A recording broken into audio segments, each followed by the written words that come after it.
Good morning, voters. Good morning.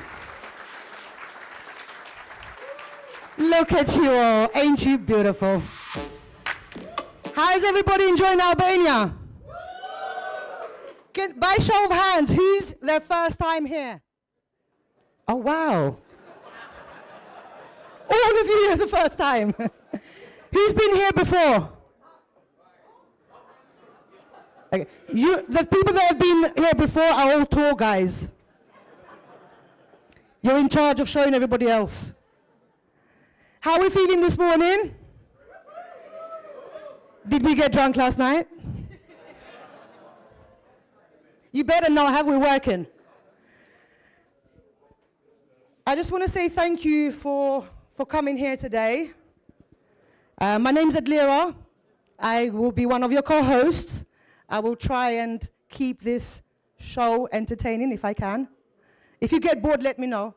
I welcome feedback. Do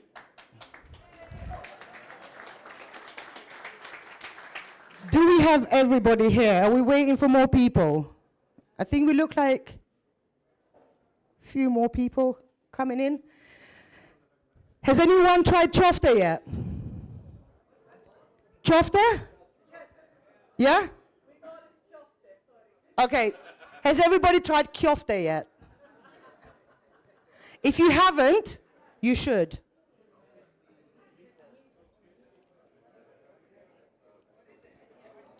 Chofte is a traditional meatball with herbs and if you ask for it, Tirana makes the best choftes in the whole of Albania.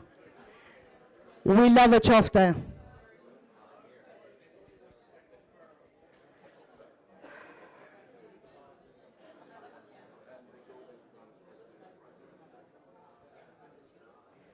Have we had coffee yet? If we haven't had coffee, there's a bar right across on the right.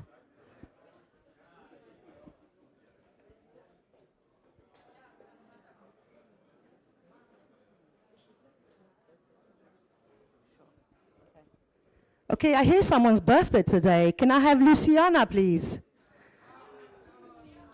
Luciana's. Can we say happy birthday to Luciana's, please? Woo woo!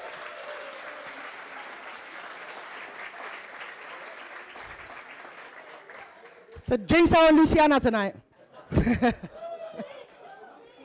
Shall we sing happy birthday? Let's go.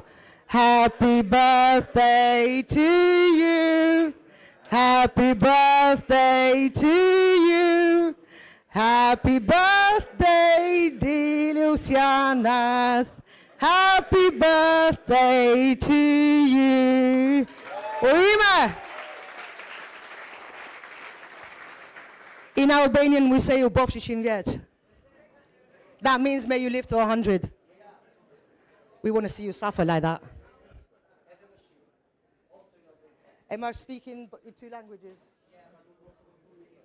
Oh, okay. Are you ready to learn how to say happy birthday in Albanian? Okay, the first word is shum. Urime. Për ty. Shumë urime për ty. Shumë urime për ty, Lucianas. Okay. Thank you very much. You're such a sport. Lucia. Okay. So I'm going to introduce my co-host, which is Mr. Alban Shalas.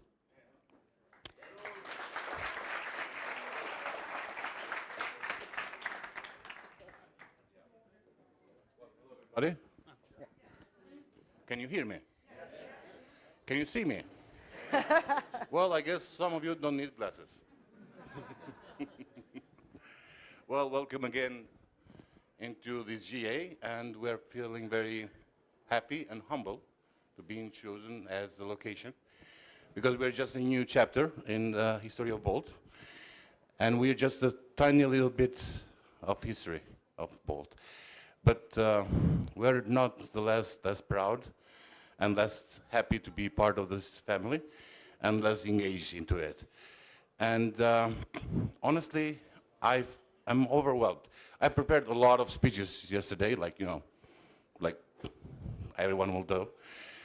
But now I forgot every single word of it, seeing you here. and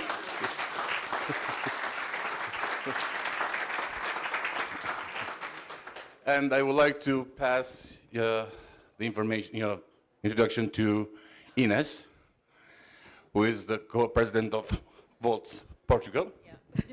Thank you. All right. So hello, everyone. Welcome to the GA. I can stand up. Yeah. So hi, for holding back.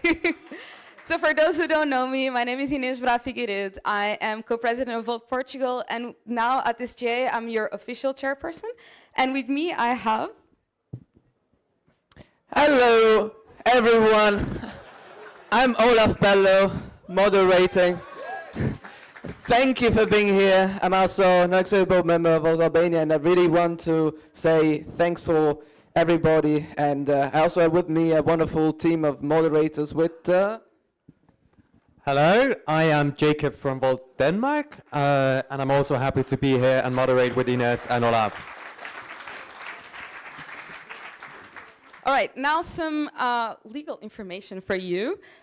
It's now 9:36, and we have a minute taker, Sophie Rizebos, which will record the minutes of the General Assembly via YouTube stream.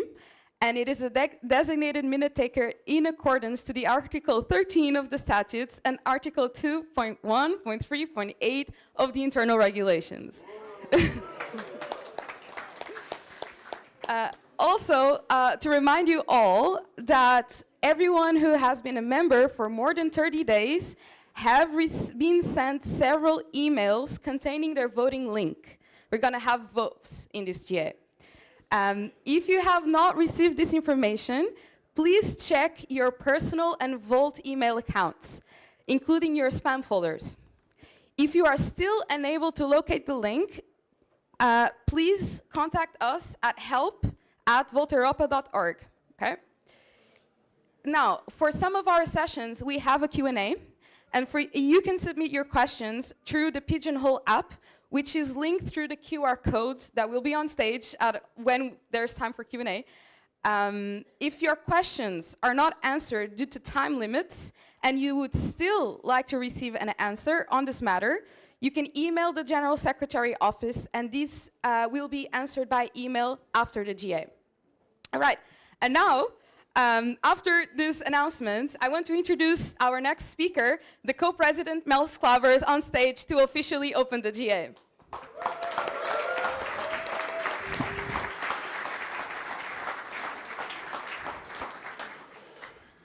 Good morning, everyone. Been very clear, I will not try to bore everyone to death before we start. Good afternoon, Volt Europa. What an inspiring sight. A coming together of visionaries, achievers, those who believe in the improbable and strive to make the impossible a reality. Here we are, in Tirana, the capital of Albania, a place as emblematic of Europe's turbulent history as it is of its endless potential. It seems only fitting for Volt Europa to gather here, so thank you, Volt Albania. We got people from every imaginable corner of Europe. nations with more vowels than consonants in their name, Iceland that insists on driving on the wrong side of the road. Where's Cyprus here? And countries that can decide whether they want to use euros, the krona, or trade in cryptos. Yet somehow, despite all of these differences, the languages, the backgrounds, and the cultures, all united by one simple yet audacious belief: Europe can and must do better. Now let's not romanticize. Europe, that lovely continent, has never lacked for crisis. Since Volt was founded in 2017, we've been graced with a series of political horror shows. Brexit, Trump, Orban, Le Pen, and that's just the greatest hit of reactionary playlist. If crises were a sport, Europe would be the reigning champion. But while others used these crises to sow division, Volt was born as an answer to them. A rallying cry for those who refuse to give up on its experience of unity, of democracy, and shared progress. Fast forward to today, and the world seems determined to serve as a sequel. Authoritarianism, populism, disinformation. It's like this tame cerebral song, but just with a new beat. So let's not act like it's something new. But there is a difference this time around. We're no longer an idea over a few beers in a bar. We're a fledgling movement. Volt now is a political force to be reckoned with. Over 31,000 members across Europe, 200 elected officials making waves in their community, representation in 2 national parliaments, with Germany on the way. Where are my Germans?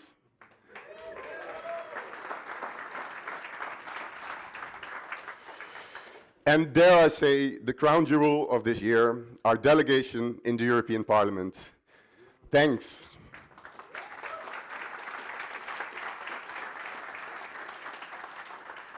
Five voices that give us a foothold in shaping policy for the entire continent. This is no small feat. We're gone from a pipe dream to a force that's too loud and too affected for anyone to ignore. The old establishment, they're no longer just dismissing us. They're cautiously taking notes. But let's not pat ourselves on the back too quickly. Politics is a marathon run through quicksand. And if we're complacency, we sure will sink in that quicksand. Yes, Volt is growing. Yes, we achieved things that seemed impossible just a few years ago. But the real work is ahead of us. We face a world beset with challenges that would make even the most stoic among us very emotional. Corruption, economic inequality, the climate crisis, and constant specter of disunity. These aren't just problems. These are existential threats to Europe we all believe in. Yet, there's always a but here, yet in the face of all this pressure, you delivered remarkable results. From establishing the first chapters to the strides we've made across local, national, and European levels. You've shown that what can happen when idealism meets action. So thank you for that.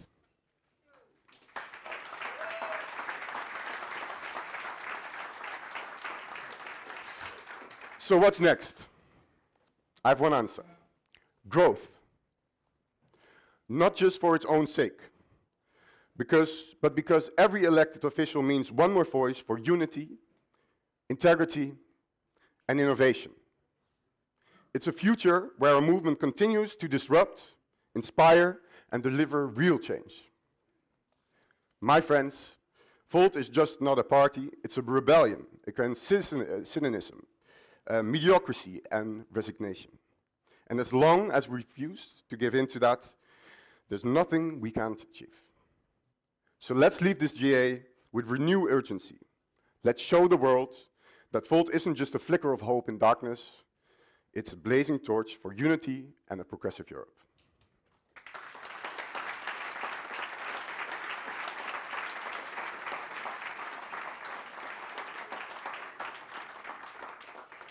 Thank you for your dedication. Now let's get back to what we're doing best, proving that the future belongs to those who are bold enough to shape it. Thank you very much.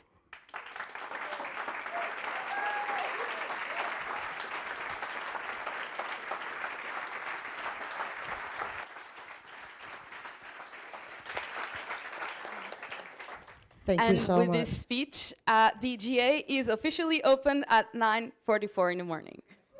Woo! And now let's introduce the real host. Head of Volt Albania, Ardin Minaroli.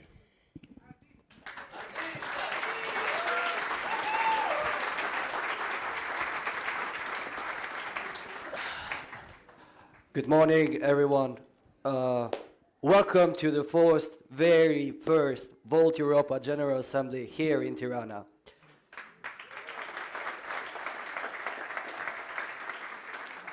I'm so proud to see so many Europeans here in my country. We have fought for that since the 1990s, when we first broke the communist regime.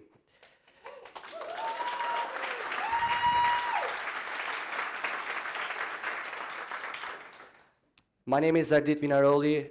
I'm newly elected co-president of Volt Albania.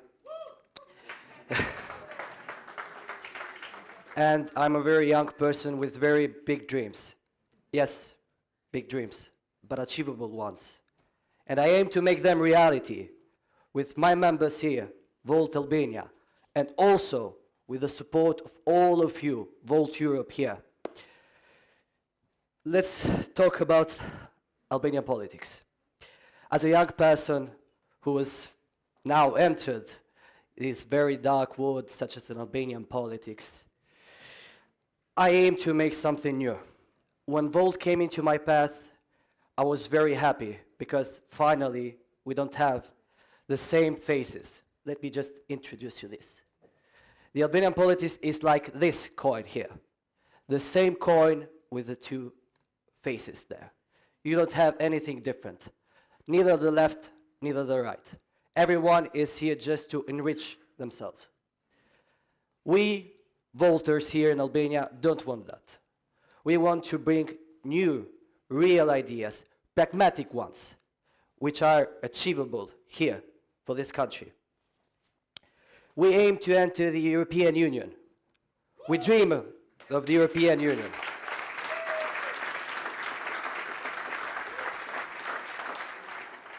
Today with us here in this General Assembly are also 4 of our MEPs that are young and want to present something important and something new for the politics.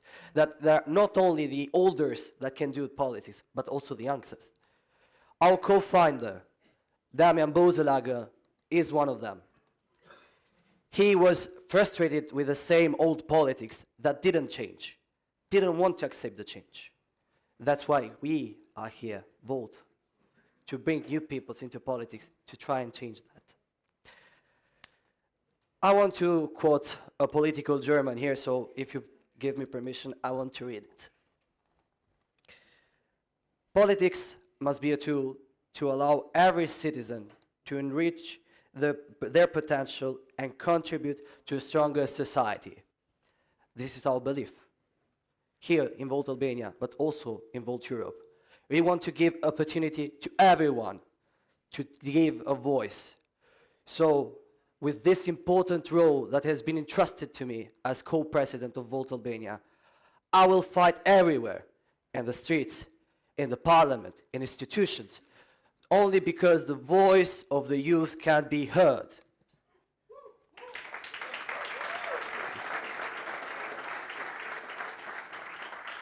Today, I ask just for one thing, my dear colleagues. I ask you for your support. I ask for your friendship and backing in taking this real and pragmatic program together towards. For the sake of my country, Albania, which is part of the Europe, part of all Europe, let us, as friends, bring concrete solutions to the European. So when we enter the European Union, we have a stronger and united Albania and also Europe. And let us build together our dream, the federal European that we all have dreamed of.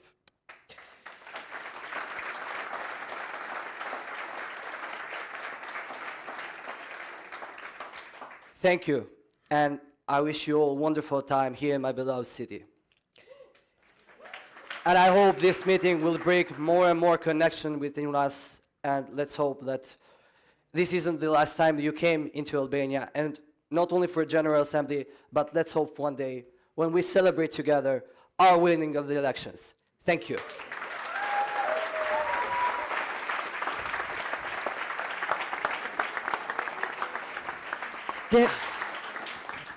Thank you, Ardit.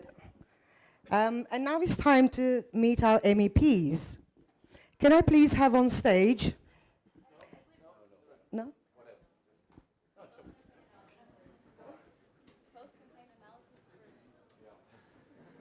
My bad.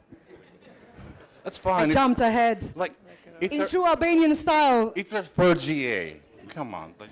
we're looking at the post-campaign analytics. Yes, we're looking into that because there's been a very nice, very strange campaign and very amazing results in the last campaign that we had during the European election, right? Can we have just like a shout out for that? So our data team are currently performing an analysis on how we ran the European campaign. Yeah, and who voted us? Who is this person in general? So we need more data. We need to be more informed on how effective was the commercial campaigns and how can we be more focused and who is left out. For more on that, we have the data team, which is Eva. Simon and Eva. Yeah, Simon and Eva, please. Could I on have stage. Simon and Eva, please, to come and tell us a bit more of how you did this? For now. Well, let's have Eva. Okay, let's have Eve first. Thank you. Is that working? Just test. Hi. Happy to present a little bit of the data analysis that we did so far. You have the clicker? Clicker. Can we get a clicker?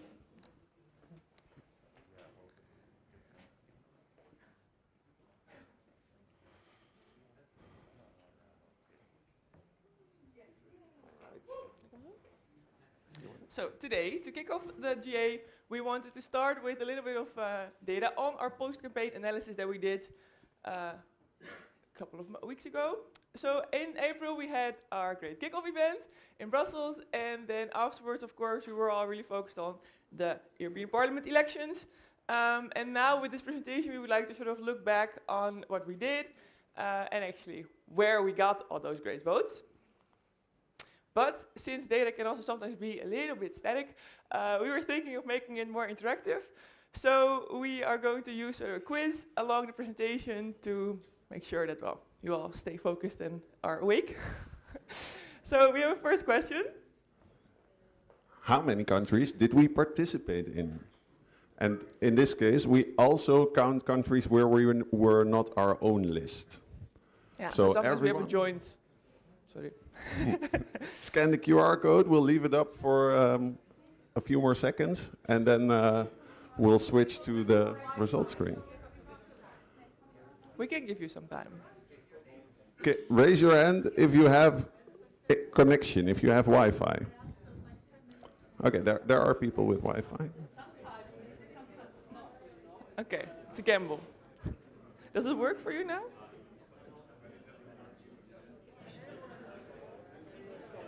I see some discussion, so that's a good thing. Does anyone have the answer filled in already? Does anyone have the question page loaded already? What do you think is the answer? You cannot. No, dat is kijken hoeveel. Okay, before we all get lost in a big discussion about it, let's keep it a bit simple. Who was able to vote already? For who were, yeah, okay. So we have some connection issues. Maybe let's do it by hand then. Yes, let's use the good old analog way of doing the quiz. So, how are we going to do this? More or less? We make Who it multiple thinks choice. More than 10. Who thinks it's more than 10? Raise your hand if you think it's more than 10. More than 20. More than 15. 15. All right, nice. We have a large group who had the correct number. It is indeed 15.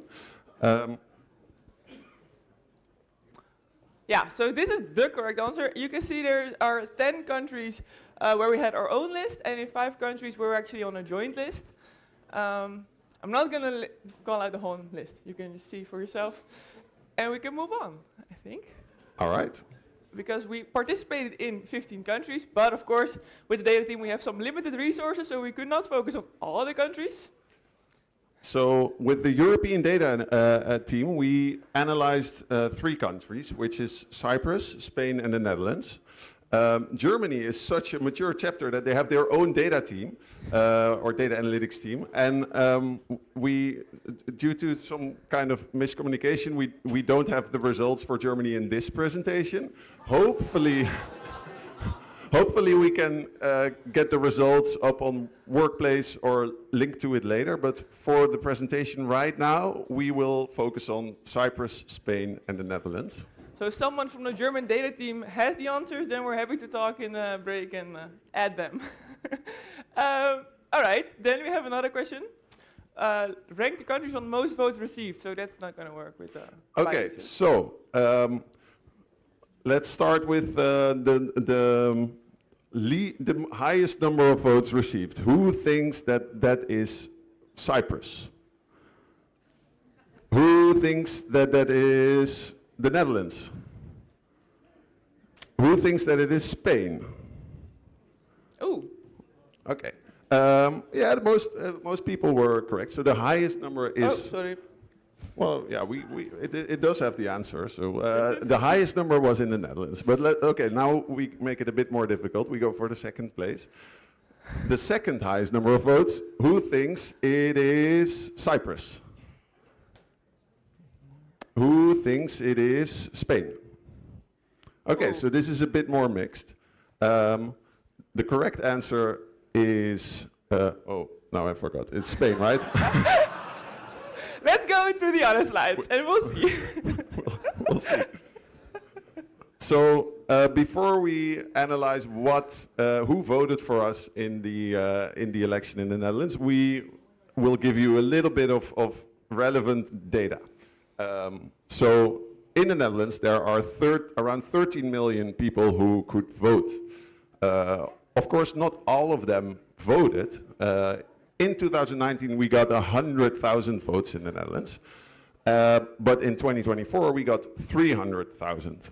And out of all the people that voted, that is 5%.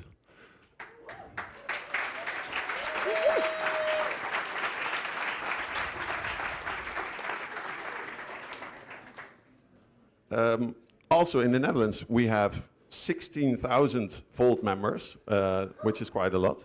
And in the Netherlands, which is we will find relevant for later, 93% of the population lives in an urban area, which is also a pretty high number. So, okay, sorry, this text is not so readable, but I will read it out loud. The most important ones.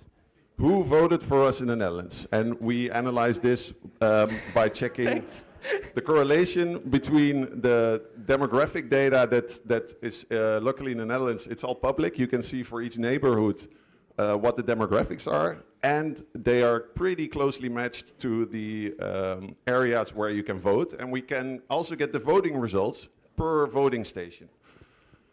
So what we found is that one thing that's really clear is people who live in urban areas, in cities, they are a lot more likely to vote for us. People who are immigrants from another European country, neighborhoods where there are a lot of European immigrants, also vote for us a lot. And as you might not find very surprising, people who are in the age range of 25, between 25 and 44 vote for us quite a lot. We didn't have super granular data. It could be that it is the younger part of this, but we don't know that for sure. Also, interestingly, the percentage of unmarried habitants vote for us quite a lot, but if you take together percentage unmarried plus the young people, then you can also think of students.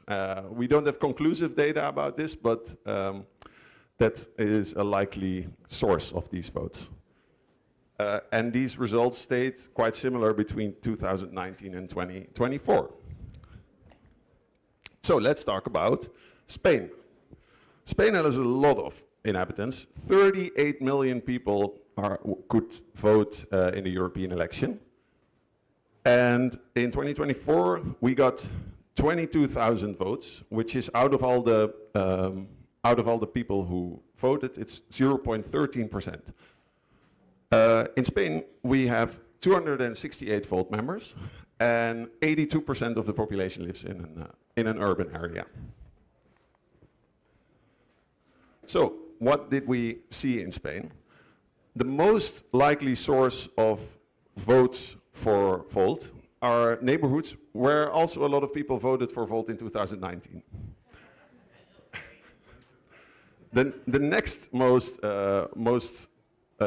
correlated source of votes is population density. So this is again people in cities are more likely to vote for us. Then the higher studies population, so students, the higher the net average household income is, the higher the number of votes for us.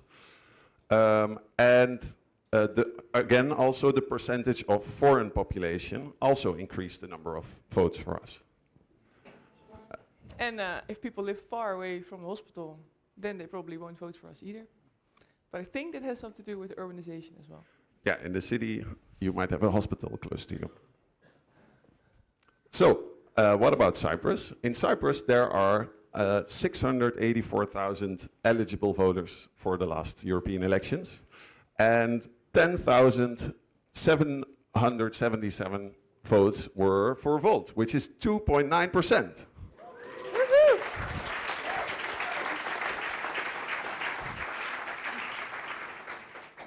Cyprus has 437 Volt members, approximately, and up to 550.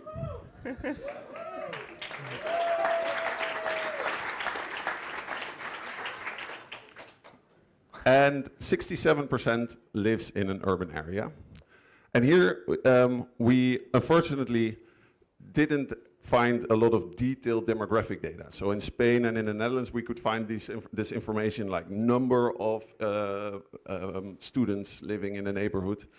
Maybe it exists. We weren't able to find it for this project.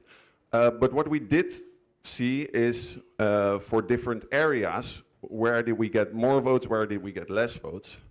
The highest percentage of votes came from Cypriots living abroad. And the second highest percentage came from Nicosia, the capital.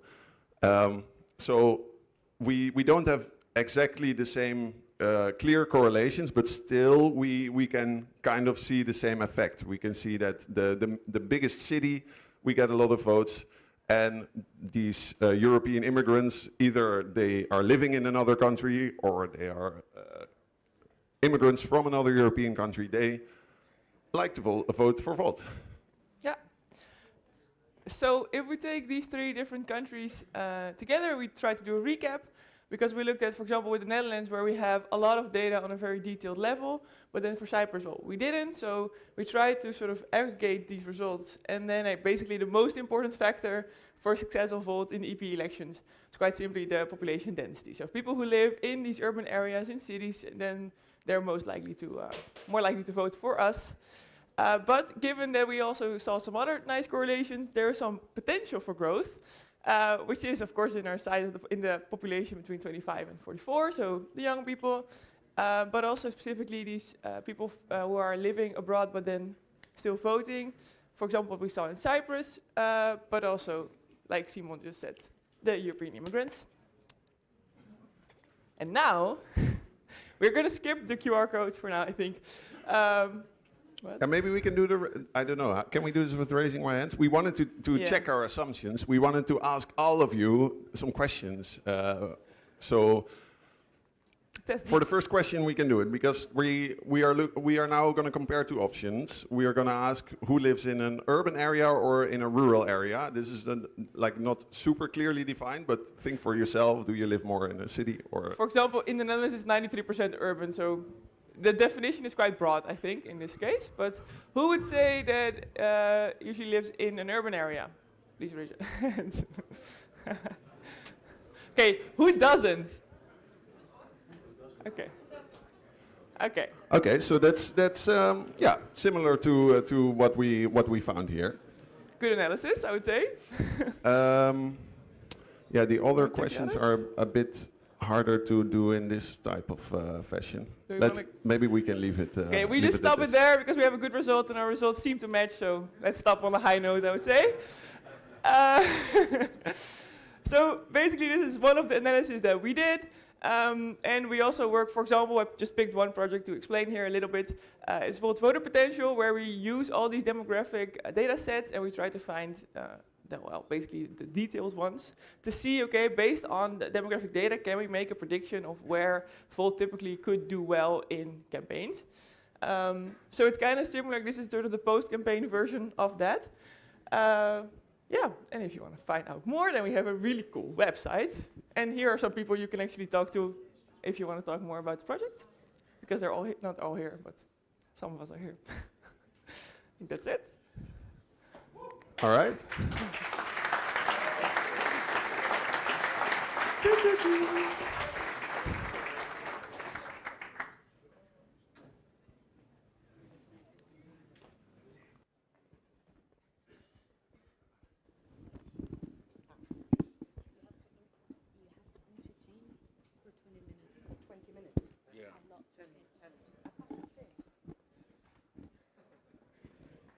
Thank you so much for the information and showing us how well we're doing all over Europe. I'm being told that I need to entertain you all for 20 minutes. I can't even sing. So I don't know how I'm going to do this. Oh, okay. Let's see, what countries do we have here? Anybody here from Germany? Where are the Germans? Holland? Netherlands, sorry, apologies. You lot don't sound very enthusiastic. Can I have like higher woohoos, please? Do we have anyone from Italy? See, that's more like it. Greece? Oh, bless you. Anyone from Albania? We were supposed to be a lot louder than that, guys. Czechoslovakia? Or is it Slovakia now? It's just Slovakia, right? Woo! Slovakia! What other countries do we have here? Prague! Where are all my people from Prague? Just one person from Prague! Oh, bless you guys. Appreciate you being here. Anybody, where else are you coming from? United Kingdom! Where are my Londoners at? Who's from United Kingdom? I need to see you all. There you are. Hey, whereabouts from United Kingdom you coming? Scotland! Woo!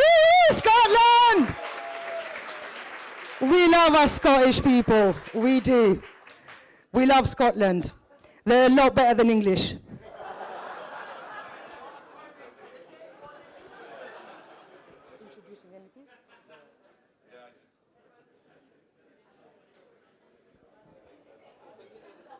Continue with the entertainment. Got you. Does anybody got any jokes? Anybody know any jokes? No? How many voters does it take to change a light bulb?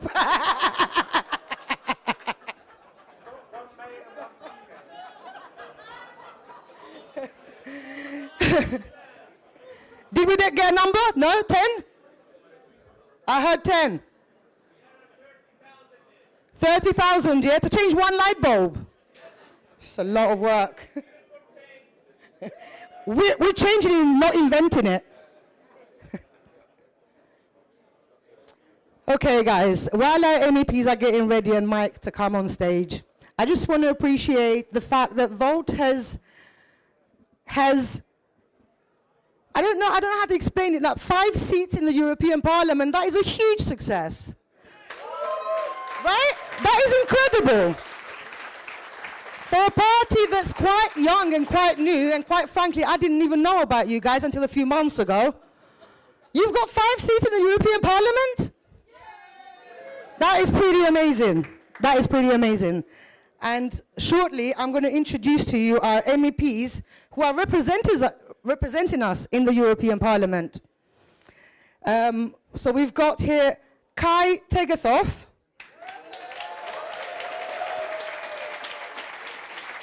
Rainer van Lanschot, still getting mic'd.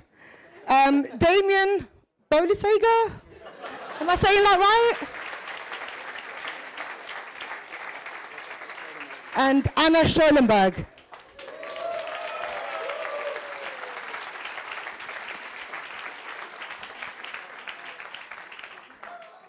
I'm not going to lie to you, normally I'm the one whose name gets said wrong, and this time, being on the other side, where it's me saying the wrong names, it feels weird. I just wanted to ask you, this huge success, 5 seats, you've been there for how long now? 5 months? If Kai says it, it's right. 5 months. 4 months? I wanted to reflect on the campaign a little bit, and just go over what we did well and what worked, and how does that strategy look moving forward? Like, we've got this achievement. What is the next plan? What's the plan? How are we getting 10 seats? I don't know. 25 is the goal. Yeah. 25 is the goal. Let's go. How are we going to do this? I think one of the things that went well is that we have a truly unique story that is more apparent during the European elections than during other elections. So as the only pan-European movement, that is our unique selling point, and I think it became more logical in the heads of voters as well. And because this is such an important election for us, I see that in comparison to other political parties, we have more resources, more time, more energy from volunteers that we put into this campaign. And I think those efforts actually really showed in the results as well. So big thank you to everybody that contributed.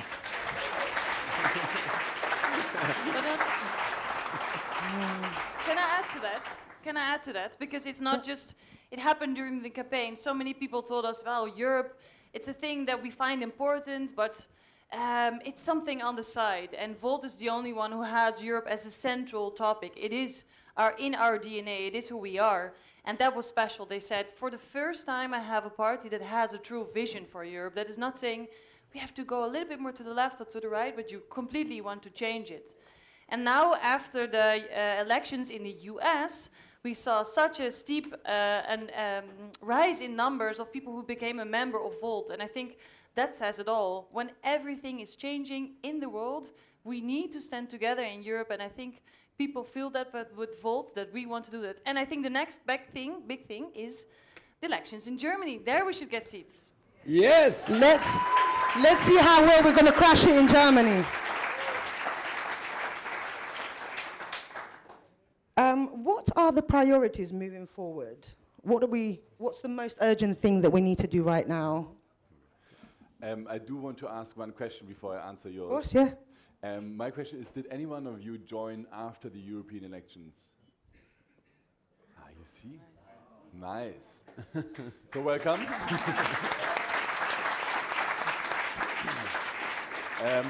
I think maybe one quick thing to add to the success, which also leads me to then answer what's going to come, is that I think a movement is not built in the moment when you see the election result. You know, when you say, oh, now we have 5 MEPs, yay, how did that happen?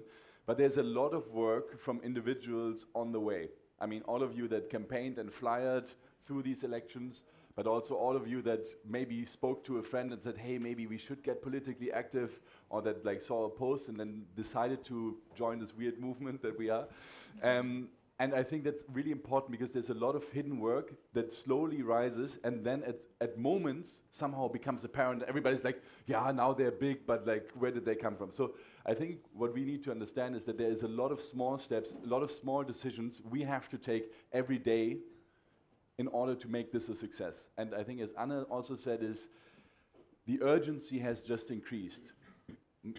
We founded this whole movement 8 years ago exactly because Trump got elected and because Marine Le Pen was running a strong campaign against Macron at that time. And these factors of right-wing populism, in the White House we see it now, but also across Europe the situation has become much worse. And we knew that this would happen, and this is why we created this beautiful purple wave altogether, and I think that's really the foundational motivation for all of us to be active, and I think we need to continue on this. And yeah, just because you said the German election, for me, of course, and I think for many of us, and maybe for all of you, the next big step should be that we enter the German parliament, because we would have at least 32 MPs if we get 5%, so that would be absolutely fucking amazing. Sorry for the swearing word.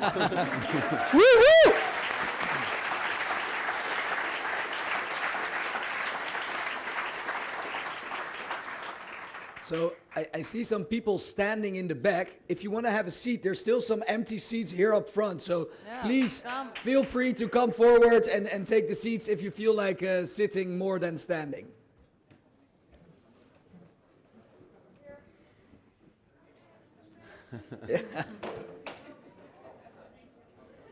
Give them a round of applause.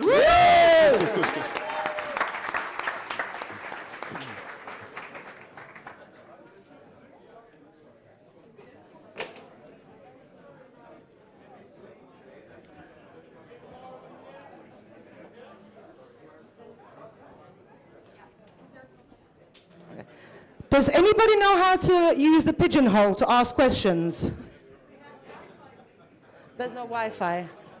Okay, then Shall I just take questions from the audience?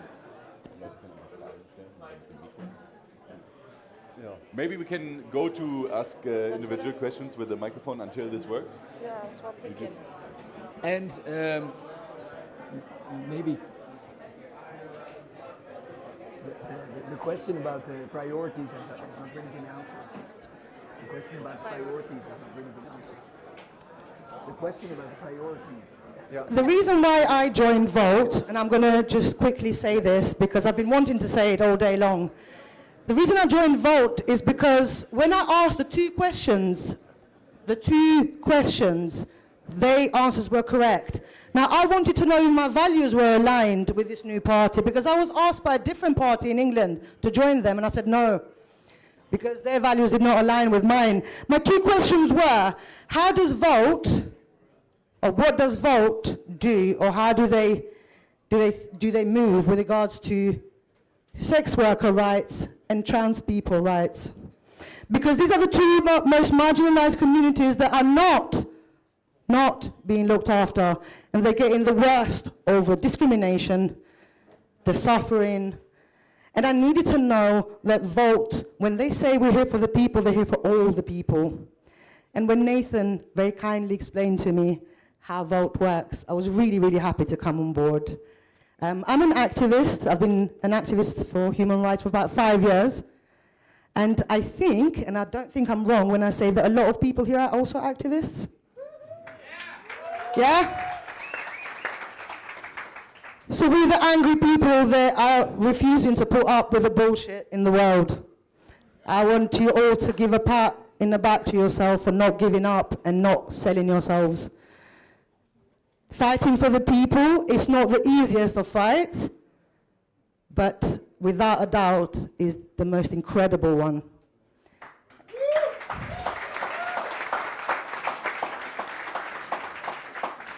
With Volt Albania, we have broken a few barriers by electing one of our electing our first non-binary board member, also the first non-binary and queer politician in Albanian history.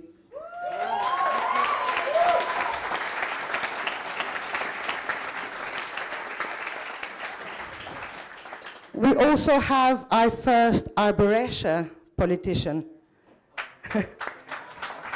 Now, for those of you who don't know, Arboresha are ancient Illyrian and Albanian people who lived in the south of Italy.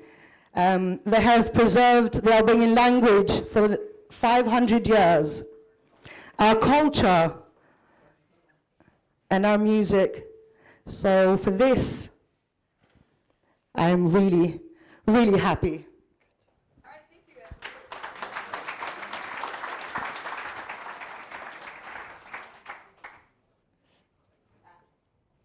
Hello? Hi, I can hear you. Okay, we have a few questions from you guys here on Pigeonhole, and I'm going to start with, for you MEPs, do you see any weak spots in our European strategies that need to be addressed before the next election?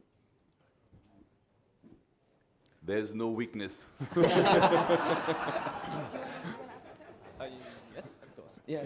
Well, I think we will learn on the way anyway. So we're just coming now with a lot of power into the parliament. We see suddenly we have a team of around 25 people in parliament, and we have a great program in the background with our moonshot program from the European campaign.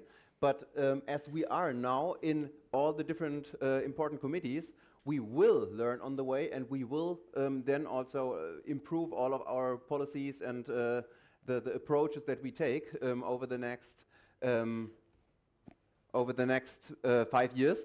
But I think for the moment, we see ourselves quite well equipped, policy-wise and also structure-wise, to actually build something amazing. And let me also come back quickly to your question to the priorities, because we as a parliamentary team now have I don't know, triple, quadruple, what do you call it when you have 5 times as many people as before? Five-dupled. Five-dupled, of course, yeah.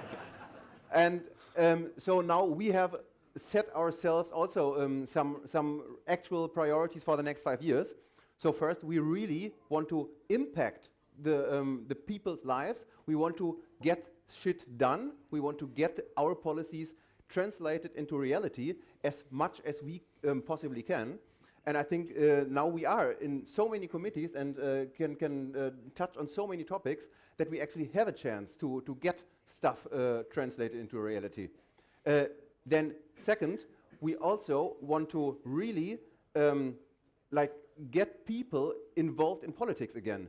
So that's also what you already mentioned earlier. We really don't want just angry people out on the streets. We want motivated people in all the different positions and involved in politics that actually want to change something. And I think that is also the main reason what Volt was founded for, to actually translate all of this in a positive emotion and get into the acting mode.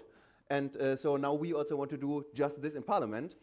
And then, of course, also as a parliamentary team, we do want to foster this party and want to build up our movement and make sure that in 5 years we actually have the capacity to be in Parliament with 25 MEPs from 7 different countries.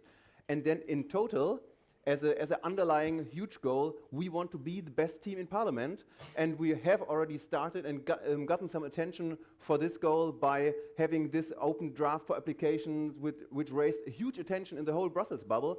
And so, wow, there's suddenly a complete different force that just approaches the whole parliamentary business a little bit different than the traditional parties do. And I think that is amazing to see. And now to see that we have a team of 25 act as one delegation, that's amazing. That already changes politics. So I think that is the main thing. Can I add to this one? So, may I add one more thing? Because if you said there's a weakness, I do think there's one thing we have to face also within our delegation. We are with 3 Germans and 2 Dutch people. So we do need to pay attention to other countries within our party as well. So I do think we have to be more aware of what is happening more in the eastern countries, southern countries. And we also see it as our task to really help to create a change in those countries as well. So we divided all the countries amongst each other and we said we will take an active role in visiting you guys. We will talk with the Albanian team, all the different teams, to make sure that the power that we have now, we can use it also for Volt to grow in different countries.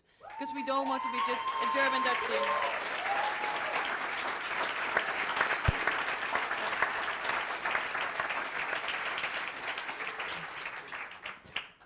Thank you. We have now the second question. And what was the scariest time for you during the campaign? The scariest time, yes? Oh, Yes. I have an answer to that. Actually, the scariest time was the period between the actual election, which happens on a Thursday in the Netherlands, and the final result, which we only got on Sunday. And it was very tight. And during the campaign, you know, okay, there are possibilities for me to influence this outcome by doing more events, doing more on social media, trying to reach out to journalists to get more press attention, those kind of things. But after that Thursday, there was nothing we could do in the Netherlands anymore, and all we could do was wait. And this for me was like 3 days of insane stress. It was so close, and then when the result finally came, I think it was one of the most ecstatic moments of my life. We were in Berlin. It was the question, will we get 2 or 3 in Berlin, and will we get 1 or 2 in the Netherlands? And both, it fell the right way. It was insane. So that was the scariest time for me. Yeah. But I think you can add to this.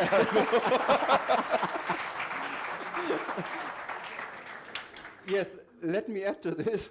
So actually, we had a campaign of just doing your everything for months. And I think from all the polls we had in Germany, we thought we would probably be fighting for the second seat in Germany. And that was the mode until 3 days before the election. When sitting in the train late at night at 9:30 or so back to Braunschweig, the first poll in national TV came out where Volt was actually polling at 3%, and suddenly there was something to lose. Suddenly it appeared like, oh, crazy, this could actually work out with the third mandate. And so like those 3 days before the election, those then started to be actually scary. And then also the election night in Berlin, the moment that I knew that it was 3 mandates, I think it was 6 o'clock in the morning, sitting back in Braunschweig at a bus stop, being completely exhausted. But then We won tie. I remember that. We won tie. Yeah, it was good. But then seeing the result, with the second mandate in the Netherlands, just by a margin of 6,500 votes, stealing it from the far right, and by a margin of 3,200 votes in Germany, again stealing it from the far right, is just like the perfect story for us. And I think so then this scariness turned into something very, very good for us.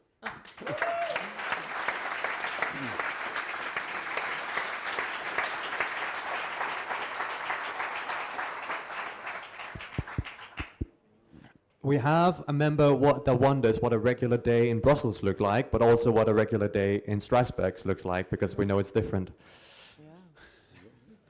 Yes, sure.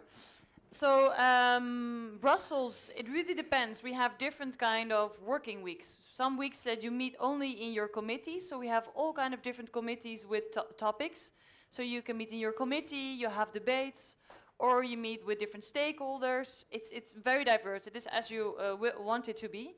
We also have weeks that we can plan our own time. So I work in agriculture, and I've had a week that I visited only farms and innovative businesses working in agriculture.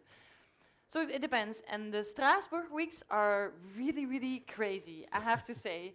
I knew that it was going to be intense, but I was still surprised. Because you go there with everyone from Brussels. It is nonsense. We have to say that in the beginning. Like, it's still crazy that we all go there, and we shouldn't do that because it's a waste of money, not good for the climate. But you go there, you're there, yes. You're there with all the members of the European Parliament, of the staff, lobbyists come, the commission is there. So you start at 8 in the morning and you finish at 11 in the evening. And because everyone is there, you can have all the meetings that you want. So you have the whole day, you have 20 minutes of meetings with your fellow members of the European Parliament, or with scientists, everyone that you want to speak, and then you have the big debates. So that's where if you look at the photos or videos of the plenary sessions, that's always in Strasbourg. But also there, I have to, maybe I'm a bit critical, but I have to say it, the debates are nice because you talk about the big topics. But on the other hand, there's no real debate.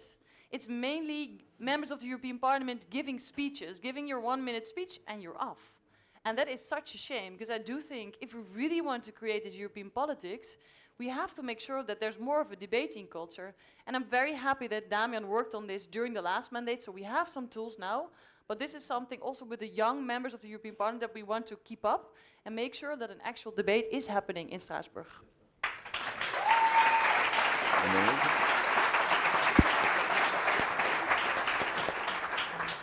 All right, so now that the easy questions are done, let's go to the hard questions. We're warming up. Yeah? Okay, so economic inequalities within the EU cause brain drain in some countries, making it that these countries can't remain competitive. What can be done on a European level to fight this inequality? I have a quick one. It's a very simple word, cross-border remote work. Cross-border remote work. It sounds a bit nerdy, but I think in COVID, a lot of us experienced that if you have family elsewhere, if you're from another country in the EU, suddenly you realize that there is this fiction, even though you could potentially do your job online, you have to do it from where your office is. Yeah, you cannot detach yourself legally from the place where you live to work somewhere else. And it's super complicated. From a company perspective, if you were to hire someone, to take a random example, let's say from the Netherlands, from Amsterdam, you have your company and you want to hire someone in Palermo, because you think, Italians are just more fun than Dutch people, which I would never say. Whoa, ooh, anyways, I'm sorry. If that would be the case, if you hire them with just directly, the tax authorities could come to you and saying like, hey, you have revenue in Italy, you should be as a company also paying taxes in Italy. And it's super, there are ways around it. Volt found them because we had to hire people all across, but it's super complicated. And I think one way that we can do it, and it doesn't work for all categories of work, is to just allow people to be hired all across the European Union, very simply, no matter where you are and no matter what kind of company. That would help, I think.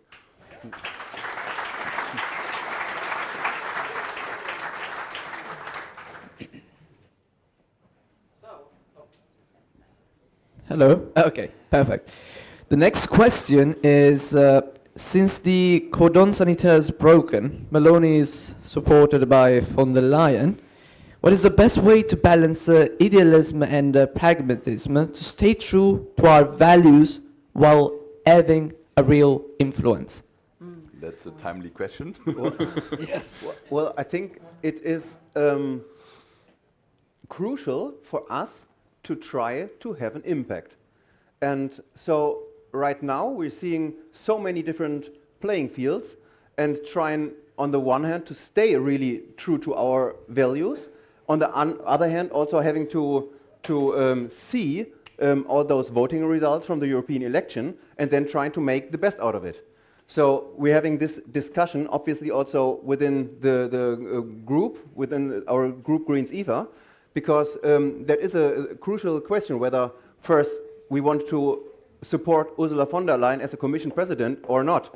Now whether we want to support the Commission as a whole or not. And then if you really just want to stay 100% to your ideals and want to sideline yourself and just be against things not going 100% in that direction that we want to, I think we're not doing ourselves a favor. And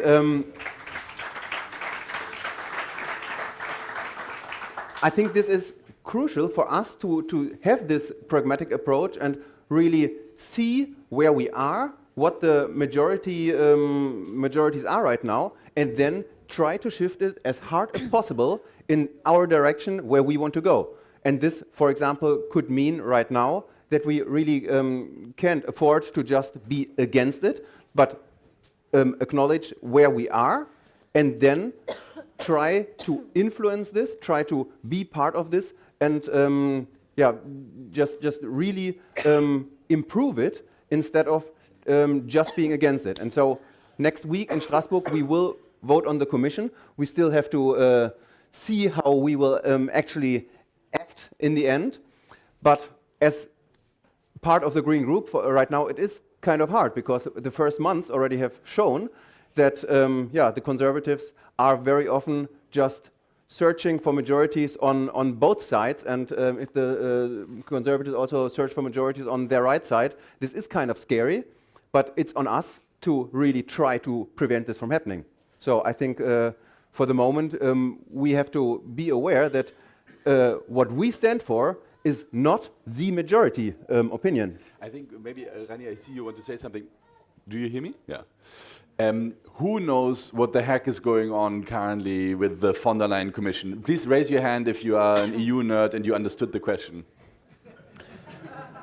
It's a high likelihood. So, Rani, maybe you want to No, just... go ahead. Or should I explain it? Yeah, maybe just, like, who are the parties, who's involved, what's the dynamic?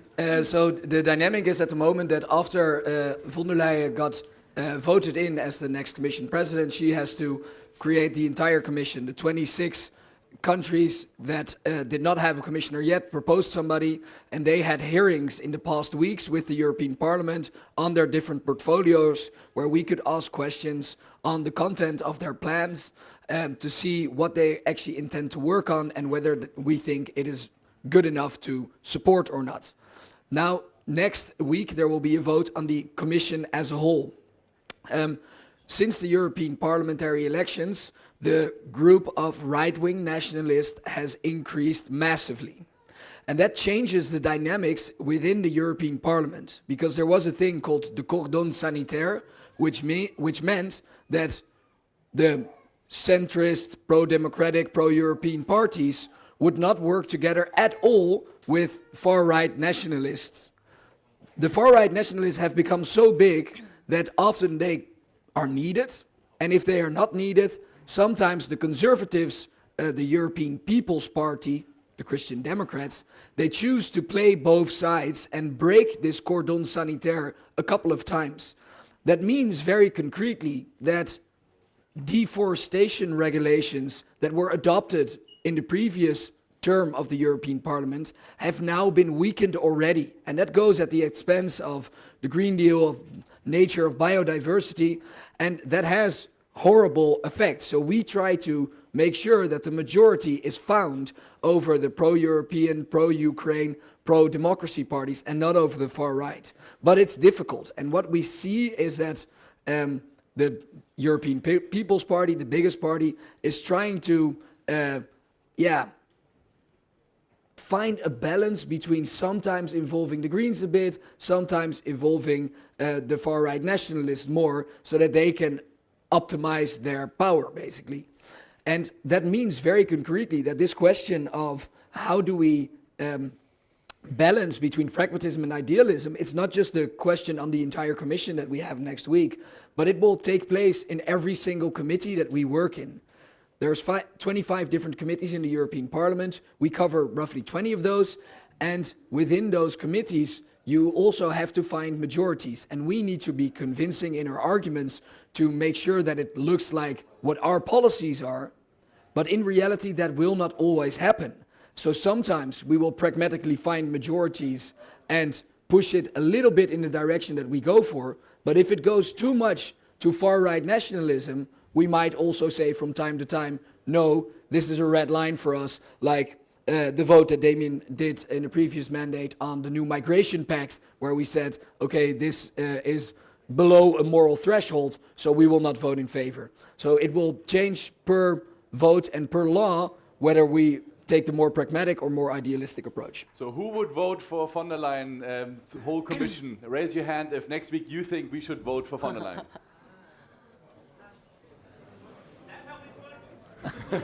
We are a base party, you know, like, okay, so who would vote against it?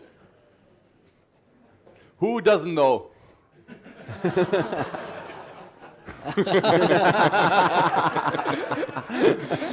Okay, maybe we can have the next question. Yes. So the next question is, how are you guys going to ensure as MEPs that there's going to be a cohesion between you and as MEPs and Volt as an organization on political goals across the different political levels in the EU? I mean, look, the issue is that we have, first of all, our binding guidelines, and they are the program that we ran on. It's the platform. It's our campaign promises. They are our Bible. Yeah? We promised we will deliver this, so this is how we base our work into, or anchor our work into Volt, if you want, because this was decided by the party. So now we work on quite specific topics a lot, and then it's very hard for the party to follow the details of law X, Y, Z and the amendments that will happen there.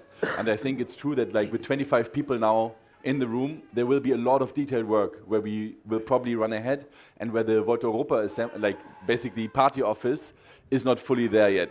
So if you want to make sure we have a full Volt Europa party office, just, donate to that. But I think there will be a time when there's a lot of power in the European Parliament and there will be a lot of things developed. So I think it's our responsibility to see what are politically sensitive issues that are maybe not defined in the context of our election program, but maybe also our base program, the mapping of policies.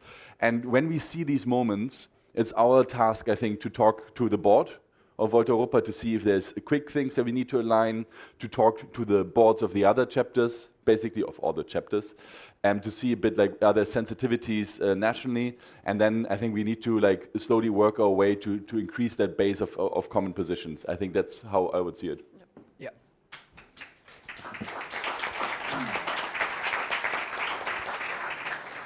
All right, thank you. So, question: How do you feel we should involve everyone in decision making? How do we get everyone on board again? We just did. You decided if we vote for von der Leyen or not. I think it's absolutely clear.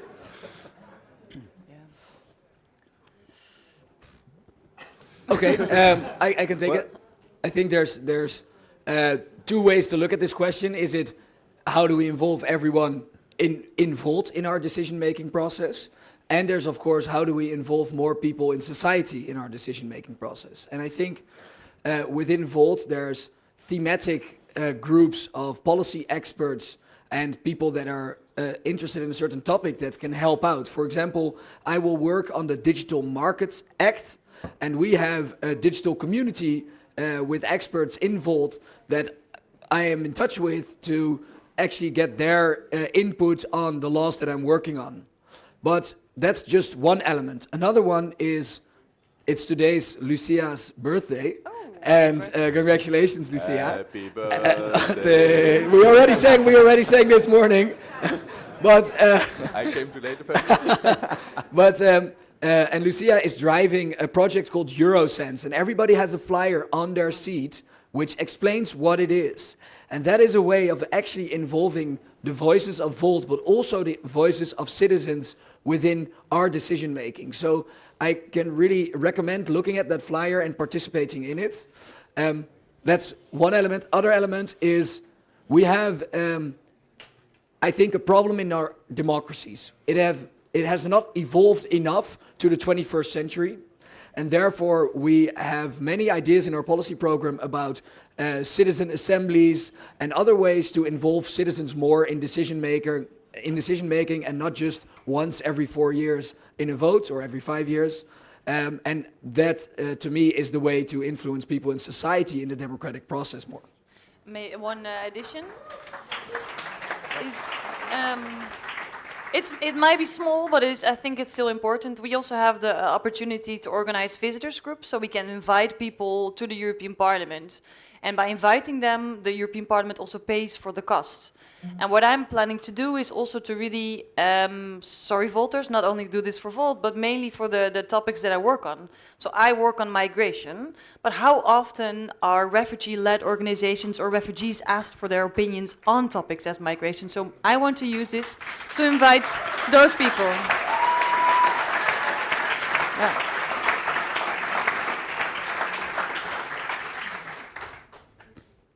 So the last question can you give us very quickly a glimpse of the vision of how a United States of Europe should look like? I think this is yours or yours? That's yours. Okay, just to open the program and the first chapter, EU reform. No, for me, I always find it very simple to say it like this. Look, we had European elections, now we're 5 months later, and there's some weird process of how these people that are now the commission are being voted for. That's not what we want. What we would love to have is European elections. People say what kind of direction they want Europe to go in. And then there are the elected members of parliament who put forward a government, and they are able to write a coalition contract, and this will decide where we are going. Very simply put, the decision making needs to become a parliamentary democracy, and then we can solve all our issues, I think. So, before we move off this stage, I came on here thinking there's one important message that I want to bring across, and I haven't been able to say it yet. So the past 4 to 5 months have been amazing on a personal level, because the work we are able to do is meaningful and exciting, and we have a great team of supporters around us that support us in our daily work. But also the last 4 or 5 months, I have a growing concern of what is happening in our societies with the re-election of Trump, with the recent COP being a disaster. Climate change will not be fought in a way that is necessary, with 2 wars going on our continent. And that's why my concern is rising. And that's why I think we have the duty to step up our game. And the best and quickest way to do that would be winning in the German elections. The German elections, if we manage to reach the 5% threshold, it will be global news. It would be a political earthquake. It will have 32 MPs in the parliament of Germany for 4 years. It will support every chapter of Volt in the future. And that is the best way that we can actually pivot this bad direction that society is heading in another direction. That is personally also why I am happy that Damien, after helping us set up the team, is now going to focus on this German election campaign, because we need everyone to make this happen. And that is why I have a question to every individual in the room. Please, please, please, the coming 4 months, help the German election campaign. We will do the same. Damien will go all out, but everybody is needed.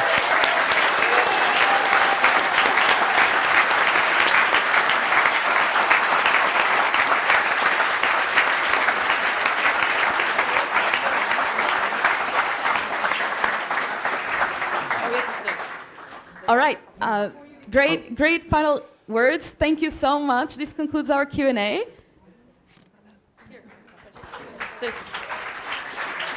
Well, I just want to say congratulations for the results. And this wasn't a chance. This happened by chance, I guess. This happened by a strategy, right? Yes. And we are all curious to know what is the future of Volt strategy. I would like to invite the co-presidents of Volt Europa, Francesca, scusi, Romana No, D'Antonio, it's hard. I know. Hello, everyone. Hi. and Mel Scubbles on stage, please.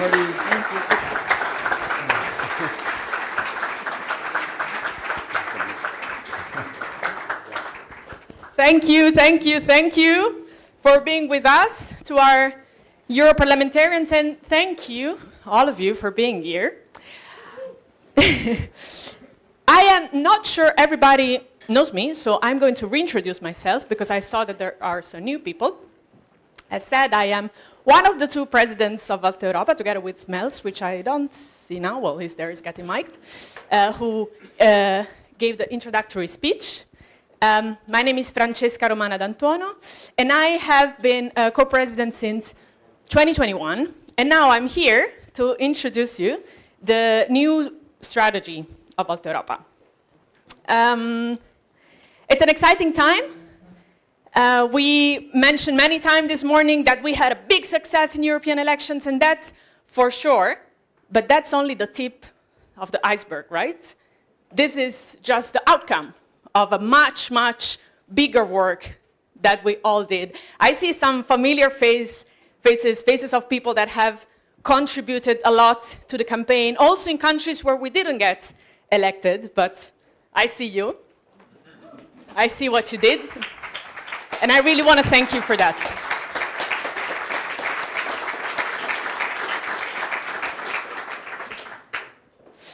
So Anna before was mentioning that we need to also pay attention to other countries. That's very true.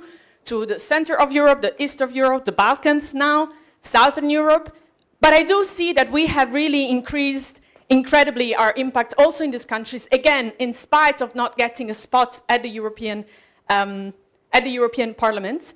That's Cyprus, obviously, which we already discussed this morning, Greece, Slovakia. Slovakia, I don't know if you know, is the only country involved that has 60% gender imbalance, meaning more women.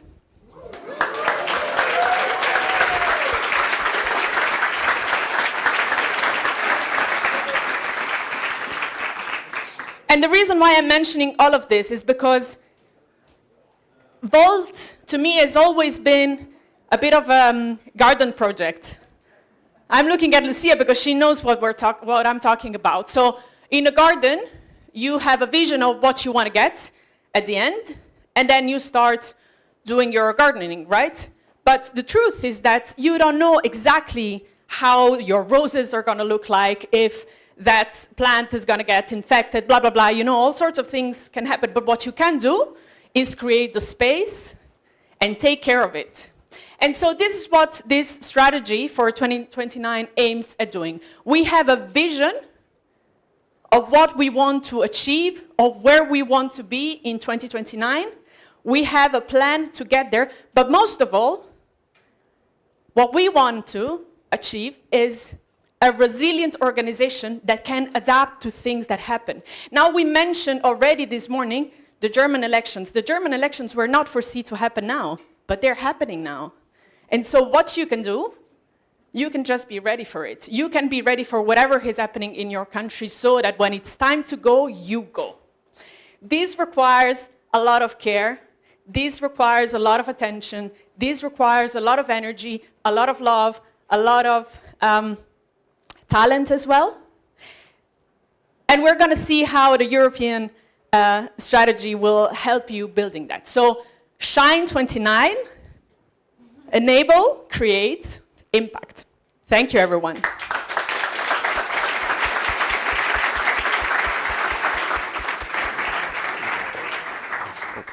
All right, so let's talk strategy. But before I start, please give a round of applause for our amazing GA Orga team. They are doing an amazing job to make all of this happen. Woo!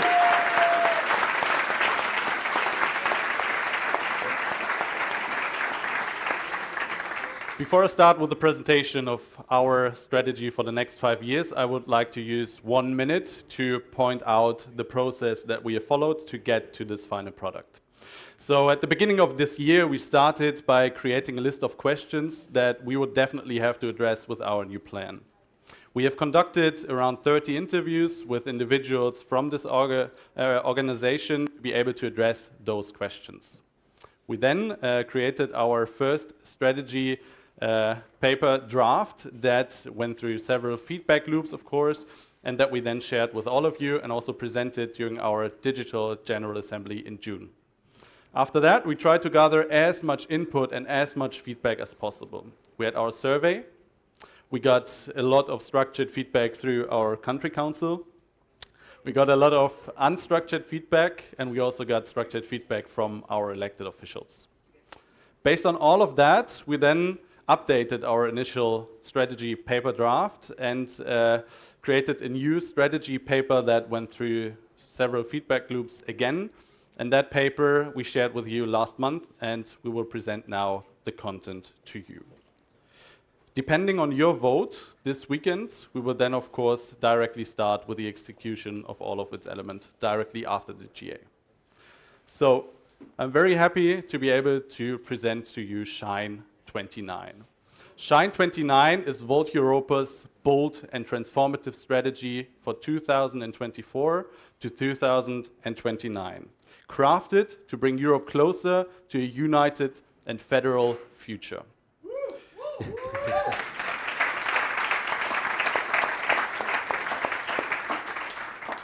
At a time when political divisions, social inequality, and global crises threaten our continent's cohesion, this strategy outlines our vision to turn these challenges into opportunities. The next 5 years will be crucial in shaping a Europe that thrives in the 21st century, where every citizen has the chance to fulfill their unique potential. Shine 29 is built upon the strategic foundation that we laid in our previous strategy cycle, while serving as a clear roadmap for the next 5 years. It is rooted in the understanding that Volt Europa is not a traditional political party confined by national borders, but a pan-European movement that transcends them. So let's have a look at our strategy foundation. We will stick with our EU-topia, a united federal Europe where everyone has equal chances to fulfill their unique potential. We strive to achieve the highest standards of human, social, environmental, and technical development together. Our vision. Volt leads by example to foster a united and federal Europe. Our mission. Only a Europe that acts together can solve our shared challenges. Our identity. European, pragmatic, progressive, innovative, and sustainable. Yes. And our clear call to action. Empower people to change politics and unlock Europe's potential together. We'll also stick with our strategy staircase. Here we have outlined the necessary steps that we have to take to be able to really achieve our European democracy, our mission, and our vision for European society. Critical steps are becoming a Euro party, being able to participate in EP elections in all EU member states, getting enough MEPs to create our own faction, and of course getting local and national MPs in all member states. Shine 29 is built upon 3 strategic pillars. The first one is enable. Enable establishes the foundation for Volt's success by strengthening our internal working capacity. So effective coordination between Volt Europa and its chapters is key. This pillar focuses on streamlining internal communication, improving efficiency, and securing funding that matches our ambition. By building robust IT infrastructure for all chapters and refining processes, Volt can scale and mobilize efficiently, ensuring sustainable growth. These efforts will keep Volt agile, resilient, well-coordinated to drive meaningful change at both the national and European levels. The second pillar is create. Create focuses on building the conditions for a united and empowered Europe. Volt's vision starts, of course, with its people, and therefore we're dedicated to developing strong leadership across chapters and empowering members to shape Europe's future. This pillar highlights talent development, democratizing our structures, policy innovation, and community building, ensuring Volt leads by example in creating a Europe where every voice matters. With innovative policies, Volt is the movement that not only understands Europe's challenges, but offers practical solutions to solve them. And then we, of course, have our third strategic pillar, which is impact. Impact is about turning our vision into a real-world change. Winning elections is crucial, but our ultimate goal is to shape European constitution, laws, policies, and governance to reflect our vision of a united and federal continent. Shine 29 sets ambitious targets for getting representation at the European Parliament and national parliaments across the European Union. With political influence, Volt can push for structural reforms, creating a more integrated Europe. Through electoral success, we will drive our progressive agenda, shaping Europe's future. Shine 29 is more than just a strategy. It is a clear call to action for our movement.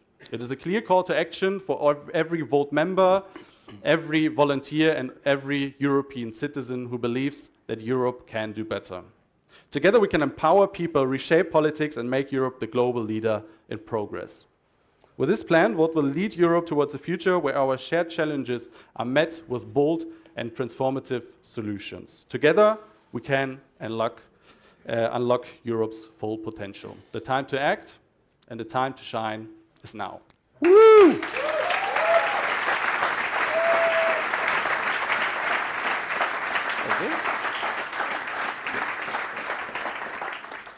So before we go a little bit deeper into what this actually means, I would like to take a small moment to say a really big thank you to Janko Heineke. He was supposed to stand here, but he got sick. He can't make it, so he asked me to stand in for him, which is also why I have a big speaking note here. Aside from that, I'm Mike. I'm representing the country council. I think it's important to talk about this to make sure that everyone knows that this is something that we all did together. We had a very elaborate process to make sure that every country's voice was heard in this process, as was already mentioned, but also to say and make sure that we will make this all happen together. So with that being said, let's delve a little bit deeper into what Shine 29 is. So it's enable, create, impact. But how do we fill these themes with concrete projects for you and me to work on them? In the proposed strategy, we have outlined some very concrete ideas to put these into practice and to make sure that our movement stands firmly at the center of innovative politics for a united Europe in 2029. You can take a look at the screen to see the 12 core projects. And for each of these projects, you will see that the seeds for these brands have been planted already. So let's go through them for a little bit. Let's start with enable. Here, we will strengthen the coordination between all chapters of Volt.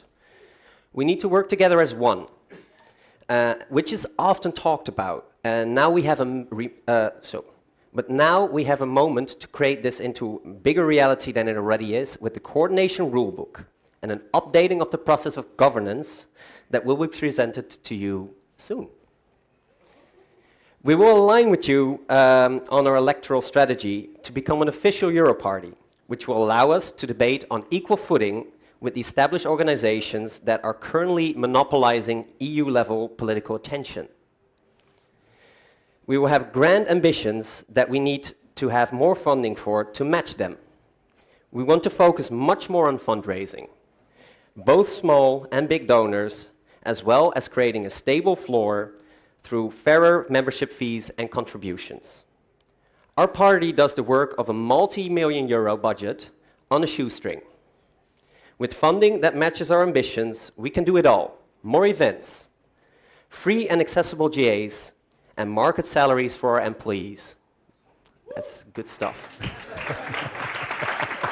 Thanks, Mick. As our movement unites a large continent, IT has always played a big strategic role in bringing us together. We need to fine-tune our IT more on our growing community needs. You've already seen this community focus with our European replacement for Workplace, which will be accessible without any Google or Facebook technology for all our members.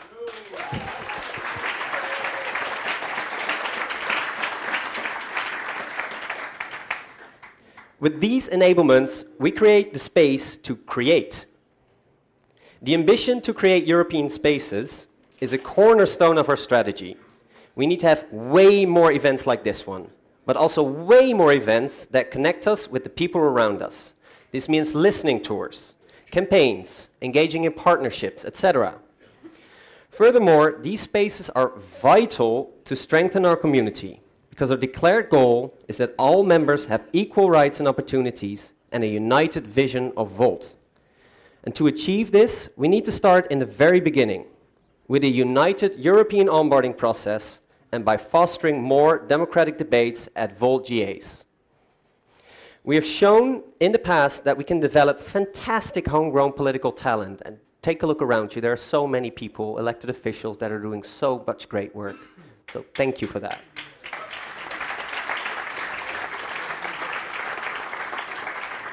We want to make sure that we keep doing this, improve even further, and ensure that people from all backgrounds have the proper space to support and to shine. Our Volt Academy and political talent development programs are the key to extending programs such as this amazing project of Volt Germany, Team Europa, and make sure that it's available to all of Volt. To unite our organization, our European leaders must be more visible in our communication and have the resources to create and use this visibility. Here, the co-presidents, as the official spokespeople of Volt, have a key role that will highlight much more in the future as the primary people elected to represent all of Volt Europe. Strong policies, as well, are the cornerstone of our communication. A policy process that allows effective discussion of our identified shared challenges, with a focus on increased coherence and growing member engagement, which is vital for how we understand ourselves as a movement. Developing our policy process further to include more than just our experts, but European citizens as well as communicating proactively about our policies, is our goal. You can already see this in the formation of the policy communities, which is currently being shaped by the policy team. And it is with the citizens from all over Europe that we want to generate impact.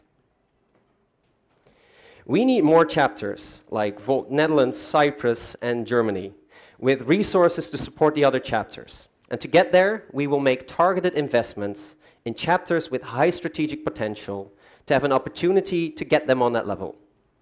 It's true that Volt Europa needs to do its homework as well. The tasks that can only be done on the European level. We want to take Think Europe, Act Local, very serious. We'll do much more communication on the European level. We need to do that to show our European credentials, to attract new members, be more successful in our elections. We need to comment on the current political events.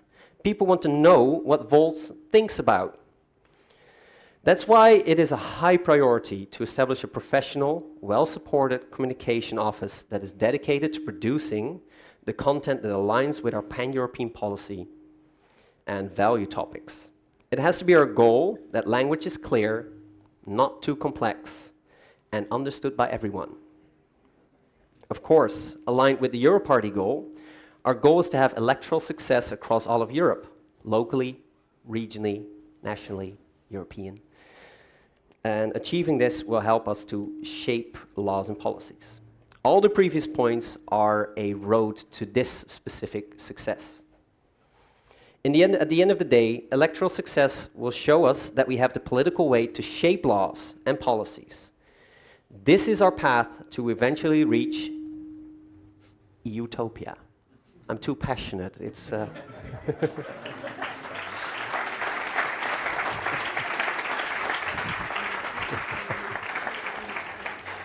Utopia is a united federal Europe where everyone has equal chances to fulfill their unique potential, and in which we strive to achieve the highest standards of human, social, environmental, and technical development together. That we have a path to get there, and to achieve this is incredible. I really want to thank everyone, yet again, who helped put this strategic vision together. And especially we want to thank you for all your feedback to make this happen. Let's shine 29!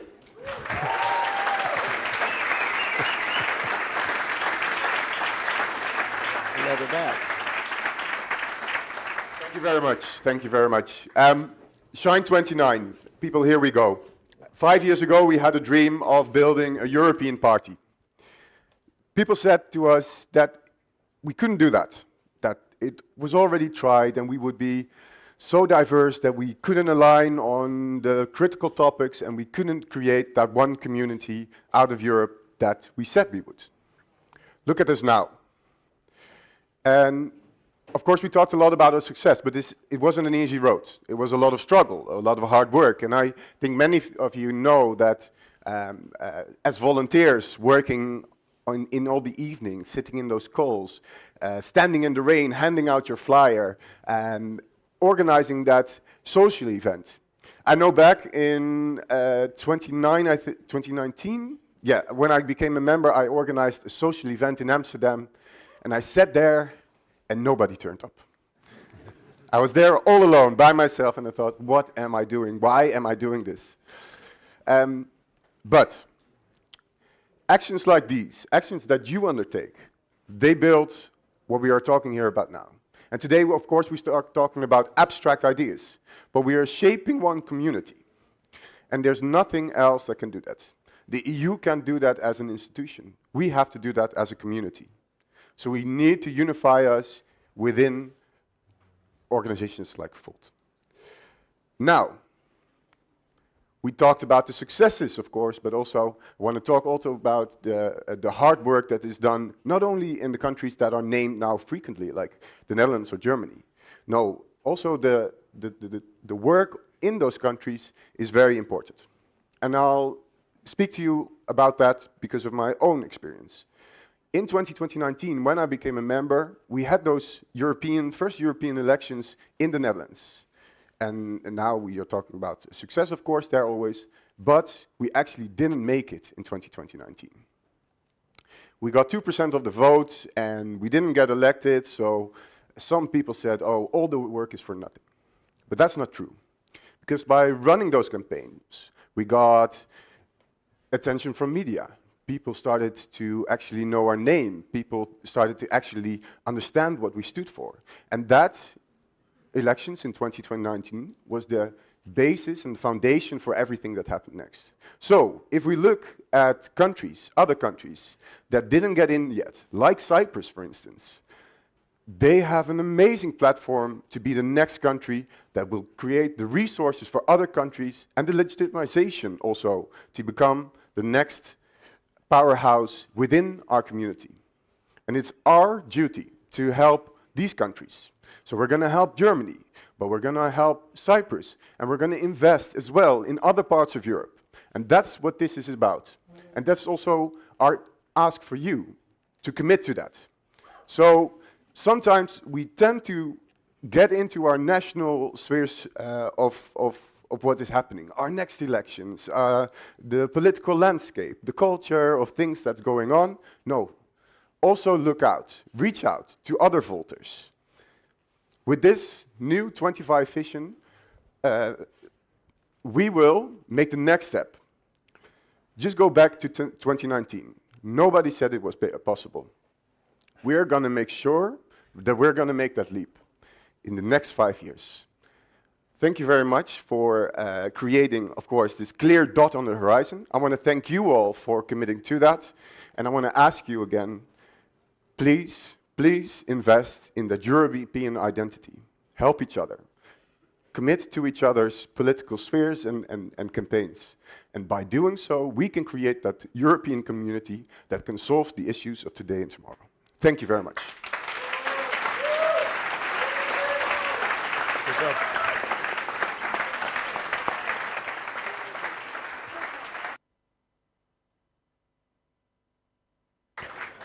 All right, everyone. So the vote for the strategy is officially open at 10:58 Central European Time and will be open until 19:15 Central European Time. So you have until 7 to vote on the strategy. This vote, you will be asked to provide a simple approve, reject, abstain to the strategy as presented.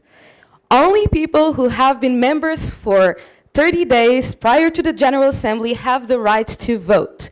And if so, you will have received your voting token on the 21st of November with the title, Your Voting Token, at your Volt email or your personal email. You have to click on the button provided in the email and you will be transported to your voting area where you will be able to vote. If you have any problems finding it, consult the troubleshooting sheet provided via the QR code on your name tag. Thank you so much. And now we have our breakout sessions.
Okay. Hello, can I have your attention, please? We're continuing here. I'd like you to pay attention on the screen just quickly. Can you please choose the room that you're going to participate in? The main hall, Democratic Innovation in Complexity, Volt Sense and Neurosense, that's taking part here in this room. Workplace Replacement, Building a Better Online Volt Community, Albert. The room is called Albert. Metropole Room, we're discussing Volt's way of doing politics, a handbook for elected officials of Volt. Anybody that's interested in attending the topics on the screens, please join the rooms.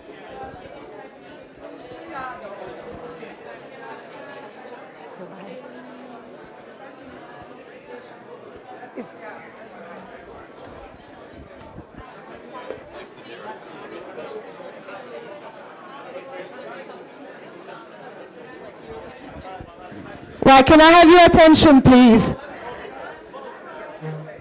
If you are going to the breakout sessions, please make your way to the sessions. The rest of you, can you please sit down? We're about to start another discussion. So please make your ways to the rooms that you would like to take part. You've got Albert, Metropole and Teuta upstairs. The rest of you, please, can you take a seat so we can start our next discussion? Thank you.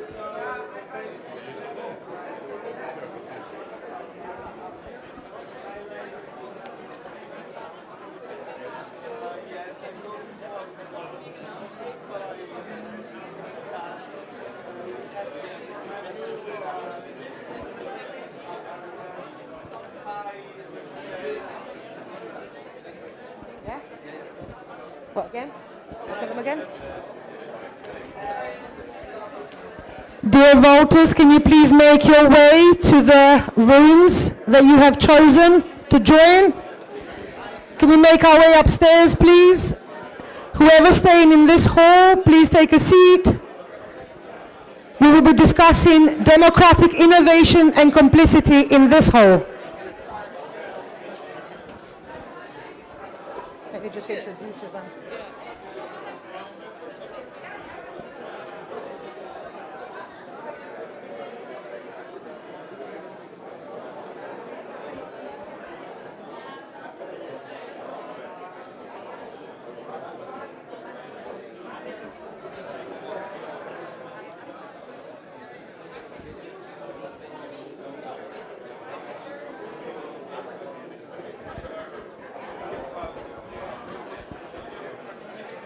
We're going to start our next session here in the main room.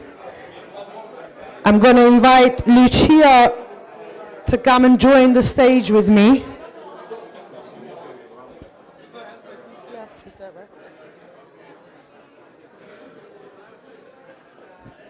Lucia and Adrian, could you please join the stage to lead the session? Thank you. For the voters that are staying in this room, can you please take a seat? I'd like you to give 5 minutes to Lucia and Adrian.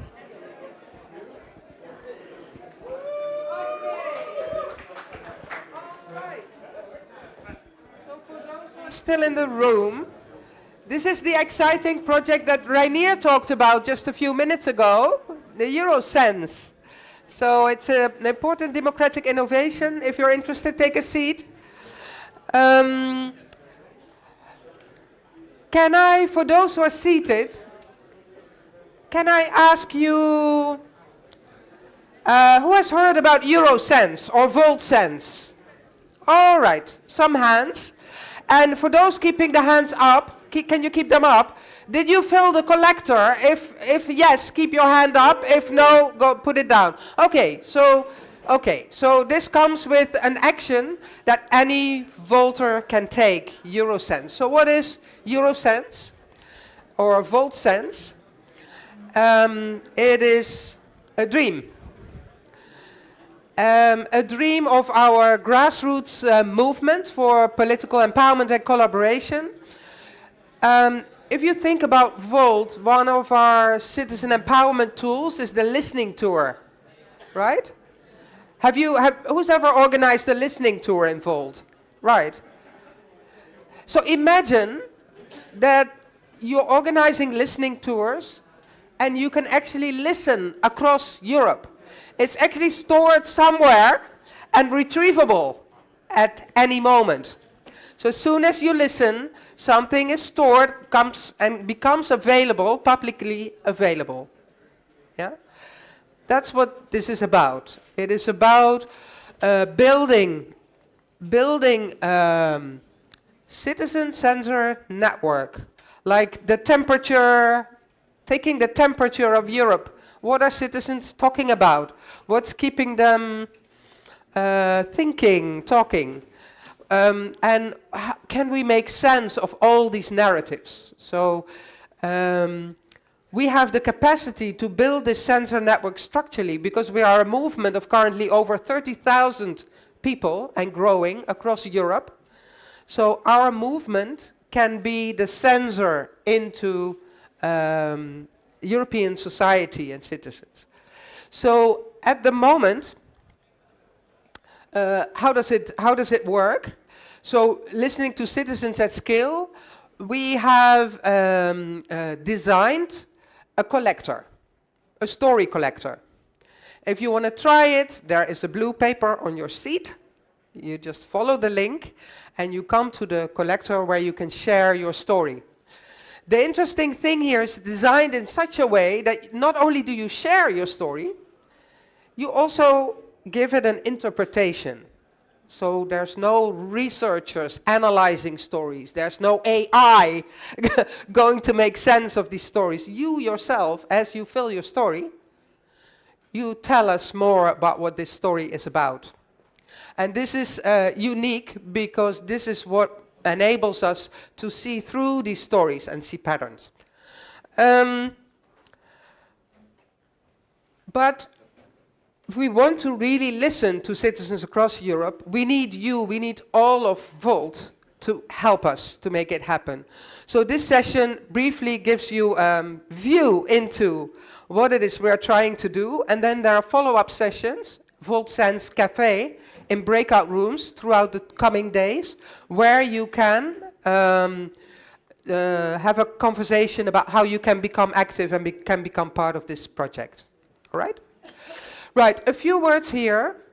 The Volt Sense project started with IFIS. Adrian Wagner, who will talk to you in a minute, is from IFIS, the Institute for Integral Policy Studies. People from IFIS helped us to access funds. We have 20,000 from a European fund called Impetus. It's an accelerator fund for great ideas. We competed, we were one in 100 and plus projects that was selected.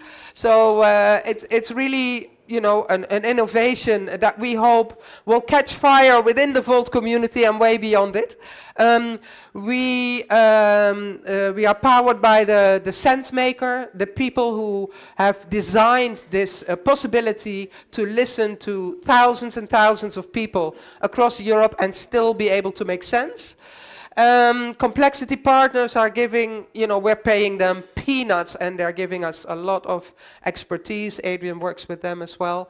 And Charge was the one who kick-started us. They're the Volt scientific platform in the Netherlands. So thank you all for your support and hope to see you in the Volt Sense Cafe later so that we can talk about how you can become part of this project. But over to Adrian now. The floor is yours.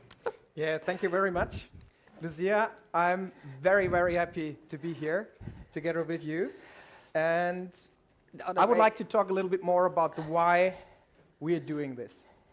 So, you know, sometimes I sit on my balcony in this little village close to the Black Forest, and it's a little bit high up, so I see the garden, and there's this squirrel jumping around. And, you know, I really like that squirrel. It doesn't care about the fences of the gardens. It just jumps from tree to tree. And sometimes it sits there, starts eating nuts from our walnut tree. And I feel like I'm very fortunate for the time where I have been growing up, the place where I'm living. And usually, you know, like that feeling of gratitude changes the moment I open my phone and go on social media, especially those days. Now that squirrel that you're seeing here is not the squirrel from my garden. It's actually called Peanut, and he was killed in the States, in New York, because the owner of the squirrel who rescued it from the streets of New York didn't have the right permit. Yeah, he didn't file the right papers, so they took it and they killed it. Peanut had quite a vast Instagram followership. So I would argue that Peanut is actually the first squirrel to influence geopolitics. Yeah? Now, how, you might ask? The thing was, it just happened a few days before the election of Trump. And the constituency where the squirrel got killed was Democratic in the States. So you can see how already J.D. Vance then started, you know, like to argue that Trump is fired up over the death of Peanut, and how the squirrel was actually called the Elon Musk of squirrels. The story went viral, it became really big, and my point here is less that, you know, to talk about social media, polarization, and all of those things that we already know. My point here is we need to talk about complexity, because within complexity and within complex systems, which politics truly are, especially in Europe, and they will not get easier with what we're seeing in the world right now, the only certainty are unintended consequences. We never know what hits us in the next time, in the next day. We need to be prepared for what we cannot prepare. So complex systems, by definitions, are not predictable. And this is really a key phrase that we, as a pragmatic but also innovative movement, need to let sink in. Because otherwise, we're playing with the same tactics that don't work. So, you know, plans are important, plans are nice, but then usually they meet reality, and I think this is a fitting picture for European politics to some extent. Now, while complexity is actually a mess, it does have patterns that we can work with. Yeah? But there are a few main mistakes that we should avoid. So the first one is thinking we know the bigger picture. Yeah? The moment we take on an idea and make that into a policy, we lose the connection to the ground that is constantly changing. And that is, I think, a big thing why, for example, in the States, the Democratic Party didn't turn out so well as they should have. Assuming causality in retrospection, that means if we look at the past, there are certain lessons we can learn, but there's a lot where we just connect dots afterwards when we see the outcome already. And that is very difficult when we use that for prediction. Yeah?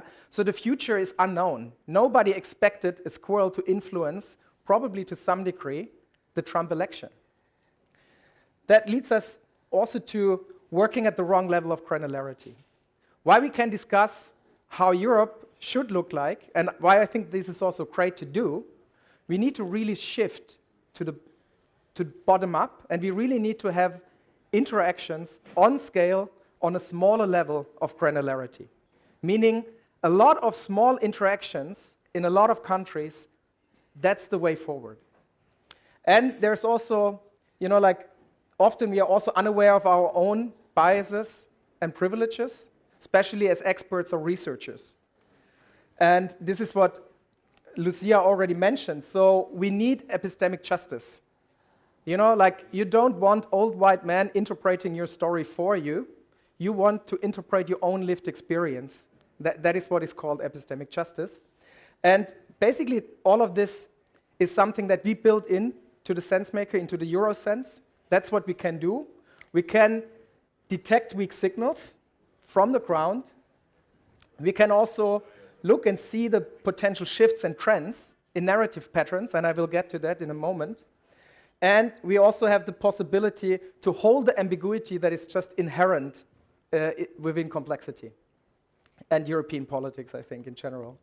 And of course, it builds on quantitative and qualitative data, it doesn't give us big data, it gives us rich data, because we do have a quantitative approach, but then we can zoom in to the micro-narratives and really see what do the people actually mean. And I think this is quite unique also as a political movement. So how does it work? What you see here is by now we already have collected more than 500 stories. Right now it's still a bit of a Volt sense, meaning that, like the stories come more from Volt and participants of Volt or sympathizers.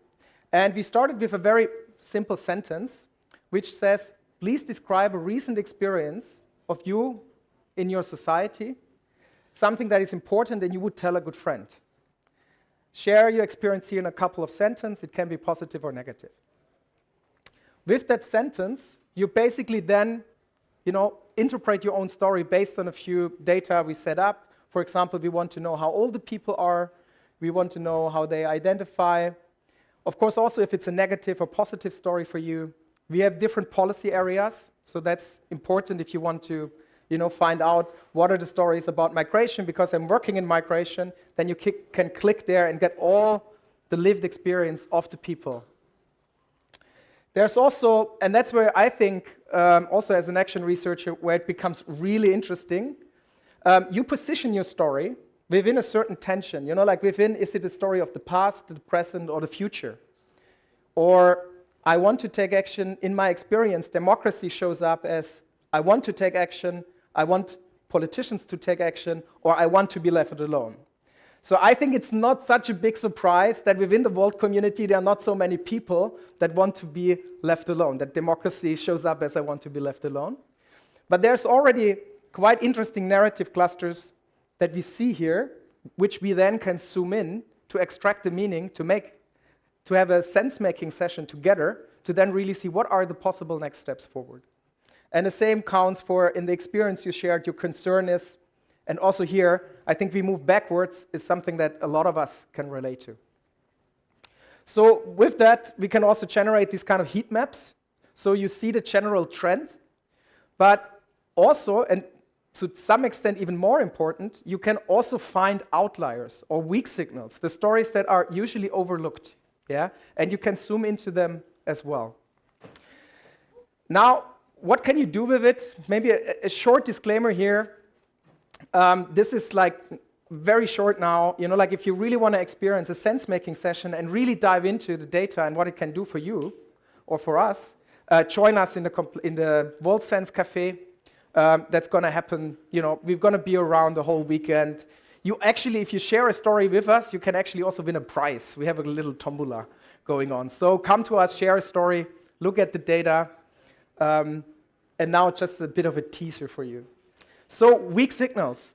Weak signals means those are the stories that are usually overlooked.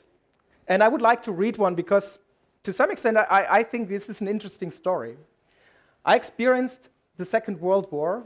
I'm from 1935. Bobby talked about his concentration camp experience. He told me about the need for a common Europe. He made me realize that a divided Europe means our downfall. If we want to participate internationally, there's only one solution, a common coming together of Europe. I am and feel European. I'm now 89 years old. I'm happy with Volt. I believe in Volt.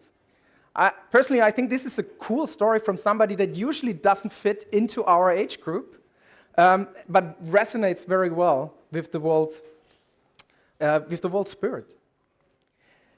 We can also look at context and patterns.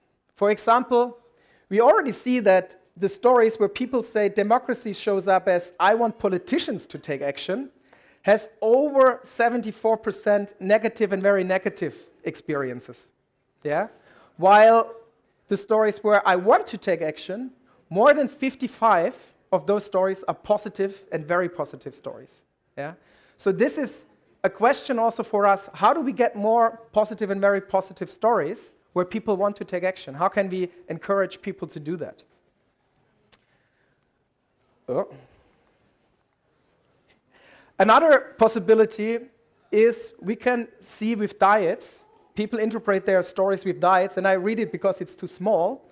So above there is like, how do you, like in the experience you shared, you feel the government doesn't care at all or interferes too much. Yeah? So I think we already see a very clear picture here with a lot of the Volt community saying government doesn't care at all. The other one, it's about, in the experience you shared, what matters most are values and traditions or change and innovation. And also here, I think it's not surprising, change and innovation, that part is very strong. And that leads, for example, to certain questions that we can work with or we can ask ourselves. Like, why do we feel that government does not care at all? Yeah? What's behind that? Or which values and traditions are important for us, if any? Yeah? Why is there such a strong focus on innovation and change? And of course, this is something that we can then find out by looking at the stories. You then can, of course, combine those kind of things and do all kind of crazy stuff. So you get narrative landscape, which show you to some extent if there is a polarization or not, which I think is very important, especially on the long vision if you want to do that all over Europe. Very practical now, what to do with it. So what now to do with it? I mean, this is nice. This is a lot of data science. But what we can very practically do is, for example, I picked now 2 stories. Imagine we would be in a town hall meeting, and we would have gone through a few stories, and then we discovered 2 stories. The first one is I follow lessons in Spanish at the Refugee Project Maastricht.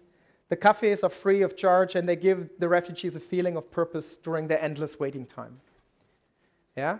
So the other story is I see people my age sliding more and more to the right, mostly because they think it's cool. I mean, it's trendy right now. And if you now as a community decide, like, what is the story we want to have more of? Who is for story A? And who is for story B? Come on, guys. So I think it's pretty clear that we don't want the right wing to be trending. And I think story 1 is definitely something I would prefer to see all over Europe, actually. Now, what we can do is to ask ourselves the question, what can you do tomorrow to have more stories like A and less stories like B? And the fun part is now you can go into Pigeonhole, you can open the app, and if you click on our session, you see that question. And I would like you to just briefly think about, seriously, what is a small action that I can do to have more stories like A and less stories like B?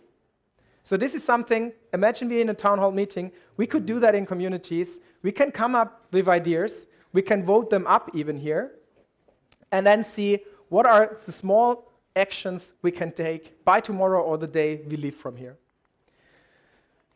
So type it in, you can vote, or you can commit to your action, because this is how change in complex system works, through local micro-interactions on scale. And with the Eurosense, that's the vision that we have.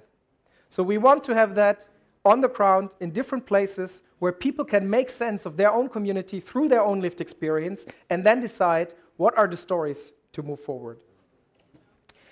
The beauty is, the bigger patterns we can then see in the community, but we can see them also all over Europe. We can see, like, where are the narrative landscapes shifting? What are the polarized topics? What do we need to listen to that we otherwise oversee? I think that's the power. I'm very much looking forward now to the panel discussion. We also have planned trainings, like circles, network events. So please, if you're interested in it, we really need you also to host sense-making sessions. We know now how it works. We have over 500 sessions. The software is ready. You can fill out the story. And it really, needs people to gather across, because I think it's a fascinating project that so far no other political movement really takes on that challenge. And we kind of there's a possibility to not fall into the populist trap of simplicity, while at the same time be very effective and to notice what is actually happening on the ground with this kind of innovation. So I'm very much looking forward now to the panel. Thank you very much, and please visit us in the room Teuter for the Complexity Cafe, for the real sense-making sessions, or reach me under Adrian Wagner at complexity-partners.com. So looking forward to the panel.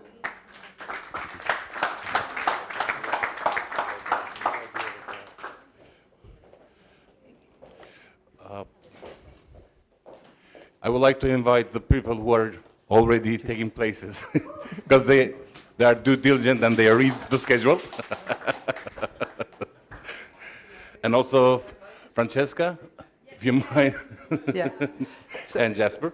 And Let me say a who's few missing? words. I guess everybody's there. Yeah, thank you. So I'll just introduce briefly who's in the panel. So we have Jasper. Jasper is from Democracy Action. Agency, sorry. Democracy Agency. Jasper works in the Netherlands on bottom-up processes, and he works with Juliette Broerse, who is our counselor, Volt counselor in Amsterdam. And you have, of course, already seen Kai from the European Parliament, and you have also seen Francesca Romana D'Antono from the European Board. So, Adrian, kickstart with the panel. Yeah. Yes. So we wanted to see, like, with the, I think, yeah, there's the mic. So we wanted to see, like, how that resonates actually with people that are working. And of course, we have many different layers of politics. And I would start, bottom up. So I would like to start with you, Jasper. You have a lot of experience with participation. What is your experience, and how do you relate that, for example, to the Eurosense, VoltSense project? Yes, thank you. And let me start by saying almost 1 in 5 people have so little trust in the government that they want to violently get rid of it. These are the very unfortunate numbers of the social research in the Netherlands, but unfortunately also applicable to many other countries. We need to radically change the way we organize things. We need to involve people in decision making. People need to feel involved. And I see on a day-to-day basis that it is possible. Some time ago, 8 years ago, I was involved with a participation process, and it happened that this one woman who was totally against the plans of her municipality, she lost all her trust in the government, was fighting legally against these plans. And she won, together with her neighbors. And so basically the municipality said, okay, our plans, which are not very popular, to say the least, will go to the rubbish bin. And we'll start all over. And we will start with a bottom-up process where the people actually can decide what they want in their own neighborhood. And to be honest, this woman changed 180 degrees from no trust at all to active participant, to fighting to cooperation. And so if it is possible there, it is possible everywhere. And basically we see all these small bottom-up projects going on all over the place. And that is very positive, but maybe you see it, but a lot of people don't see it. The most people don't know even about it, also politicians don't know about it. And what is Eurosense is doing is basically connecting all these dots, all these stories, where you would have so many bottom-up processes and they come all together. You could literally make sense out of it and make sense out of what is actually going on and what is actually happening and how can we change this and how can we change policy, actually listening to the people. We need this, people. We really need to do this. I'm very not only enthusiastic, but like spreading the evangelist, like that kind of feeling, we really need to do this. It's really important. And we are luckily working together now on participatory budgeting in Amsterdam together. And so I want to hand over the mic and big applause for Juliette. Well, thank you so much. That was a great introduction. You know what I love about this project that was just presented here on stage is that for me, democracy is not just going to vote every once in a while. And in my case, for the municipality in Amsterdam, democracy is not voting for the city council elections once every 4 years. Democracy is about how you involve people, and in my case, the people of Amsterdam, within our decision-making process. How are we involving people in our policy-making process? Because that is actually democracy. How we get their stories and their needs and their worries across in city council. That's my job on a daily basis, and I think it's also my responsibility to really involve people in what we do. And that is one of the most important topics that I work on in the city of Amsterdam, and part of these things is participatory budgeting. We just arrived here in Albania by train this week, actually, and I was traveling together with my team from Amsterdam over there, and we had a very long train ride of about 9 hours from Frankfurt to Milan. And we just, in those 9 hours, laid the last hand on our project, our initiative for participatory budgeting. So we just handed it in this week. And what this initiative is actually asking from the municipality is to actually reserve a percentage of the budget of Amsterdam and give it back to the people. Because what we think is that the people of Amsterdam should have a bigger say in what they want to do with the money of the city of Amsterdam. We are with 45 city councillors. There's almost 1 million people in Amsterdam. It is not possible to represent everyone, to know all the stories and to know all the cares of these people in Amsterdam. So what we think is that they should have a say in this budget and that they can actually apply to use some of this budget for the things that they find important, to really make sure we are actually working in Amsterdam from a bottom-up approach and to really make sure that people can have a say in shaping the future of Amsterdam, because I think that's the most important, to get their stories across. Because what we see in Amsterdam is actually a trend that is, well, not only in Amsterdam, I think you see it in Europe, I think you see it worldwide, is that people are more and more connecting with people that look like them. People are connecting with the people with the same educational background. People are connecting with people with the same cultural background. And you see that people are staying in their small little bubbles and they don't interact with each other anymore. They don't meet each other anymore, and they don't hear the stories of other people anymore. And that is the real cause of polarization. And I think that is a great negative impact on our democracy in general. So what we need right now, not only in Amsterdam, not only in the Netherlands, in Europe worldwide, is that we need people to meet each other again, to meet people with a different background, a different bubble.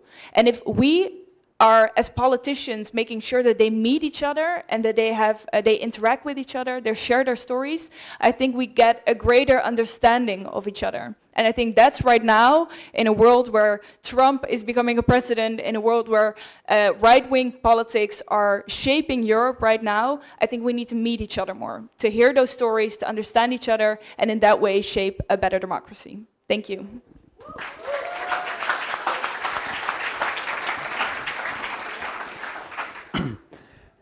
I want to start with a little story. So actually, one of the last GAs, either it was Bucharest or Paris, I don't even remember right, but after the first long night, the second day of full program, far in the end, at some point someone put probably that QR code at the wall and said, okay, look here, VoltSense, there's this huge project, and please participate and tell us your story. And I was a little bit exhausted and tired, and just went on that link and said, oh gosh, another long form, and you have to fill out so many things, and oh, now I have to even make up a story. And I thought, okay, I won't make it right now. Doesn't shed too good light on me right now, but I want to connect this to some more aspects of the story. Because at the same time, I was still a city councillor in Braunschweig, Germany, and we were working at the general guidelines for citizen participation, and I think it was kind of a typical approach where there is not too much will to actually get an innovative approach there. And the program in the end might be a step forward, but not really changing a lot. And then as well, the whole last year in the European election campaign, we have been out on the street talking to so many people and seeing that so many people actually want to give us their story, want to talk to us, and want to be heard in politics.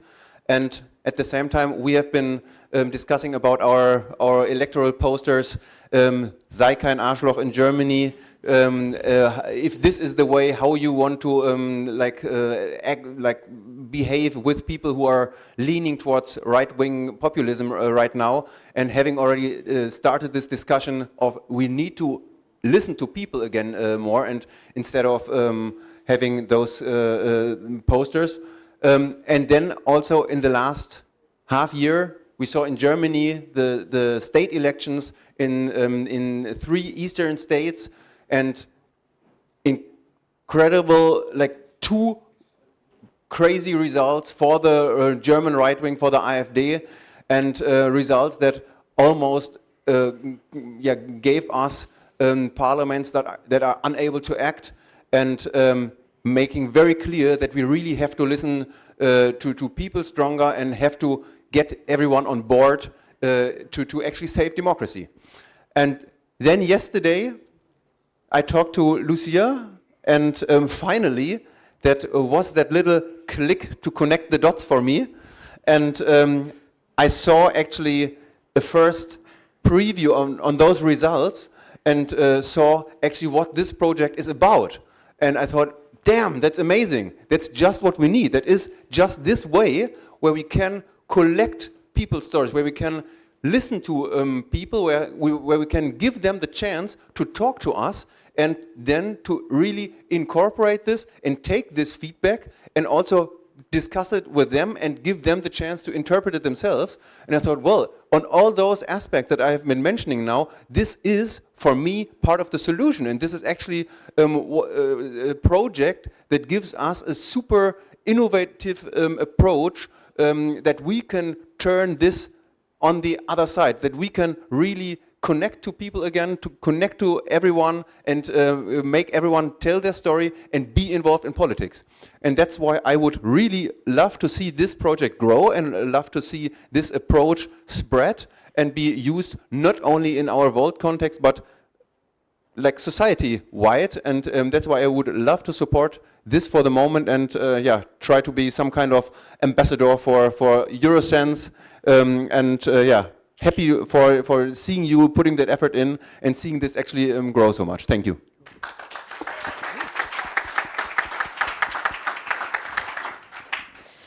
All right, actually this was the perfect conclusion, because that's what I've been doing with VoltSense. So one of the things that I really, really enjoy is talking to people. You might know, maybe you know me.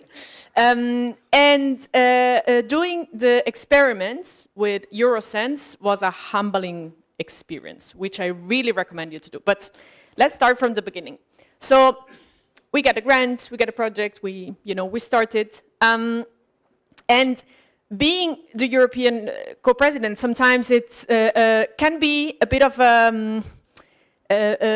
removed from the movement's activity, because you're always, looking at the big picture, and you're always and I'm an activist. I love going in the streets and flyering. So sometimes I'm a bit like, oh, okay, I wish I could do more of this. But then we start this project, and I say, okay, perfect. You know what I'll do?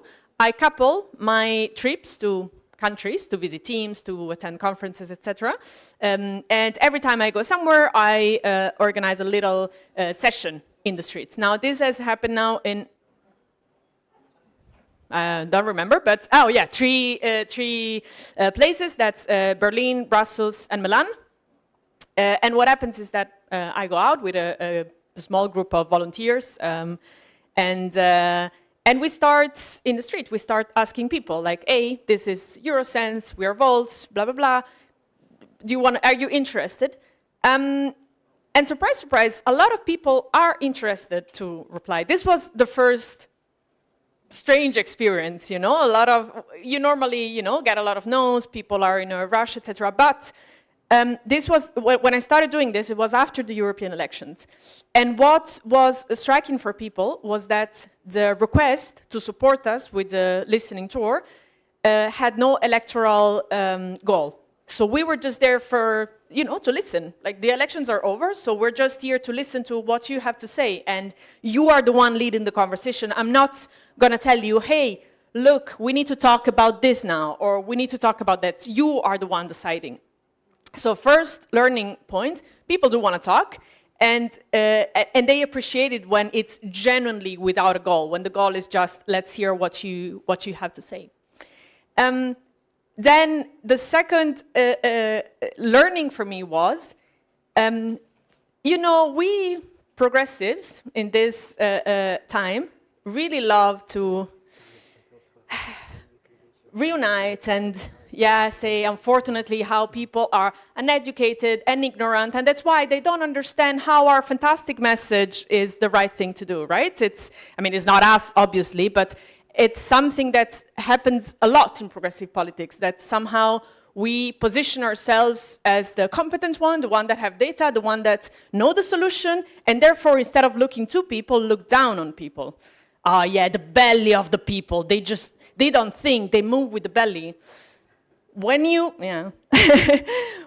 do this experience and engage in a genuine dialogue with someone that is in front of you, you do start to see their reason. And maybe you still disagree with the conclusion, but you do start to understand their reason. Now, I'm going to tell you a little story that I connected that was really, was very interesting for me, also because the questionnaire is like 5 minutes and we talked for 1 hour with these people.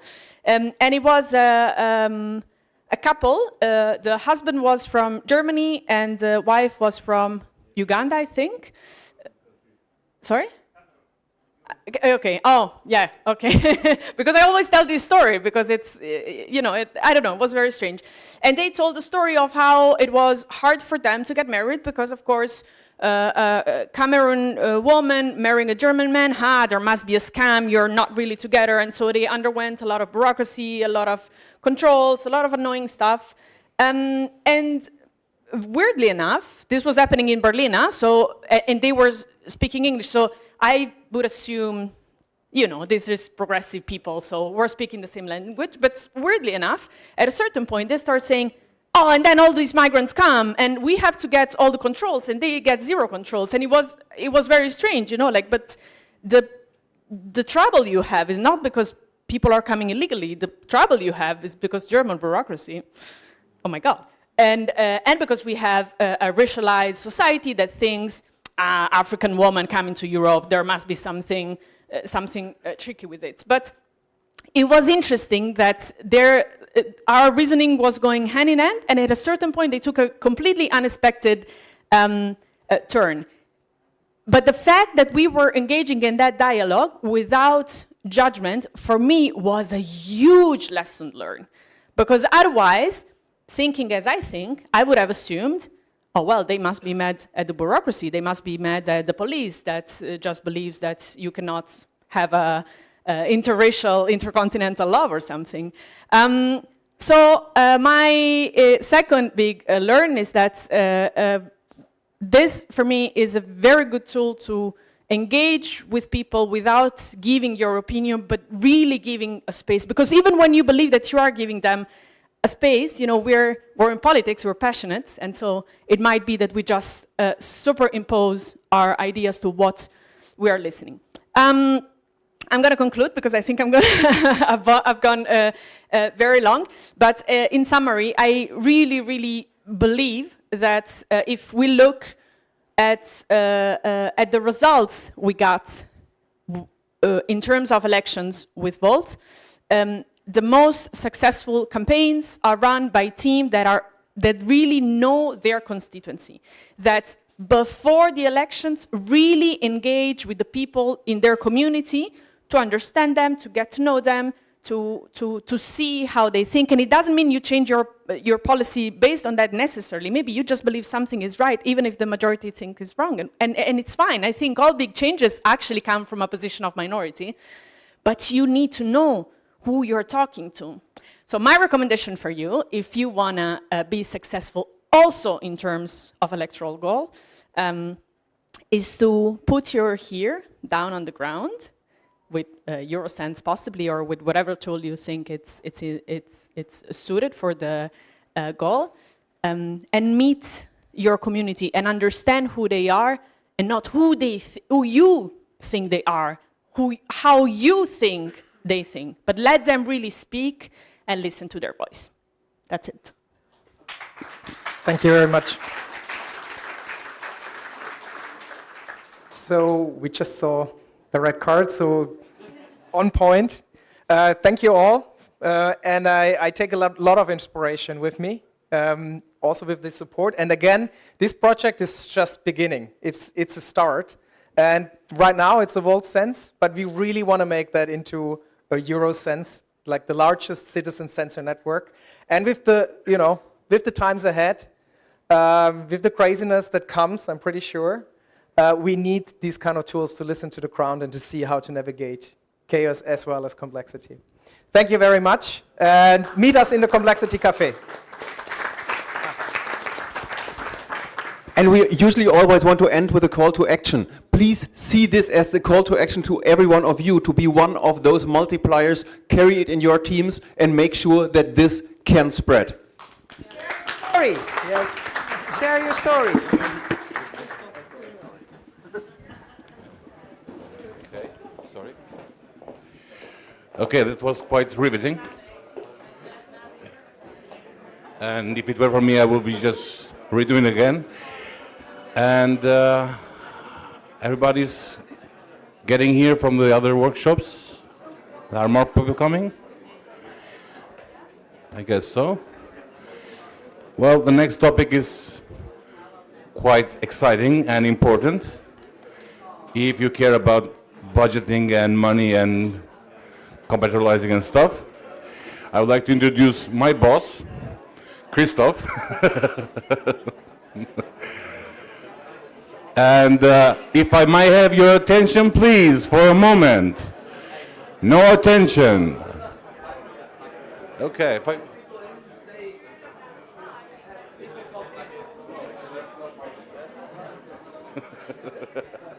okay. I know. People.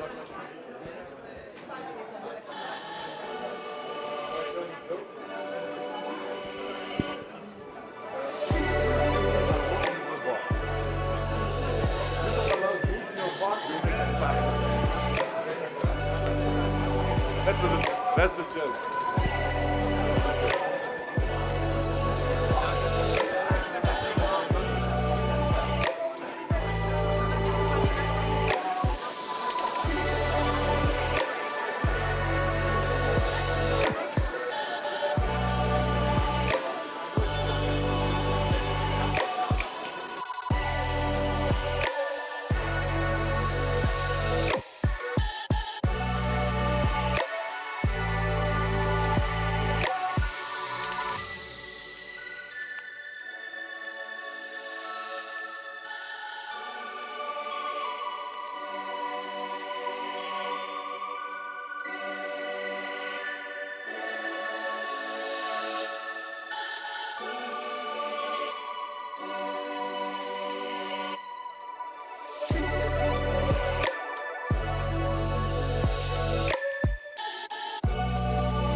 I didn't steal anything. That's perfect.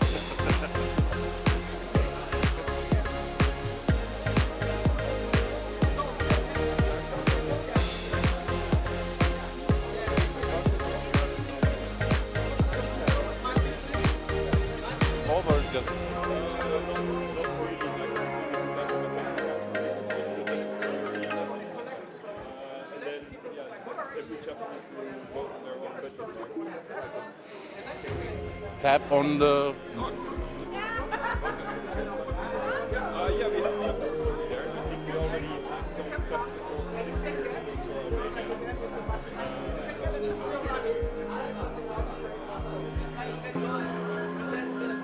What? What?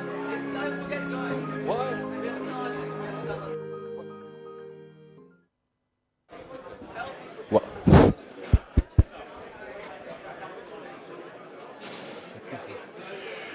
Okay, is everybody in? Who's missing?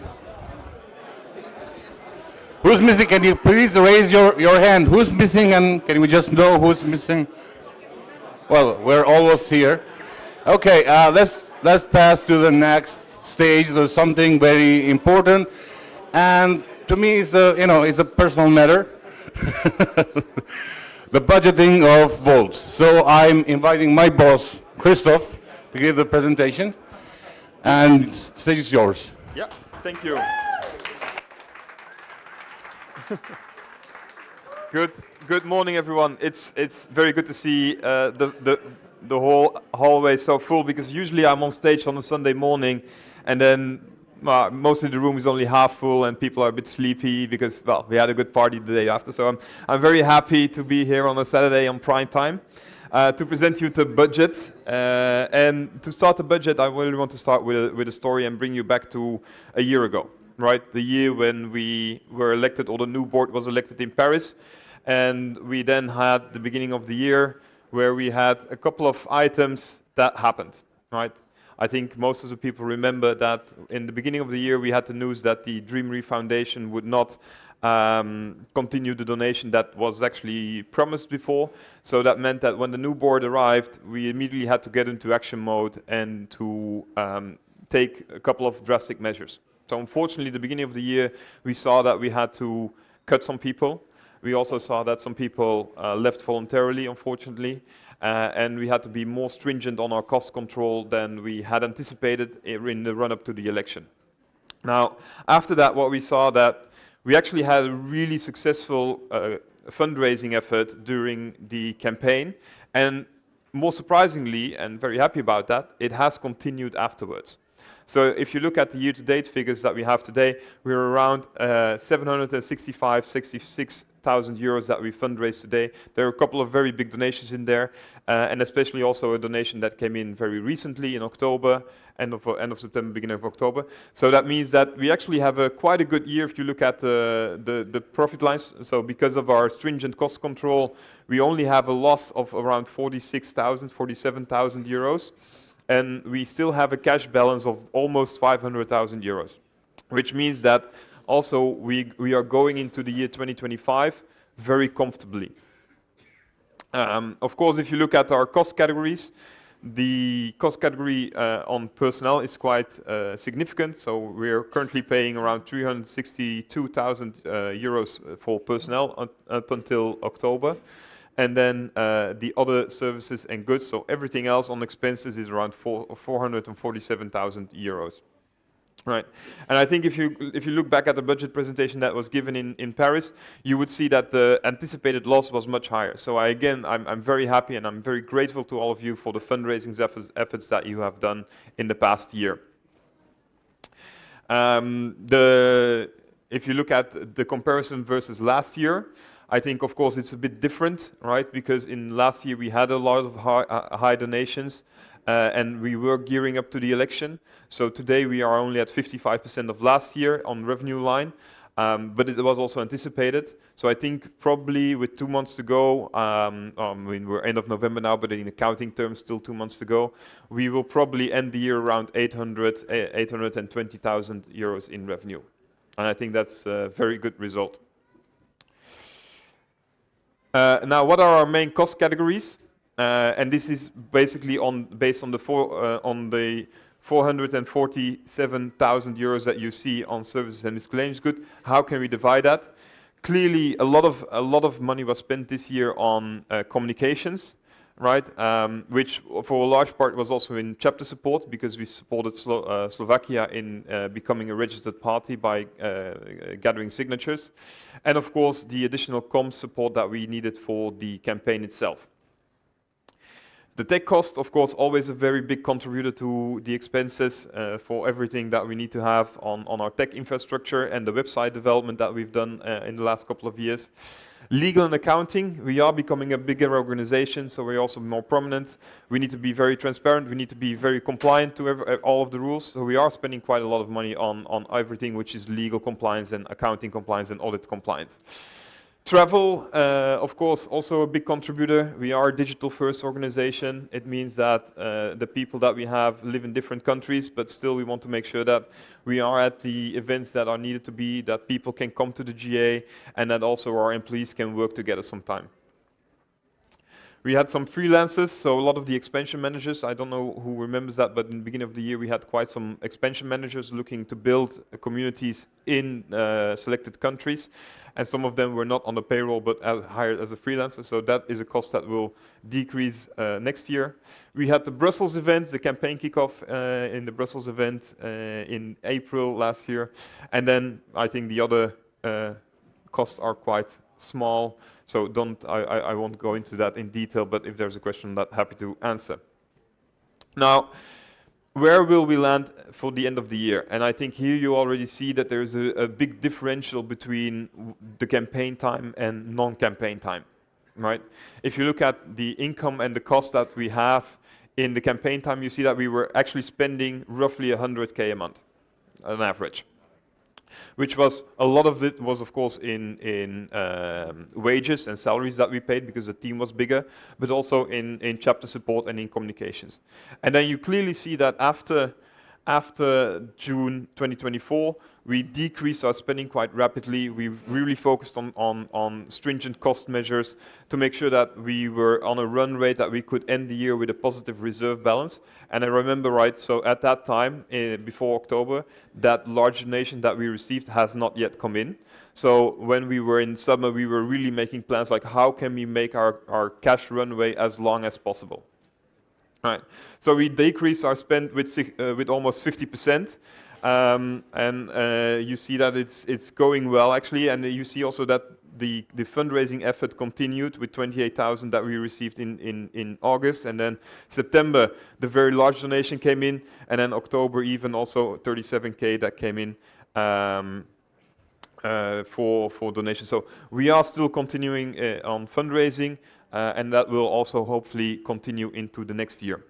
Now, if you look at the cash balance that we have, and I manage a lot on cash because it's the most important thing, right? And this is basically back from all the way in 2022, right? So yeah, to clearly show you the trend line as well. So you see in 2022, in beginning 2023, we received the first part of the Dreamery Foundation donation. We were all very grateful for that because that gave us a very long cash runway to continue on. And then you see it going down until November 2023, when we expected the second part of the Dreamery Foundation. That did not come in, but a different donation came in. So again, we were quite safe. We were at 530,000 euros on cash balance, continuing again, decreasing almost with 50% up until August 2024, after we basically paid out all of the expenses for the election campaign. And then luckily, indeed, September, October 2024, a new donation came in. So you see that we are now on a very stable cash balance, again around 510,000 euros. With 2 months to go in the year, I think the cash burn that we have now, as I mentioned, is around 50,000. I think in the last couple of months it's usually a bit lower, so probably around 45,000 euros a month, which means that we will hopefully end the cash. We will hopefully end the year with a cash balance of around 430,000 euros, which again gives us a very much comfortable position for the budget for next year. Now, how is the budget made? And for the very attentive person in the room, will recognize the slides because I stole them from Johannes last year. But why reinvent the wheel? right? So how does the budget work? Usually we start in August when most of the people are enjoying their holiday. We start working on the budget round, and we do that by asking all of the functional teams and the staff on what would they want to accomplish for next year. What are their base case needs? What are their wildest dreams? And how can we support them best? And what do they need for that? We also look at the fundraising team. We look at the finance team, like how is the state of our income streams at the moment and how much do we think we can raise for next year. Then the Euro board also has a say, right? So to have the strategic input and the political direction that we need, then how can we direct the money to further improve on those goals? That we then get together, especially also with the finance team. That's in the end of, on the back of the room. No, she's not. No, okay.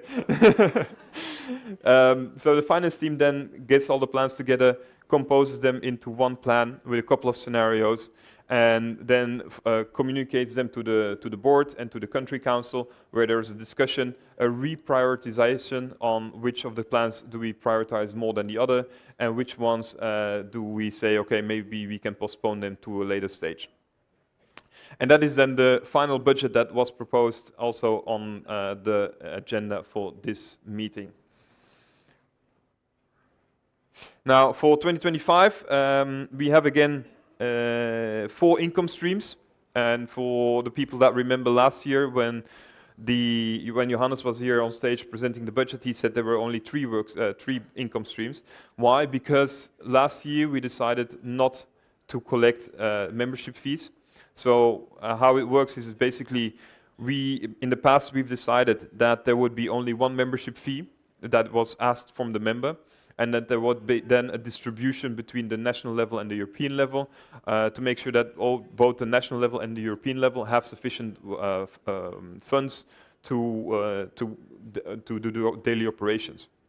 Now, because of the campaign last year, we said we will not.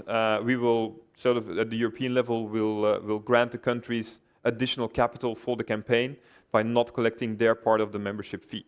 Now, of course, this year we will need that again. So this year again we will have 4 income streams: trading income, which is basically the tickets that you pay today, which pay for the GA; the merchandise, the beautiful sweaters I see in the room. The donations, and I think for this year we have set a very ambitious goal. Even in the base case, we set an ambitious goal of 575,000 euros for fundraising, of which a large part comes from crowdfunding, but also a large part still comes from the Spinoza Circle. Then, of course, we have the parliamentary contributions from the MEPs, and this is where you really see the impact of also winning elections. So today, because we went from 1 MEP to 5 MEPs, we are probably collecting, or we are collecting around 53,000 euros in donations from them next year, which I think is an amazing amount, because it's roughly, to give you an idea, it pays for 1 FTE on the European level. So because we now have 5 MEPs, we can hire 1 additional FTE on the abbreviation side. And it's almost 7x from what it was before, right? So it's grown by 7x. I think that's incredible. And then the membership fees, I said, we want to reintroduce the membership division as it was before. So that means that that we would like to re-implement, and this is also a question to the GA, an official vote, and that for chapters with 0 to 150 members, 5% of the membership fee would be attributable to the European level. For chapters for members between 150 and 1,000, 15%, and then all the members above 1,000 members would be on 25%. So this is exactly the same that we had in 2023 and in 2022 and before even. The final income streams that I didn't mention is, of course, grants. Always a bit difficult. We hope to get more grants. We got 1 grant this year, which was on the subject that we talked about before, so on the Eurosense project. And we are gearing up our capabilities in that segment because it requires really specific knowledge to have to apply for these grants. Now, how does that then look on the income side? So 575,000 in fundraising, Trading income, mostly General Assembly tickets, and then the membership income, which if you look at how the organization has grown since we were in Paris last year, we have seen a lot of membership growth both in the Netherlands, both in Germany, but also in different other countries, Belgium for instance as well. And so I think probably we will have a membership income of 314,000 euros and the parliamentary contribution, as I mentioned before, 53,000. So the total working budget on income which we expect to have for this year is around roughly 992,000, 93,000, so roughly 1 million. I think that's already a very large improvement from where we were a couple of years ago. So I think you really see that we are becoming a more professional organization, we are becoming bigger, we are becoming more sustainable also from the finance side. Now on the expenses, and I see that the numbers are a bit small, so I hope you all looked into the agenda. But basically, there are a couple of cost categories which are detrimental to us, and which are also the ones that are in line with the strategic priorities on the strategy that you've heard before this morning. So if you look at one of the biggest categories is, of course, people. Today we are 5 people that are on the payroll, and we want to extend that. I think we are now at the level of an organization that we really need additional capacity and more specific capacity, right? So now today the group of full-time people is more general direction and general management, and we now need a bit more specific knowledge. So in the budget, what we propose, there is 1 FTE for IT and tech. I think IT, as I will mention later on, we are facing some large IT investments that we need to do, and I think it is really time that we build the backbone of our IT systems on the European level with a full-time IT person. Second person is, of course, fundraising. We need to spend money to make money, is the saying. So we want to have a fundraising person that can help us reach that goal of the 575,000 euros that I mentioned before. And then lastly, last year as well, we had a comms team that was full-time. And I think also there it's very important that we build that capacity up again. And so there's a budget for a comms person in the proposed budget. That would bring the total of FTEs to 8, which then is roughly, if you calculate it, around 550,000 euros of expenses, plus a bit of freelance consultants, totaling 574,000 euros, or 60% of the budget almost. Second is tech costs, right? Which I already mentioned. You see that we are having some large investments. One is, of course, we want to finish the CVCRM system, which I think is very important for the membership database, and we need to implement the membership system to make sure that we can continue growing the organization. And then the second part is workplace, and I know there's been a lot of discussion on workplace, good and bad, positive, negative, but what you see is that it will end. Right, workplace will end. I think in August from 2025, Meta will stop workplace. All right, so they are going to freeze it. They're not going to continue developing. And then 1 year later, in summer of 26, workplace will go offline. And up until now, we have always had the advantage that we didn't have to pay for workplace. So that's why we stick to workplace, because we didn't have to pay for anything. Now, I think we've done a lot of work on this project, together also with the national teams, under the guidance of Luis, so very grateful for him on picking this up. And I think we are nearly there on selecting the successor of Workplace. So for everyone that hates Workplace, give it a cheer, because next year we will not have Workplace anymore.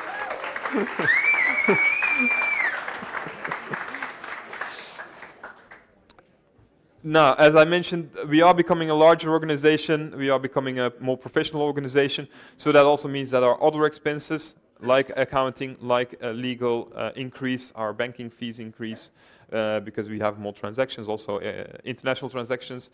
And of course, travel. I think, thanks.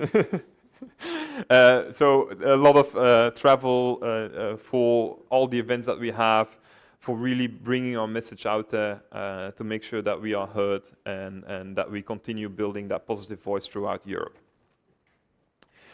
And then finally, we have events and chapter support. Again, I think we've had a good discussion yesterday also in the country council meeting with the chapter relations office that we are starting, that we can continue investing in the countries where it makes sense, that we can continue growing the chapters that feel can have electoral success, and that we can build on that presence to eventually also become a registered Euro party, which would then be the next stage, as you've probably seen the strategy, the next phase of maturity in the European organization.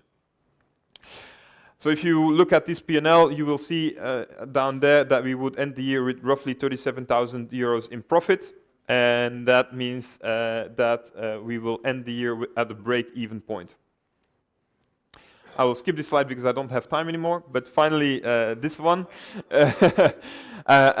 Also, of course, also always being prudent. You are voting on the base case budget, so the budget I just presented, but as a good treasurer, you want to be prepared what happens in the positive scenarios and in the hopefully the better scenarios.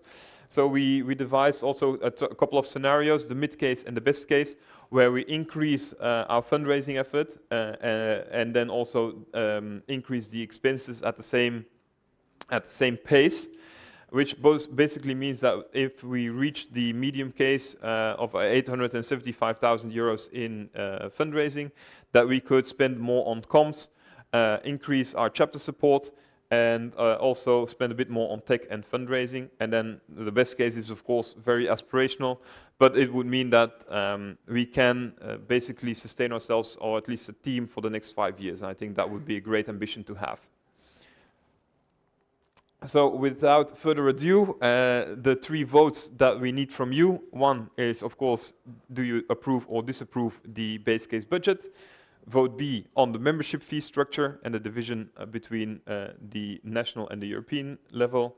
And then vote C is also an important vote, because in the internal regulations, normally the directors are not remunerated. However, we are a one-tier board and we have an executive team, so they should be remunerated, and therefore also is asked your approval. Thank you.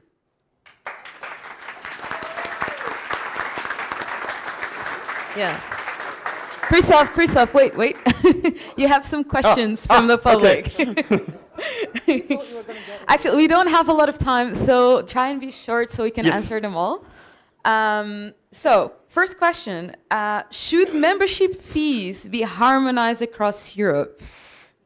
That is an amazing question, and this is actually one of the projects we are working on. So the answer is yes, to make it very short. Okay. Interesting. I mean, I can go into detail if you want, but one sentence, if you can add for people. What we want to do is harmonize it based on the cost of living approach, so that we can create a system that is more equal between the different countries in Europe, but at the same time takes into account the actual wage differential between the different countries. Okay. Now a hard question. Okay. Are there plans to get rid of the large donor system to stay protected from conflict of interest? General answer, no. I think the Spinoza circle works very well, and up until now we have not seen any conflict of interest, and I don't think that there is any conflict of interest between that. Okay. And final question, let me open it. Why are you confident Volt will be able to fundraise beyond 500K mark? What factors make you confident in a mandate that will have no European elections? This is a good question. You saved the best for last, Ines. There are a couple of reasons why I'm very confident about that. One, we see that the election, the actually European election last year, has increased our brand recognition. Right, we are very active now in the European Parliament with 5 people. The MEPs that we have also received quite good roles in the commissions and in the panels from the European Commission, such as Nela being the chair, right? So that gives you a lot of brand exposure, and we can build on that. That is then amplified with hiring a fundraising manager. So if we work together well, also with the co-presidents, Francesca with Mels, that we can really bring that message out there. We are now a substantial organization. We are very set already in 2 countries, and we are building out new countries. So I really believe that we can get to that aspirational level. Okay. Thank you. All right. Thank you so much, Christoph.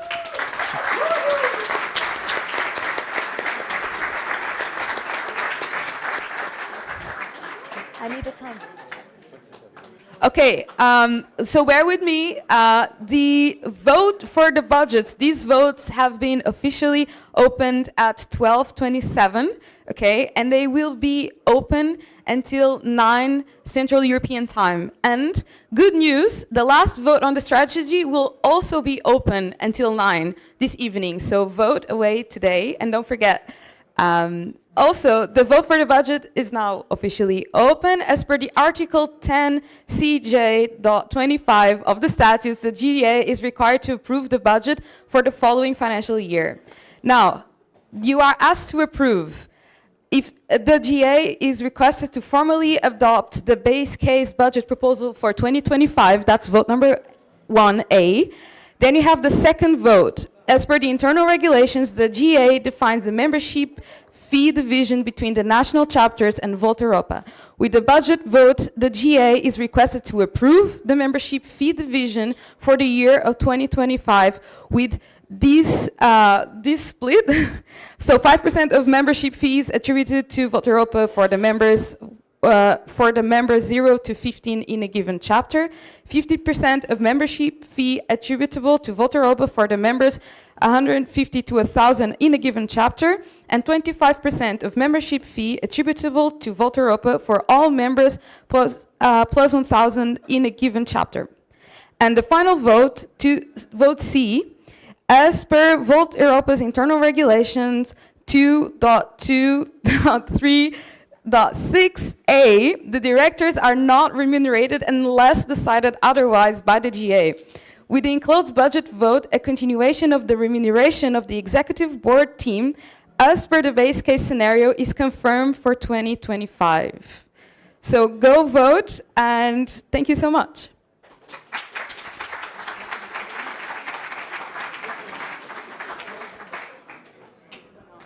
Okay, well, everybody, it's lunchtime. Please find, if you've bought a ticket for the lunch today, I think it's on the first floor. It's been served. We are coming back at 1:30. Please make sure you come back at 1:30. Lunch is in session.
Hello, good afternoon, everybody. Could I please have everybody coming in the main room if you're ready for the next part of the Albanian GA? Everybody that's upstairs, if you are finishing your lunch, if you're catching up with your email, your text messages, can you please make your way to the main room?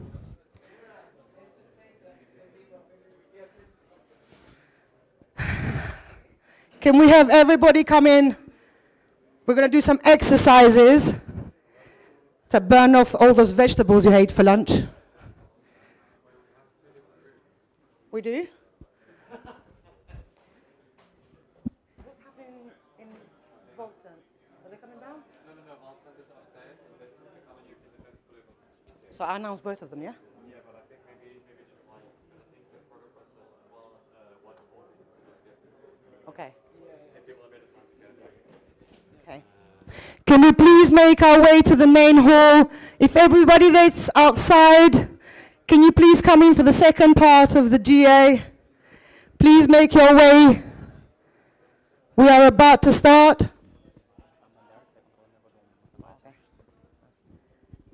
We are about to start. Can you please make your way?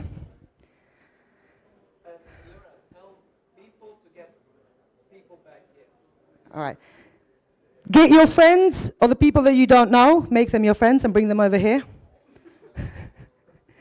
If you want to pick some strangers from the street, you can do. They may not be allowed to come in.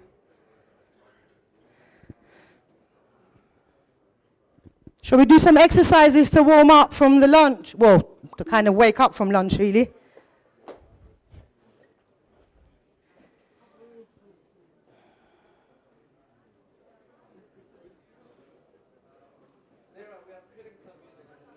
Yeah, I think so.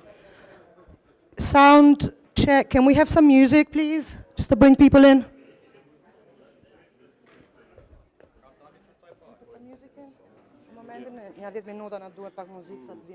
The music. I can just put the cue back on, but I don't know what songs are good.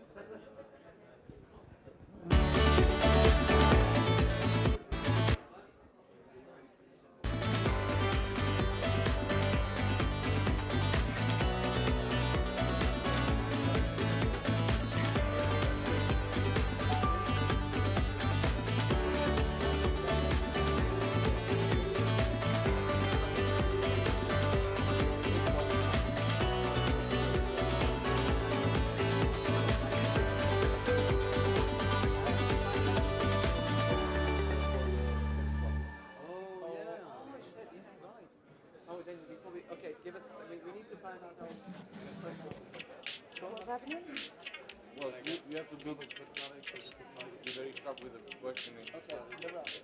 So we have the 4 minutes or 4.5 minutes of the Czech Republic conflict. So we need to find out. That's Rainer van Dankhoff, right?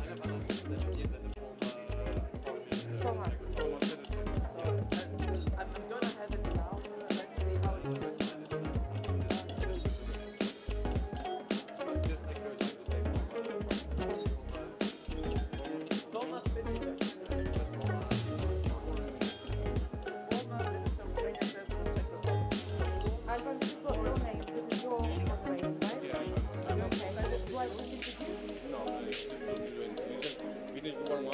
And then I passed mine to you.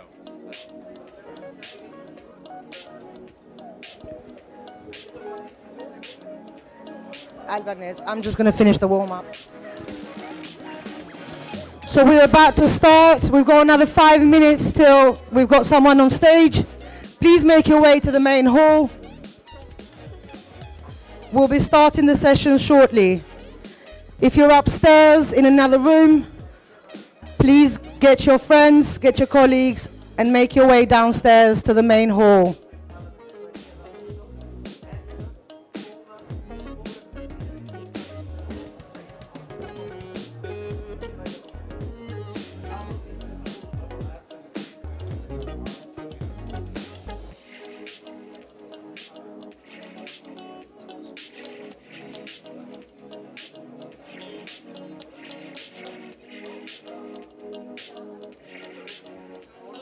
Welcome back, voters. Welcome back. Please take your seat. The countdown to the next session has begun. I've noticed we've got some really young voters in here. Love how we're getting them young.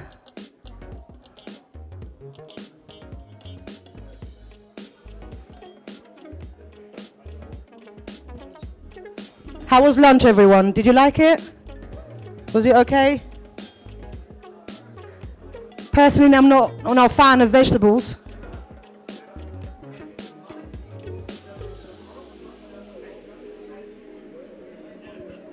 Just to remind people, there's an ongoing Volt Sense Cafe at Teuta Room. Abend.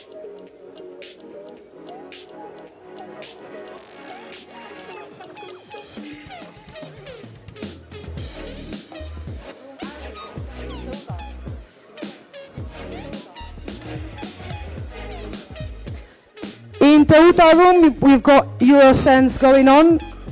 Not sure if anybody's been there to check it out. The next topic that we're introducing will be the Common European Defence. Is everybody ready to talk about what Trump's been up to?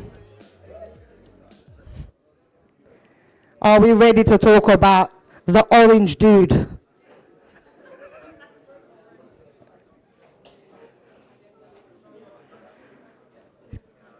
You kind of think to yourself, like, you look at what's going on in world politics right now, and you feel like your timeline is in reverse. Like, why are we going backwards? What is going on? What happened in Geneva?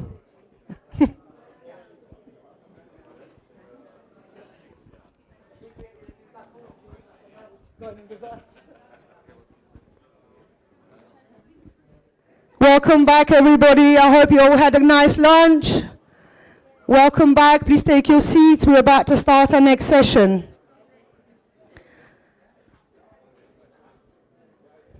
Also, thank you for coming back, by the way.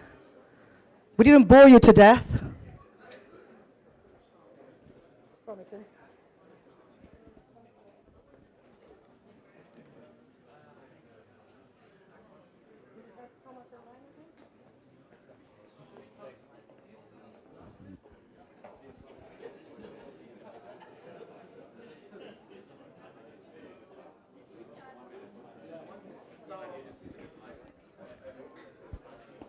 Welcome back, Volters.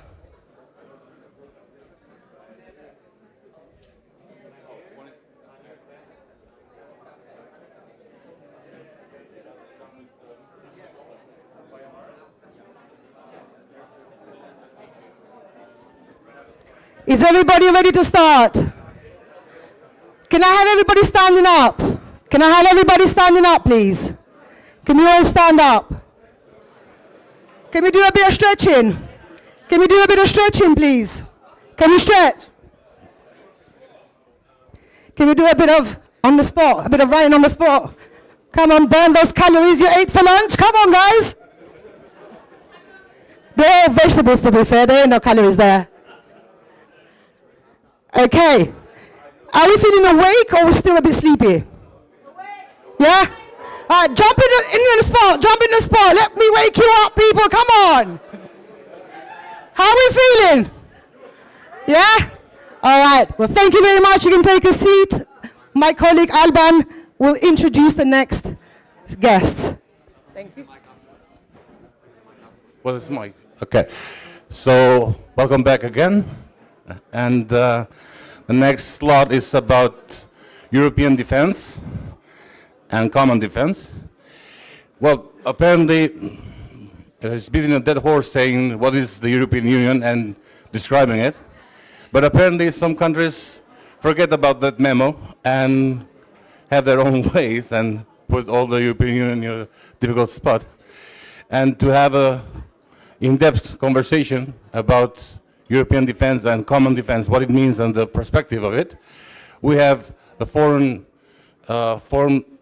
minister of Czech Republic, Peter Czech, yeah, foreign, not actual, based on stage, and our PM, Renier von Lante. Just, you're welcome.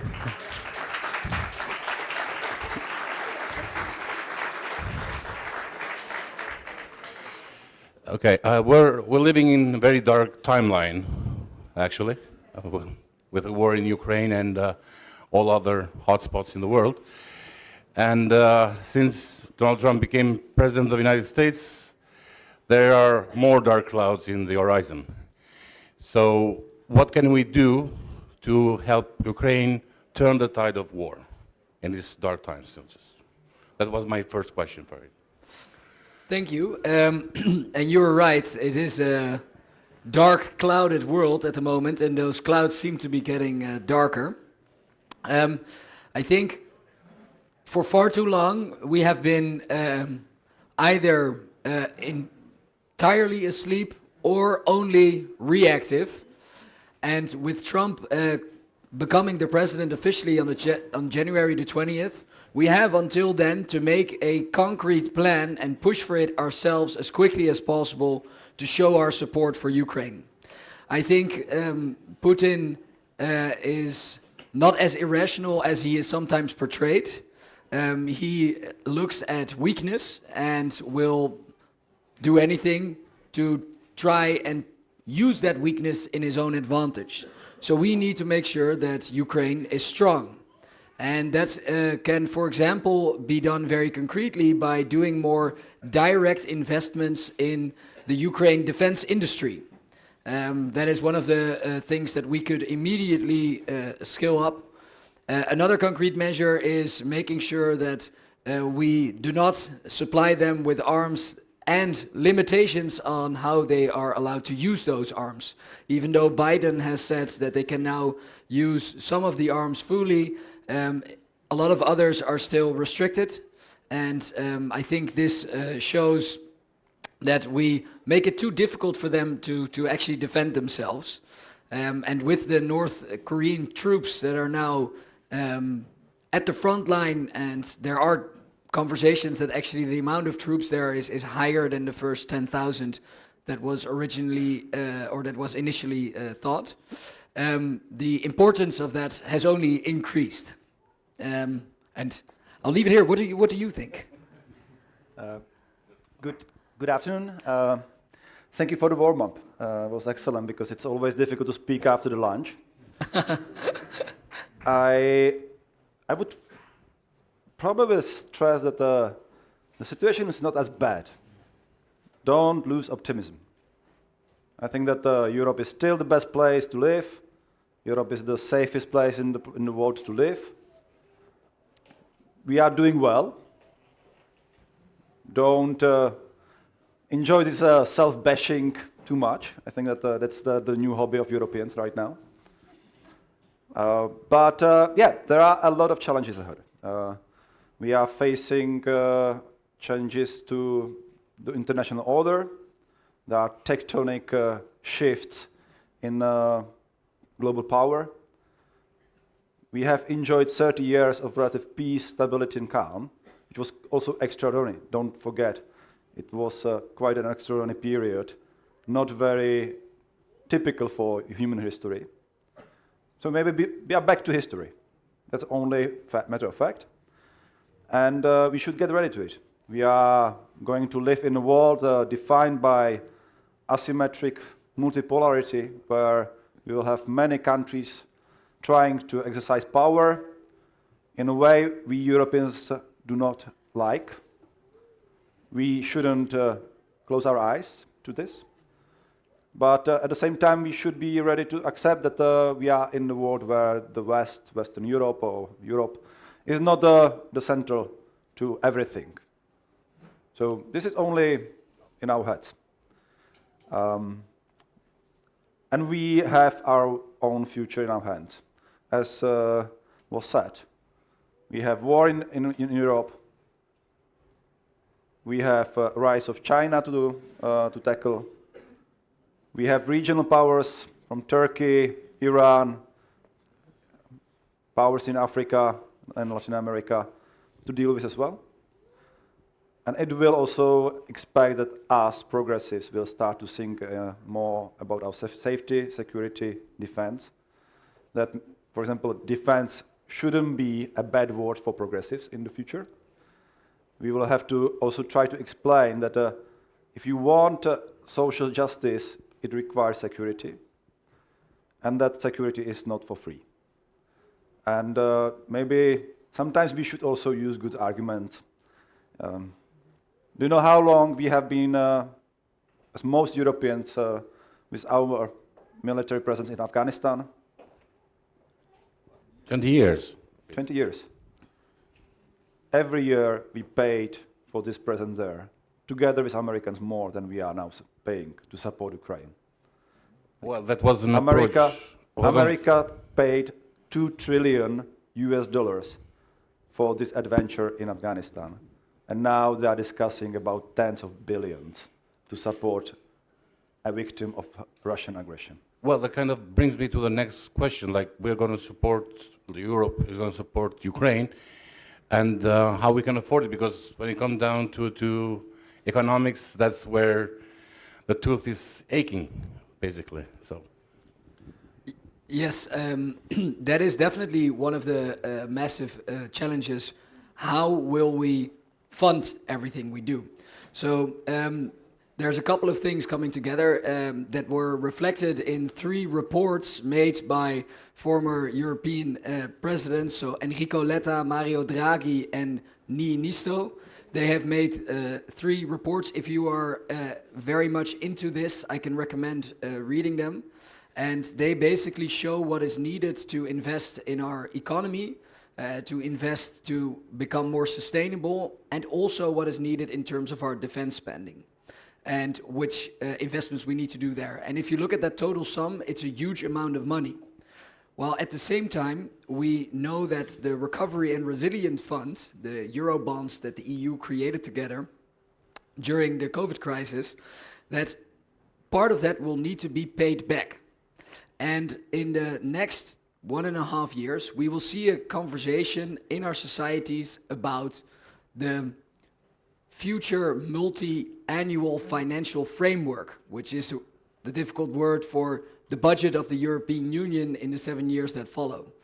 And so a lot of reports show that we need these investments, while at the same time, we will have less money to spend unless we do something. And in many countries, like unfortunately my own, the Netherlands, we have a very right-wing government that has already said we want to pay less to the European Union. The moment that Draghi had his report published, 200 pages, within 5 minutes of publication, Lindner, the FDP finance minister of Germany, said, we will, Excellent.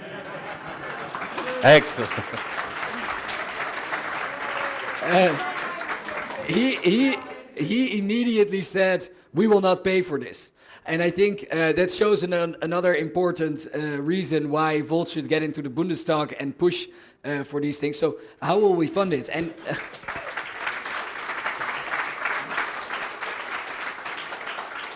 because I think almost everybody is convinced that these investments need to happen on a European level and under more European coordination, because we will get more safety, we will get a better systems that are better aligned with each other than they are now.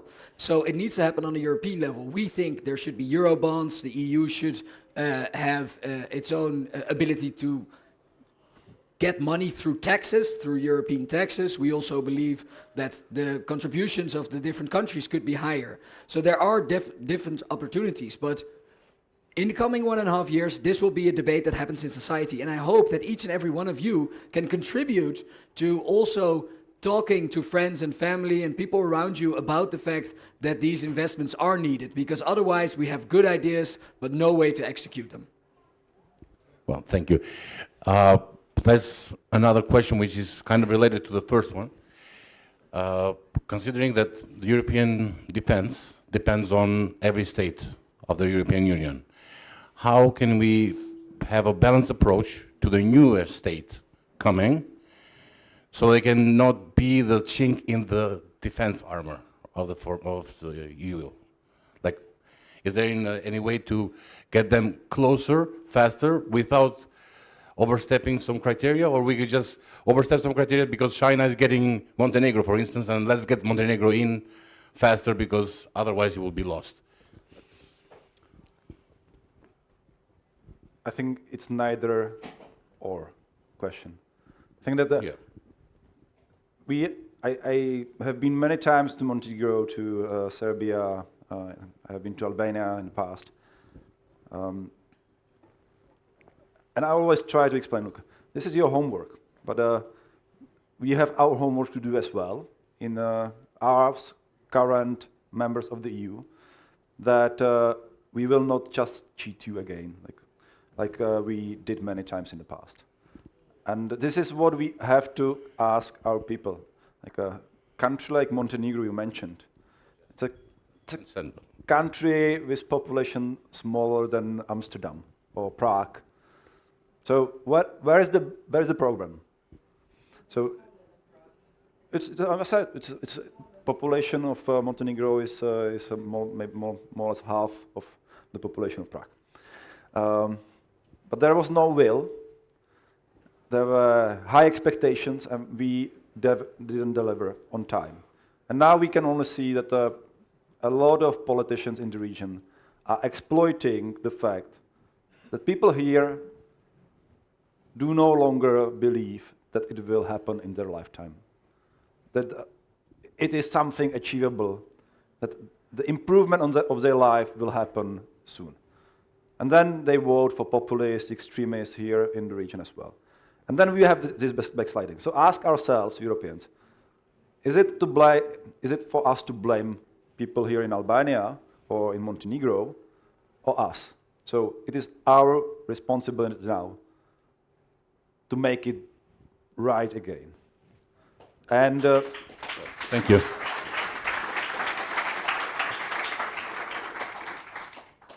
And ask for meeting all the requirements from EU members. May I just react very briefly? There are a lot of money spent on defense in Europe. Already today, we spend more collectively than Russia, almost the same as China. But why we do need 27 military bands? Why do we need 27 different military systems? Isn't it that you Europeans, our friends, should start asking, we want to be safe, we want to spend money on our security, but why you politicians are not doing it in a way that you save our money? Why you cannot do it together? Why you have to buy each of you something different, which doesn't improve our security? And I think we need to ask, if we are to increase European defense spending, the additional funding should be spent at the European level, not at the national level. Well, yes. I think for a long time, the word taboo was European Union Army. And I guess it's time to remove that taboo and to look forward that idea of a unionized army of the European Union. Yeah, I think one comment, it is correct that a lot of money is already spent on defense. When we talk about defense spending, one thing that is important to keep in mind is that the biggest chunk of money that is spent on defense is spent on salaries for soldiers. And because the salaries in countries differ, it sometimes gives a distorted view if you only look at the amount of money, because in Russia the salaries are so much lower that actually, even though they have low defense spending, they still get a lot of materials and supplies through it. Another thing on the money that is spent on defense currently, weirdly enough, since the war in Ukraine, the amount of money that we have spent on defense is rising. And it's necessary. I'm happy that we're finally in most countries reaching the 2%, and in some countries like Poland even going to 3.6% of the GDP. However, what I want to say is that this money is actually not spent in Europe. So the amount of money that is spent on defense in Europe is actually decreasing in this same period of time. And that is because we have been buying from America, from South Korea. And of course, I see the logic that if we need to supply Ukraine with more ammunition, that we need to do it quickly. We need it now. We cannot wait for a new factory to be made and then deliver it later. But in the past 2.5 years, there have been ample opportunities to take some of the defense spending and create new defense industries in Europe itself. And we haven't done it. And the main reason for it is the national silos that our national governments are in, that they start fighting about, oh, I want that factory to then be in my country. And that national silo thinking is something that we are trying to break through with Volt. And it is not always easy, and this is the perfect example of where it actually leads to higher costs, slower progress, less support for Ukraine, and it amplifies for me the importance of what we are doing.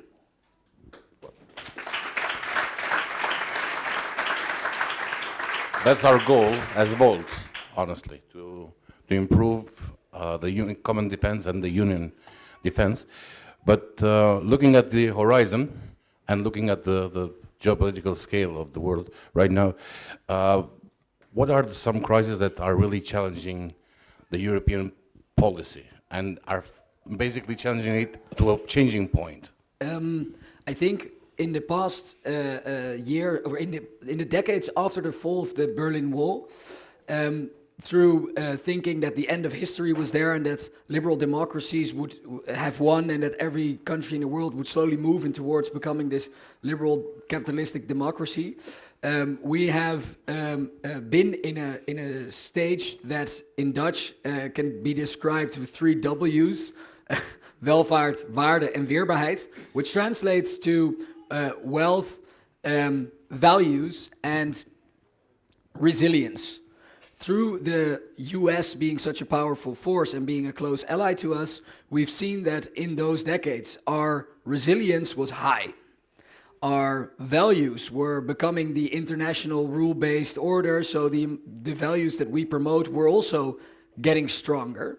And our wealth also rose in that period of time through economic trade and all the elements we don't need to go into now. But what we see since the last 10 years is that on all those aspects, we are in a decline. And now we have to make decisions where one goes from the expense of the other. So, for example, we can choose to become more resilient by doing climate adaptation and by investing in our defense, but it goes at the expense of the social welfare state, at the expense of educational investments, which are things that I would honestly rather invest the money in if the need wasn't so high. And also, sometimes we now, through security reasons, choose to not live up to our own values. If you talk to somebody from India, they can easily call us a hypocrite, or from Pakistan. If you search at, if you look at what we have been doing, we don't want gas from Russia anymore, but we buy it from Azerbaijan, and in the Nagorno-Karabakh, they have been doing something similar. And because of our sudden gas demand on the global market, we were able to buy gas in different places, but for people in Pakistan, the gas prices rose so high that they couldn't afford it anymore, and some had no electricity anymore in their houses, and no heating anymore. And I think if you look at it from their perspective, they will call us a hypocrite because we have these values that we hold up high, but we don't always uphold them. And so the trade-offs, that is where the difficult policy decisions are being made now. Well, you can consider that from their perspective, but I'm asking more. We have a lot of problems in the world right now. Like we have the conflict in Palestine, we have the conflict in Ukraine, we have a conflict coming in Africa and everywhere. Aren't these conflicts also an opportunity for Europe to show her role in the world, or her policy making, her ability to put a little bit justice or move the scale a little bit in that area? Or we could just pretend that these things don't exist and mind our own self as Donald Trump is doing in the United States. There's definitely an opportunity, but maybe you want to expand. No, I think opportunity is there, but at the same time, let's ask ourselves, what should be the role of Europe in solving Middle East conflict? I think that Europe should facilitate, for example, that countries in the region solve the problem. We are not in the world where we Europeans should impose our solutions or views on others any longer. So this is the change we are now into. Multipolar world with no hegemon. This is what we are entering right now. Doesn't also expect from us that we understand that we, as a global role of Europe, is not to impose something on others. We should bring maybe the people to discuss, try to help them to understand each other. But we don't have solution to Middle East. We Europeans don't have it, and let's be honest with it. And I think there are issues where the real global role of Europe is. For example, global commons, how to protect them. Because it is climate change, for example, global ecosystems. This is something where we need, as Europe, be more active, try to push others to work with us on this. Look for multilateral solutions, not unilateral solutions only. Maybe think more creatively about international organizations. We are in a deep crisis of multilateralism. But this is probably biggest challenge for Europe right now, a part of war in Ukraine and climate change, which I see as two major issues right now. We need to address the fact that we don't have any longer working international organization.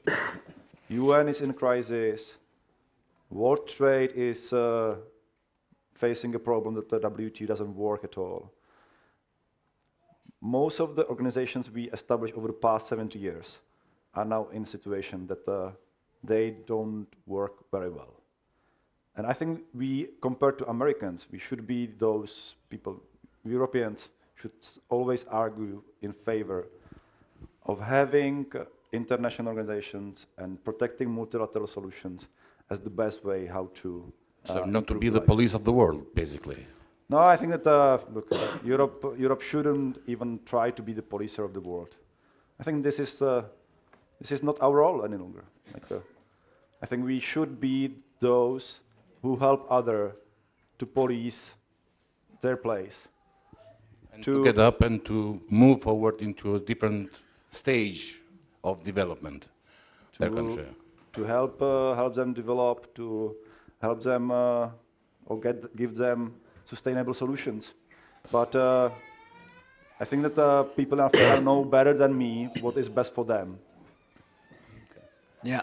Well, thank you. And in the vein of that last remark, is there anything that you would like to change about the European policy right now? Like something that when you were minister you had the desire to change but never had the time or never led you to change? When we speak about European defense, security, foreign policy, I always had a problem that it was like 27 different views on everything, and it was more or less always reaching the minimum agreement because we didn't share what I call a strategic outlook. What does it mean? If you ask Czech or Spanish or Dutch, what is the most urgent security or foreign policy issue? You get 3 different answers. If you ask Lithuanian or Greece, the same, because they feel that there are things that are more urgent for them, which complicates the way how we can achieve some kind of like common European strategy. And I think that's where we need to start doing much more. And I think you can do also a lot to explain that if you come from Amsterdam or from Athens or from Tallinn or from Bydgoszcz or Zakopane or many small towns and villages in Europe, Cork, I like Cork, Is there anybody from Cork? That you understand that there are problems in the world that affects all Europeans at the end of the day. That China is a question that we have to face all. That Russia is not a problem only for Poland or Lithuania. It is also a problem for people in Porto or Famagusta. So, Faro, sorry, not Famagusta, Faro. Sorry. So, the same that I'm from Prague, but I have to care about what's happening in Morocco, Algeria, Sahel, in the south of Sub-Saharan Africa, because it is not a problem for Italians only or Spanish. It's my problem as well. And I think this is important to start explaining everybody. We need common strategic culture, common security culture in Europe.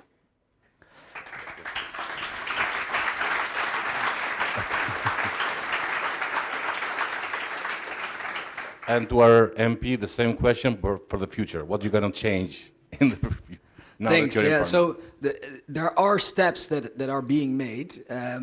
I think the EU has never really done a lot on defense, hardly anything. And in the previous mandate of the European Parliament, for the first time, steps were made with 1.6 billion that was invested from the European level, which sounds like a lot of money, but in comparison to what is needed is a little.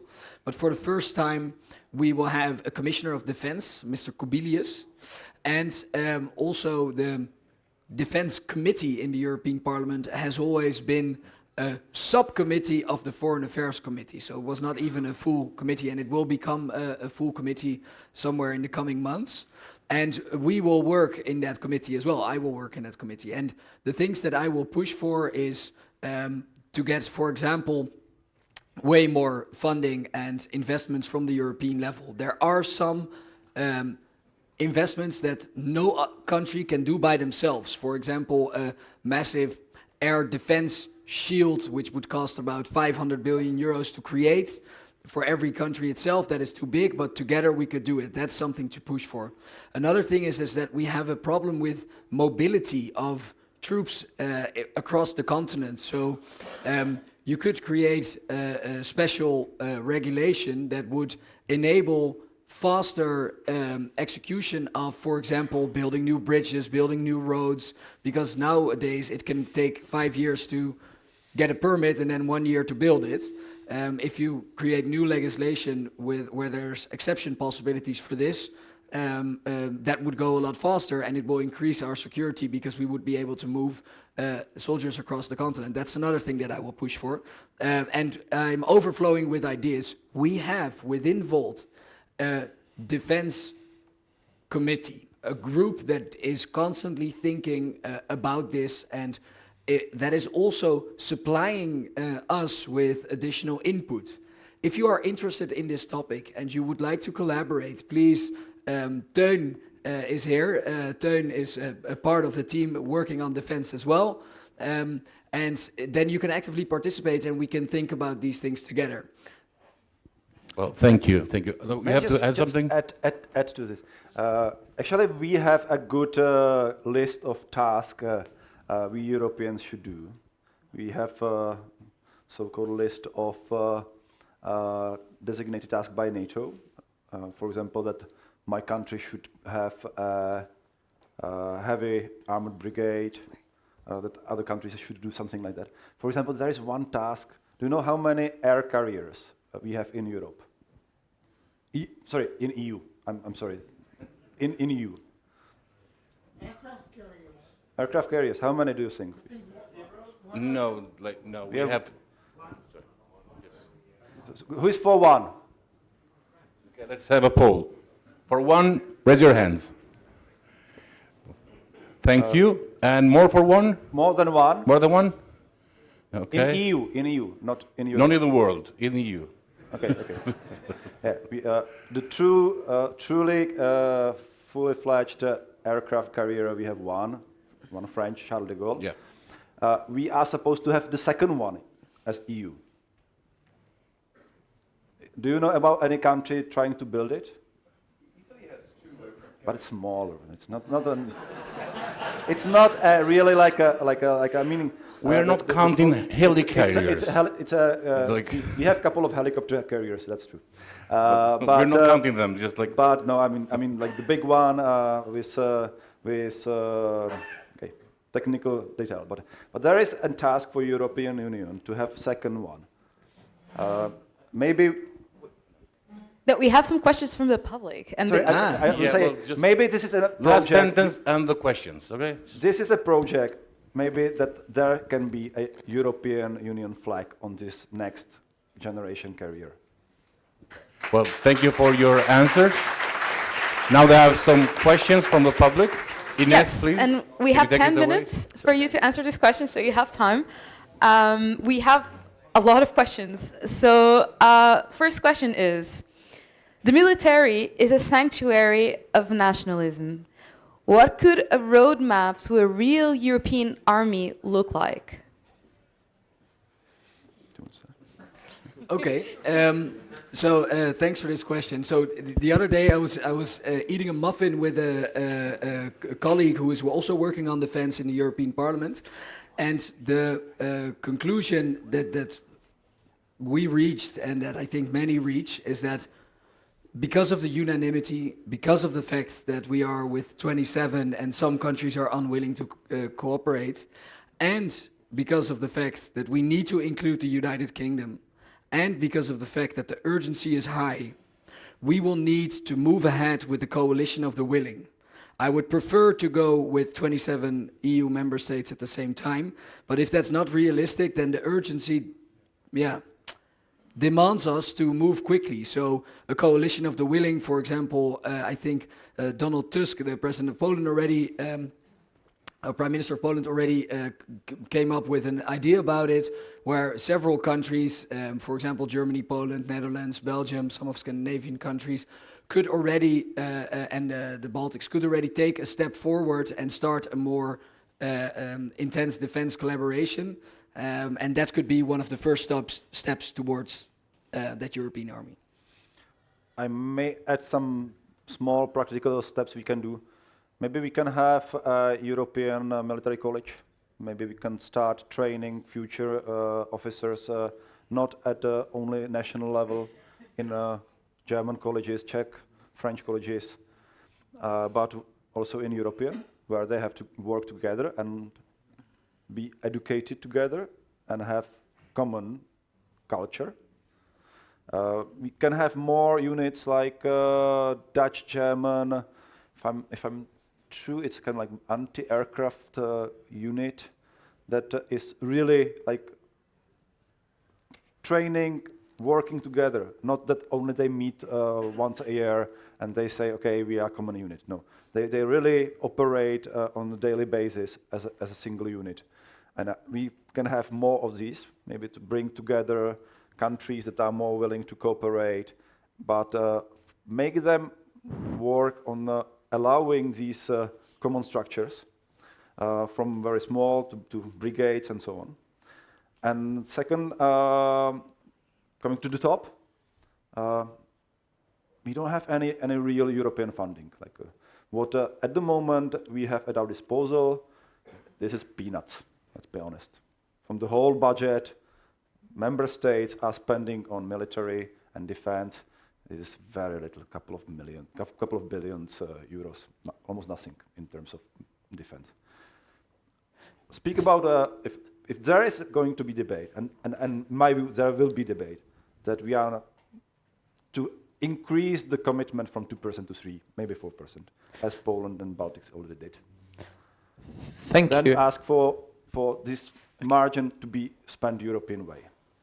Okay, thank you. The next question is, how do we, as Europe, move away from our dependency from the United States in terms of security and defense? Well, I think a lot of the answer to that question already lies in everything that we said until now, basically. But an element that we didn't really touch upon yet is that our foreign policy and the unanimity that is needed in European foreign policy is still limiting us. If you look at how we respond to the war in the Middle East, you see that in the United Nations there's 1/3 of European countries that's voting against resolutions, 1/3 that is voting in favor, and 1/3 that is abstaining from voting. And through that,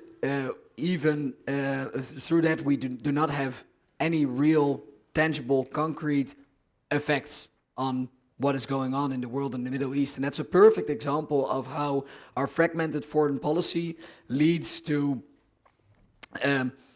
the inability to have any impact. And therefore, what we are pushing for from within the European Parliament is moving to qualified majority voting, so a majority that is bigger than 50 plus 1, simply said. And when we talk to Mrs. Kaja Kallas, who is the basically Foreign Affairs Minister, to make it brief, and of the European Union, this is what we are pushing for. How can we move away from unanimity? Can we already implement QMV as quickly as possible? And that will also decrease our dependency on the United States. If I may just briefly, I'm sorry, the question is, in my view, has one problem. It is as if you ask somebody who is sitting at a table eating almost for free to start thinking whether he would like to pay for this. So, true. As long as it works, the person will sit there and eat.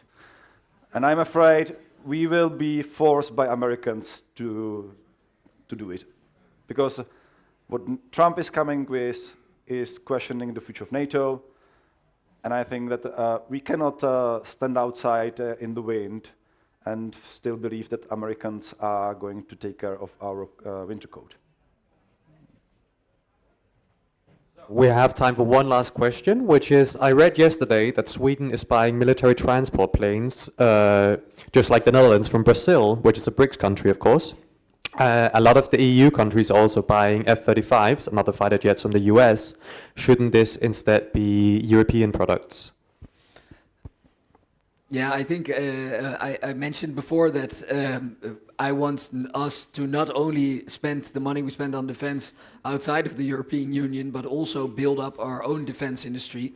It's not as if we have none, but it's not on the scale and broadness of covering every military aspect that we need. So the short answer to this question is yes, but we also need to find the balance between our immediate needs and our mid to long-term needs. And we need very frank debate about consolidation of European defense industrial complex. We need common European procurement. And this is not possible to be done without either fiscal capacity at the EU level or designated large funds for military procurement at the EU level. It will force the industry to innovate, to concentrate, to be more effective and efficient, and then we can have products we can buy. Frankly, we don't have anything compatible or comparable with F-35 at the moment. We don't have, in many products, a European alternative. I don't see a European counterpart to, for example, Patriots, this air defense protection. Then I have to buy it from Americans. I would like to see European Patriots or new generation fighters, edge of the art, the most modern military equipment for our army. But this is not going to happen from one day to another.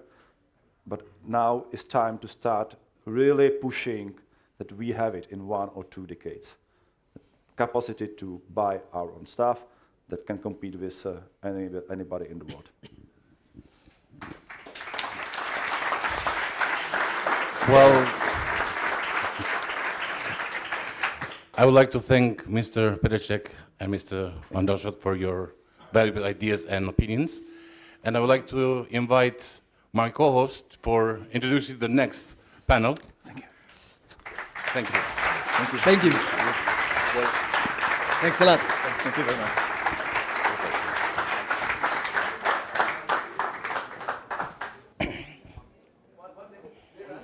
Yes?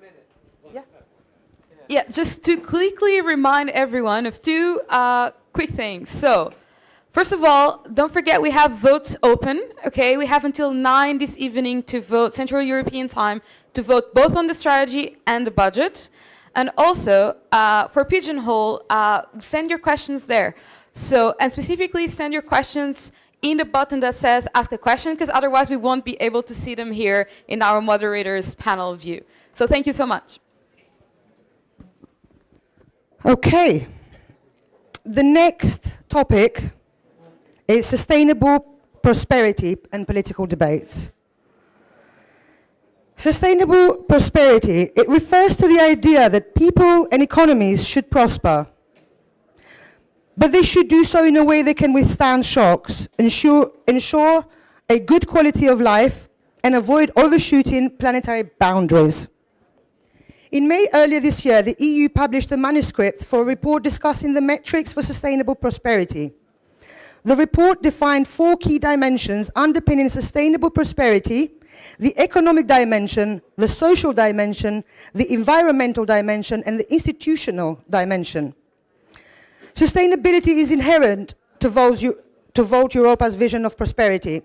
In light of recent events, we believe that it is important that we don't lose sight of the need for sustainable progress at a time when it's being framed as a luxury.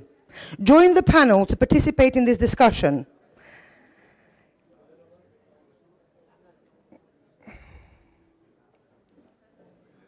I don't have the names of the panelists.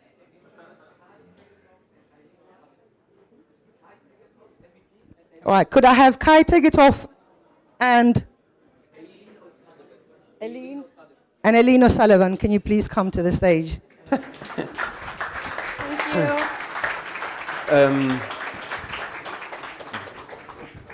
Okay, the first question. Oh, we're starting. Huh. Sustainability and prosperity are such large and quite broad buzzwords.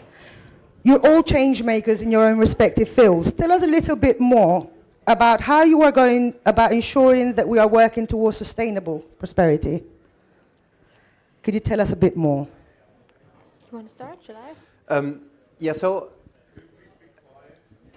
we have been talking about this a lot, and now we're at a point that also my work in the European Parliament, for example, is closely connected to this. I just want to start with one example. We want to change mobility and want to like really drive sustainable transport and mobility forward. That's also my goal. That's also why I want to work very much on, for example, strengthening the rail sector or driving all different sustainable modes of transport forward. At the same time, coming from Germany, we also see that the car industry is like the biggest industry, and we cannot just push against car industry completely. Also seeing that this whole sustainability will also have not this only this environmental dimension, but also very much a social dimension. We have had this discussion in Parliament already. How can we move forward? So, for example, really transforming into the direction of electrification. And seeing this, we have to realize that we have to think all those dimensions together and think also from a social perspective how we can get everyone on board. At the same time, of course, decarbonization, having this in mind as one huge goal. And so I think it's important that if we talk about sustainable prosperity, that we try to get all those different perspectives together, because otherwise the whole idea will not fly in the end. Thank you so much. Yeah, I'll introduce myself because I think most people here don't know me. I'm not an MEP, obviously. So my name is Eileen O'Sullivan. I'm from Frankfurt. I'm one of 3 deputy mayors that we have in Germany. What sounds very fancy as deputy mayor is basically just a person part of the executive organ in a local government. So, so sustainable prosperity, from my perspective and from my experience in my work that I do on a daily is, there's two aspects that I thought of when I was invited to this panel that would be or at least relevant for my work. One is sustainable prosperity in a way that the state needs to work well. Hi, Francesca. Crashing the party. We're going to have Francesca join the panel to answer your questions. And so I think sustainable prosperity also means that we have a state that works very well, which means we have a smooth working, effective public administration. And I think even though this is quite a boring political topic, it is in fact crucial for our democracy to work well. And I say that in the context of sustainable prosperity because, for example, in Germany, one of the issues that we have in Frankfurt, for example, is that our foreigners office is basically not fast enough. And given that we are all in a war for talents and we need to bring people in to the companies, international talents, we need to be working much faster to actually bring these employees into the country and into Frankfurt and let them be part of the local society, but especially also work for the economy. So that means the state needs to work well in order for us to actually have a proper working local economy. And then on the other hand, what I also think of is the fact that we need to be much better at the way that we use data, collect data, use data inventory that is smart and doesn't work in silos, which is something that so far, I mean, talking about digitalization in Germany is always a slightly traumatic thing. But I think people are learning, and we're learning how to use data in cities too, because we need to use it in order to become more sustainable, be it through sensors that we use to, more appropriately water the plants that we have, and as such take away the workload from the individuals that we still do have in the public administration, and those are two getting less. Hi, Anna.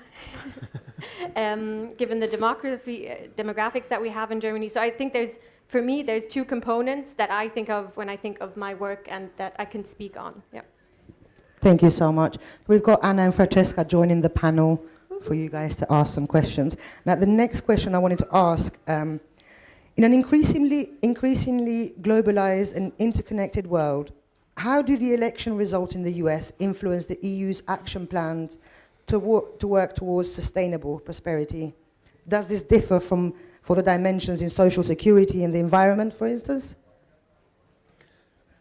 Well, You go ahead, I will add on, because I have something to say, but you go first. Go ahead.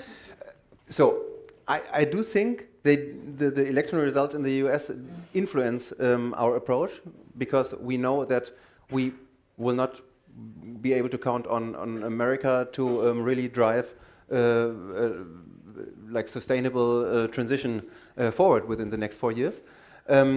So for us, this means that we really need to stick to all those plans. We need to stick to the Green Deal that has been implemented within the last mandate in the European Parliament, and that we need to make sure that we use our leverage on the world to actually make this happen worldwide. So I think then we need to understand and need to be aware of the power that we have, and also the influence this has with all the different parts in the world, and try to leverage this as much as possible, and then try to find new alliances who actually count on this and want to be part of that sustainable transition in the end, and then hopefully keep America as well on board. For me, of course, now sustainable being very much related to the environmental aspect. Thank you. Yeah, I would like to add on that, because I do think a lot of people are afraid that now that Trump is elected, that we will really give in on our climate goals. And in general, there is this feeling within the EU that we have to be competitive and we have to run because we're being taken over by the US and China, and that there is a part of truth in that, but that doesn't mean that we have to let go of our green climate goals. And I think within Volt, we have this vision that we can be very ambitious on our green goals. We can be very innovative, and we can be competitive. So we have to see it really as something that works together and that we can combine together. And I do think we missed the boat a few times in the EU. Well, Kai, you can tell a lot more about this. If you look at the automotive industries, and in Germany what is happening there, that we said we didn't really embrace immediately the fact that we wanted to have electric cars. We were so slow in that. And now, yes, we are losing the race with electric cars. And I myself, I'm focusing on agriculture. What is the future of agriculture within the EU? And you see, we have had a lot of protests, and the result of that is the fact that now people in the European Parliament, some parties want to diminish also our goals there. But I do think there are lots of opportunities there to think of different sustainable business models. For example, the whole transition to more plant-based foods. There are so many opportunities there to invest, to make sure that we don't import more soya from out of the EU. So I do see a lot of opportunities there for young farmers. So I do think we should not be too scared of everything that is happening outside of us, but we should seize the moment and see how we can be both innovative, as competitive, as sustainable, and come up with our own ideas there.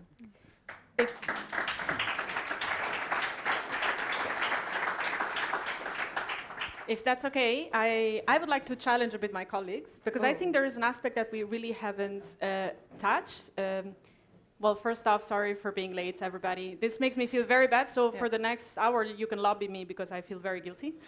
But don't you think that the election of Trump has an impact on us also in the sense that if Trump, as he said, is not going to support Ukraine anymore, we are going to have to shift our focus and maybe our resources to make sure that the war doesn't advance towards us and doesn't, continue also in Europe. Because I think that this is a bit. I want to say it. I think this is a bit our fault because we have been so dependent and we have not organized ourselves in a way that our defense system or our diplomatic system even is united enough to put enough pressure to Putin and Russia that we're dependent on them. And given what Trump's policy is, now we find ourselves in a situation where if things escalate, we are going to need to shift some of our resources there or make the political choice not to do it, which is also horrible. So I think there is also this element, like all the ambitious goals that we have, we might just not have, we might have to choose if we want to do that or save some lives in Ukraine or maybe in the Baltics or in other countries that are at the border. I do think we really have to shift, of course, yes, because of what is happening. So we really have to still increase the support for Ukraine. We have to come up with our own defense system. Because also if Ukraine falls, imagine there will be millions and millions of people migrating, fleeing. How will we deal with that? So it's not just that that we have to do it because we have a moral obligation and we have to protect our own values, but also the consequences will be huge. So yes, but I wonder, what do you mean with the fact that we have to give in to, I don't think this means that we have to be less ambitious on our climate. No. I agree that we don't have to. I am thinking, because we are caught unprepared for this situation. Yeah, that's true. If we need to shift, for example, some of our budgets to defense, that might leave us with less budget to do some of the other important things that we need to do, and that's why we need a united defense force, of course. That us as voters, we have a different vision, but we might be in that situation now.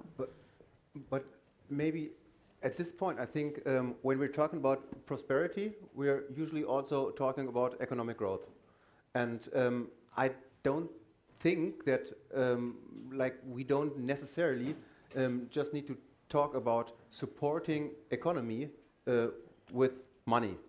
And we just have to have the conditions, and that's part of the legislative exercise that we're involved in now as well, to get the conditions for economy to be prosperous and steer it in the right direction. And so I don't think that it's necessarily a contradiction between having now higher defense spendings and supporting Ukraine with a prosperous economy, if we just focus on what we can do and make sure that growth or that companies develop in a direction where we're not supporting fossil fuel use anymore, or that we're making sure that there is a concept behind that is in every aspect sustainable. And I think this is the direction that we have to go. And then also we don't need to talk about degrowth or aspects like this, because we have seen over the course of the last 30, 40 years that actually a decoupling of economic growth and the CO2 emissions is possible. So I think we don't have to put the whole it's more fun if I system challenge on you, no? If we just Yeah, agree, that's it's a fine. very boring parliament. Yeah. So, but it's interesting to talk about economic growth. But maybe Elira wants to ask some other questions.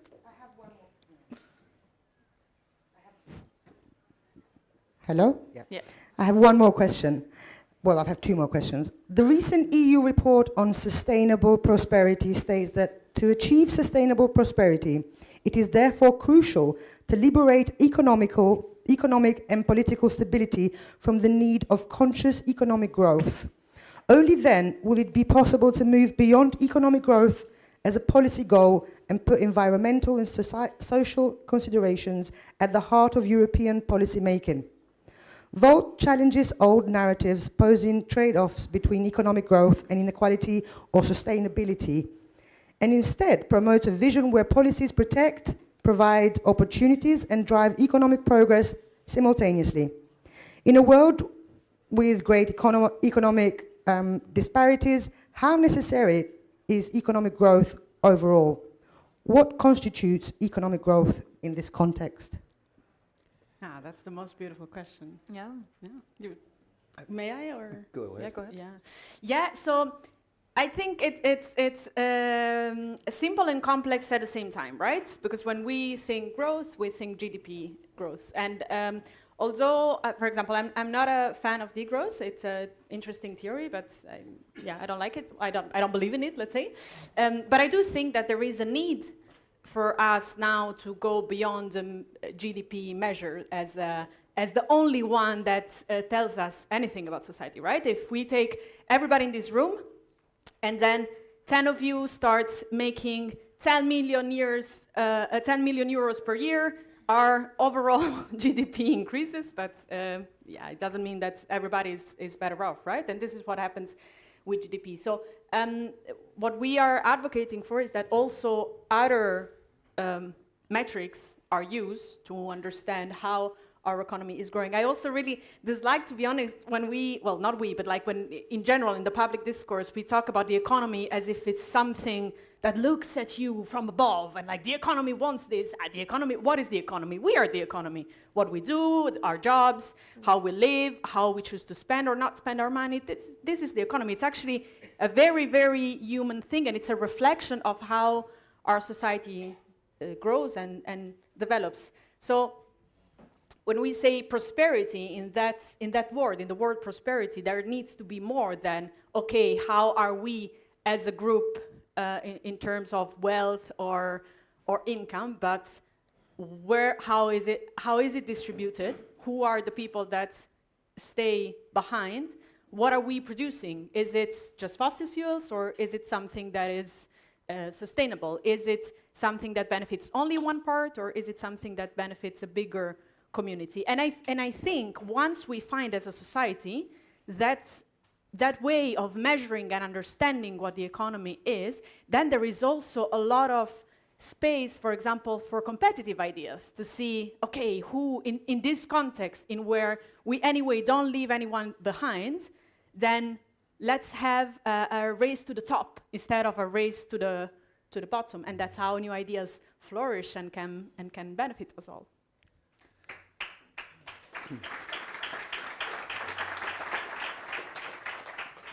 I would like to add that one thing, like the underlying criticism is basically that so far our political goal always was just to create growth. And this was the one measure that we took and said, okay, if that economic growth is there, then it has been a successful economic policy. But I think this, like we're not there anymore, and we have to realize that this is not the case. And so setting different political goals is the key, and then also to make sure that every policy is going to that direction. And this will, for example, be decarbonization, or this can be social aspects, and so on and so on. And then, of course, in the end, the result will also be economic growth. That's maybe you can also just see it as a like a little game of numbers. If like companies create more profit, then this is what happens. But we have to just make sure that all of this goes into our direction and in line with our values in the end.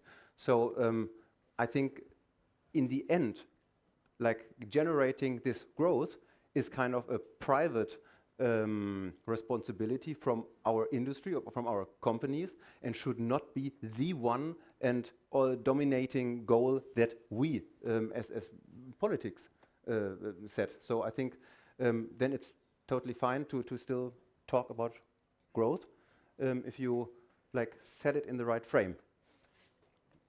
Yeah, to comment on that, I think I wonder if I agree with you to a certain degree, but I also wonder if, because what we say at Volt a lot is that there's not a proper vision of where we want to go in politics, what kind of life do we want to have, what world do we want to live in. Have we finished having the discussion as to what economic world we want our society to live in the EU?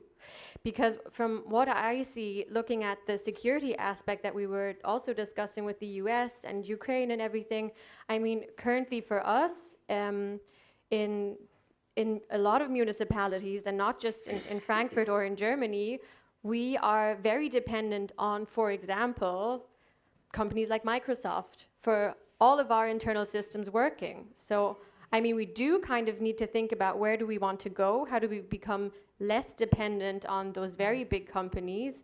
And is that something that we in the EU actually, as politics, maybe need to support, as in saying this is a branch that we need to, you know, bring forward and support and force more innovation, bring money into the European Union? Like, I think about the kind of numbers individuals, startups, young companies deal with, the investments that they have in the US in comparison to the European Union.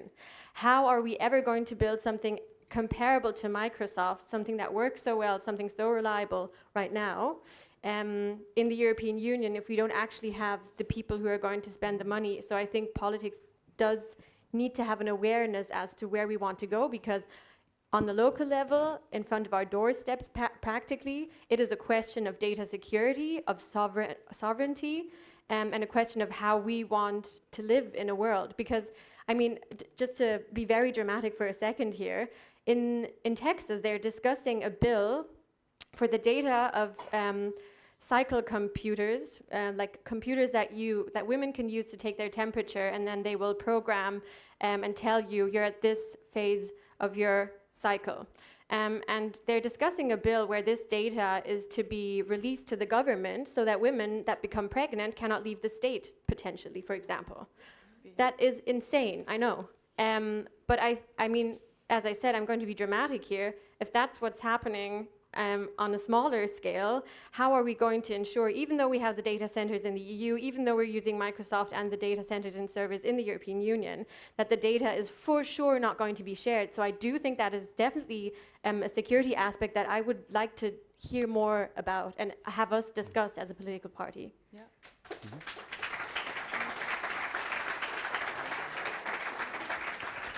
Would you like to add anything? Yeah, well, because what Eileen said, I do think the EU can play an immense role in this, because we should not forget that our internal market, so all of us here, all the people in the EU, is still the biggest market there is. So companies really want to enter our market, so we can still set the standards for those companies. Also looking at data regulation, we can really do a lot there if people want to operate within the EU. So I do think we have a very strong asset there. And we can also really think about how do we want to support those smaller startups to become scale-ups and to become bigger companies if we change the whole way our market works. But actually this should be maybe Reinier or Damian telling you, but what I know about this is that it's very difficult now if you want to go from a startup to a scale-up in the EU, if you want to attract investment. So if you're Dutch, but you want to receive money from other countries, it's super difficult because we have all different tax regulations. Everything works different. So we have to make sure that that's much more easy to become bigger in the EU. And it should not be like France is doing right now. They have some startups that they think they have brilliant ideas and they give them €1 million. But then France will have all the good companies. So we should do this as an EU in total and really have a lot of investments and make the rules simpler for those startups to thrive. Yeah, of course, yeah, please. We have another comment. Just 5 seconds. So We're loving this political debate, by the way. Just carry on. No, otherwise it's boring. We just Yeah, go ahead. Yeah. So I fully agree. 100%. But. I hear a but. No. I fully agree. Especially, what you're saying, for example, about growing companies is true for everything, right? I think we currently have like 3 big projects in physics, I don't know, blah, blah, blah, something scientific, very important that I don't remember at the moment. That's true. With 3 different blocks of countries, right? And they don't want to put it together because I want to keep my project. I am France or I'm Italy or I'm the Netherlands and I want to keep it for me, and therefore we don't, put our capacities together. So I fully agree. I do think, though, that it's the most important part of what you said is at the beginning. So we have to realize our power as an economic powerhouse and what that means and what leverage that gives to us. So what I'm thinking is, when we think about, so I'm gonna be honest. Security is a word that triggers me, for example, because it's just how I am. But I do see what you're saying. I think that the answer needs to be to create not everything EU made and like we just build this big castle while we do everything, which I know is not what you were saying, just to be fair, but that we create. Oh, maybe, okay. Well, that's interesting then, let's discuss. But that we, in realizing the fact that we are a superpower and an economic powerhouse and that gives us leverage, we create interdependency with other big economies that can help us, let's say, use our soft and hard skills when needed to address also some other topics when the time comes. So in summary, I agree with everything that has been said. I want to stress that I think the direction that we need to take is to build bigger and better, but also more interdependency and not isolation, really. Yeah. Mm-hmm. Thank you so much. Really appreciate that. I've got one last question before I start taking questions from the audience.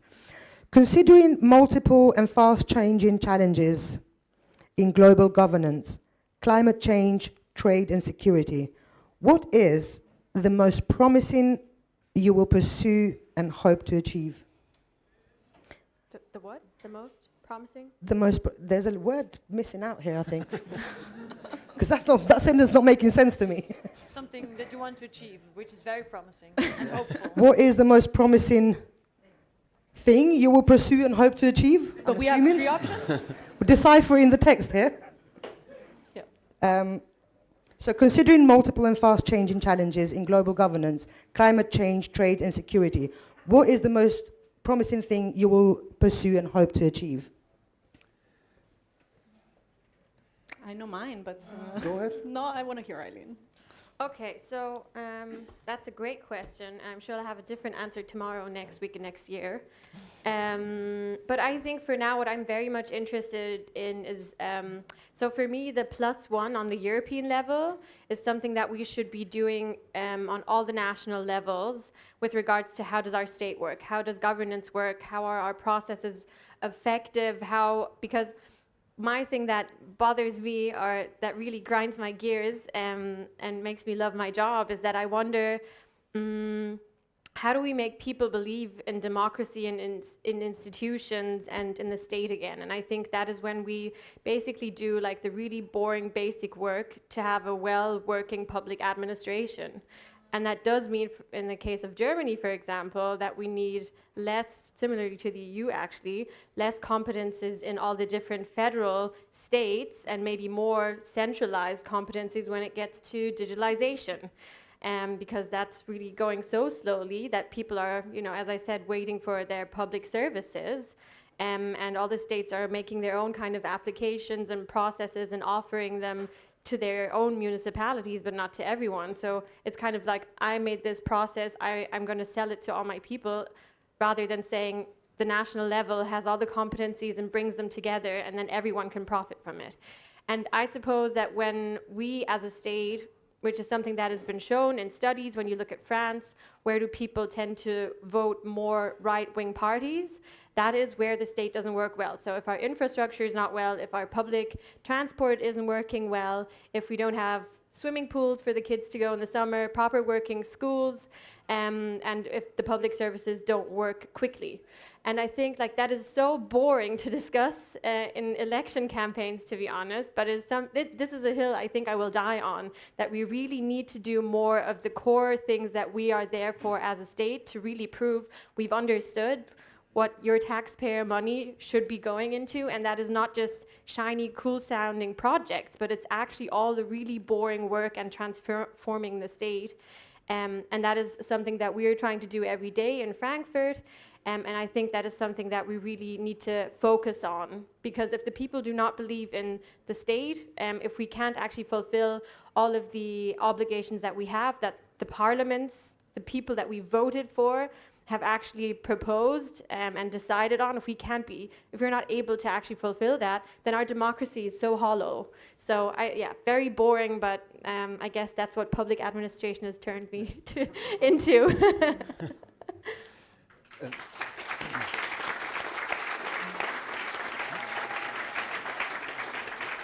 Can I? What I think is really promising when we're talking about fast changes and about also governance in the end, is, for example, on the European level, the emission trading system. That is something that now is starting to work and creating new revenue on the European level, which now has to be invested into climate action. So that's for the first time like turning the old investing mechanism kind of around and making sure that we're proceeding on that.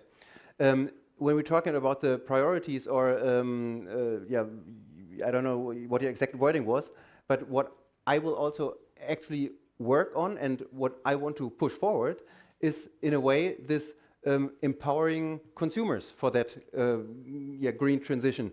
Because that's something that in this fast-changing world that you talked about is a huge problem, that people get lost and don't understand what it's actually about and don't actually have the chance to understand in everyday life where you're acting in a right or wrong way.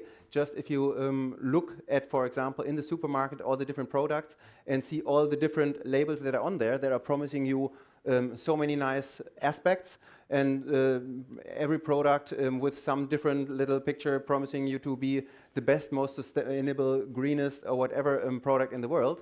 And most of those labels are right now just not, yeah, there is no regulation that makes sure that those labels actually mean something. And this is, for example, one aspect that I will be working on. We have that Green Claims Directive on the European level, meaning all those labels will be coordinated and will make sure that those labels which are meaningless just don't even enter the market. And to work at this aspect to make sure that in the end there is more transparency and more, like, it makes it easier for people to understand what is actually going on then, for example, in the shelves of a supermarket. I think is super encouraging then actually to be able to contribute to this. And of course, then it also comes to all the further investments in infrastructure. Then I'm talking, I like to talk about the rail infrastructure, and Anna and me, we both touched on the automotive industry in the beginning, which I hate to do in that context, because actually I would like to talk about very different aspects, and then really seeing that we're right now building up this tent corridor, like this European rail network, and that we know also from Ursula von der Leyen's guidelines that in the next 5 years we will be working a lot on, for example, the booking and ticketing system to make it easier to make rail more attractive. Then this is all aspects that I think are super promising and that I will love to contribute to now in being in that position and being in that in those legislative files, which is just super motivating, and where I hope that we will actually be able to achieve something. Sorry for taking a little bit longer. Thank you so much. Thank you. We're going to take some questions from the audience. We're going to keep the answers short, so 1 or 2 minutes. We're going to have the cards. The red card is for 1 minute? All right, No? it's all right. We're not dealing that. Okay. Right, can I take some questions from the audience? Yes. Ines. So, first question from the public. What would you say to people who think that sustainable prosperity is an oxymoron? Meaning not just an argument, but how do you make these people think about it differently? Well, No, I'm thinking because I'm not sure I understand the question. so oxymoron means that it's The two a things are contradiction in itself, right? It makes no sense. But how are they in contradiction? Why are they in contradiction? Exactly, but how do we explain that? That's the Okay, question. it's a bit hard because I don't really understand why they would be in contradiction, but maybe we can talk about what the two word means. So sustainable, it means durable, that can last, that is resilient. Prosperity is not growth. It includes growth, but it's not growth. Prosperity, we chose, Ines was there actually, she was leading the policy program. We chose the word prosperity because we wanted to include more than just growth, which, fantastic, we keep it there, but it's also how this growth is distributed, everything I was saying before. So I generally don't think the two words are in contradiction. Maybe that's the exciting part, right? Because we are primed to think that the only thing that matters is how, you know, the financial markets are opening and blah, blah, blah. And instead, okay, let's invent another way of looking at how our economy is doing. And if it is sustainable, meaning can it resist to a shock? Can it readapt to shock?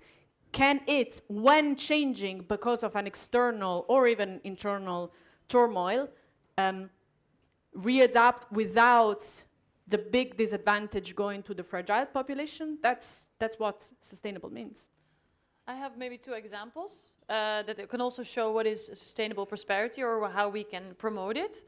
First of all, Kai just talked about is the emission trading system that we have in the EU that really made sure that is it greenhouse gas emissions? Emissions are decreasing, but it didn't mean that actually it fostered innovation. Because we created these rules, we created also more innovation in the EU. So you can also see that with taking steps, you can create greener economies. Or another one is what I just talked about a little bit, about the food of the future. What will we eat? We know that we eat too much meat. It's not good, because it's a very big, long story, but we eat too much meat is the conclusion. If we want to eat different products, then we have to make sure that there are good alternatives. And it can also be, it could be like fake meat and fake cheese. But for a company to bring their products on the market and to get the authorization of the product, it can take 8 years in the EU or longer. Although in the US or Singapore, it can take a few months or a few years. So if we want to create or foster our economy and make it greener, we can think about how can we speed up these processes so that the new products, the new companies that we grow are immediately sustainable from the beginning. So I do think those things can go hand in hand. I want to add one very engineered answer, because like I'm an engineer by nature, and the question is, or like the criticism behind that is that basically you always, with economic growth, also grow the emissions.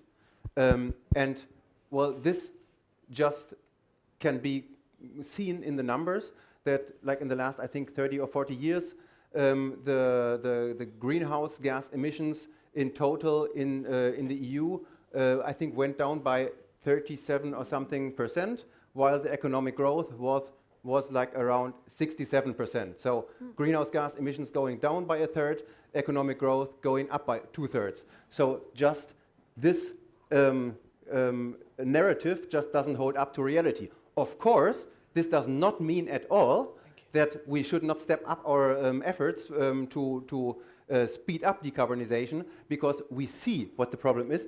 And I'm stopping there right now. Right? Thank you, thank you. So the next question is, given current affairs, such as ongoing military conflicts on different continents, to what extent should peace, safety and security be considered more explicitly in debates on sustainable prosperity? These are things that we just cannot ignore, right?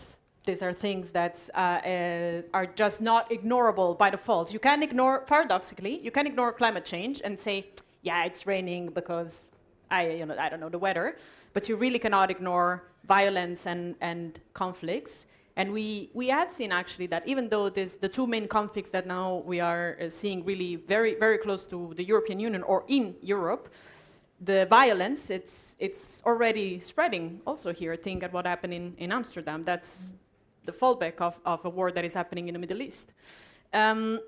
So should they be integrated in sustainable prosperity? To me, to the extent that I believe that a sustainable economy, so one where, again, there's the climate aspect, but there's also a very strong social aspect, is security, an assurance against, for example, electing authoritarian leaders. People that we are all voters, so we're data nerds, and we know that poor households elect the far right. So in this sense, I think that sustainable prosperity is a tool that we have to make sure that we have a leadership that is democratic enough and far looking enough, so that these issues of security and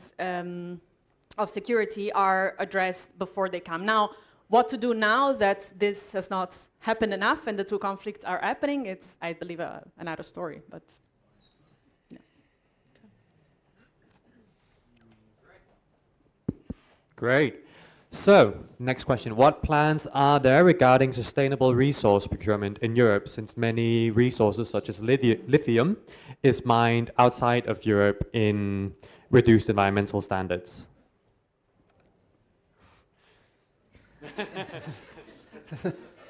It sometimes takes a little bit to arrive in my brain. But I think, so one very important aspect that I will also try to really work on in my parliamentary work will be climate adaptation. And there we are talking on the one hand about, for example, water resilience, about like fresh water supply, which we see is due to droughts in the summertime, and also influenced by flooding catastrophes more and more, a big issue. And I think we have to come up with proper like strategies to actually use our water more efficiently and not waste fresh water. We also have to come up with strategies to make sure that all those huge catastrophes that we see right now are getting more and more, will result in an investment into more sustainable infrastructure that is like going back to a more nature-based approach that makes sure that we actually tackle the root cause instead of seeing that somewhere a flooding caused a huge damage, and then we're just building up even stronger and thereby making the problem even bigger for the future. So I think this is kind of important in all those cases where from the European level we have to act on emergencies right now to really make sure that this money that we invest in those removal of damages will be also in the same way invested into a more sustainable future infrastructure. All right, final question. Okay. So, speaking of the quality of our democracy and public trust in it depending on effective public administration, how much do we embrace the entrepreneurial state and mission economy vision of an economy? So, do you know Mariana Mazzucato's I embrace it a theory? lot. That's yeah. my answer. Can you repeat the question again? Sorry, yeah. No worries. So the question is about how much do we embrace entrepreneurial state and a mission economy? Okay. Go ahead. I personally embrace it a lot. I think this is the way to go. It's a very so the entrepreneurial state, for those who are not familiar with Mazzucato's work, is a fantastic book and research of this researcher who, let's say, has explained a bit how how actually the biggest innovations in our society come from public investments, in spite of the narrative where it's always the private sector that is more efficient and will give us all the answers. I was particularly impressed by the example of the pharma industry, because this is the industry I come from, and where you hear all the time the narrative that, but you know, the companies invest so much in research that then it's obvious that they make also a lot of money.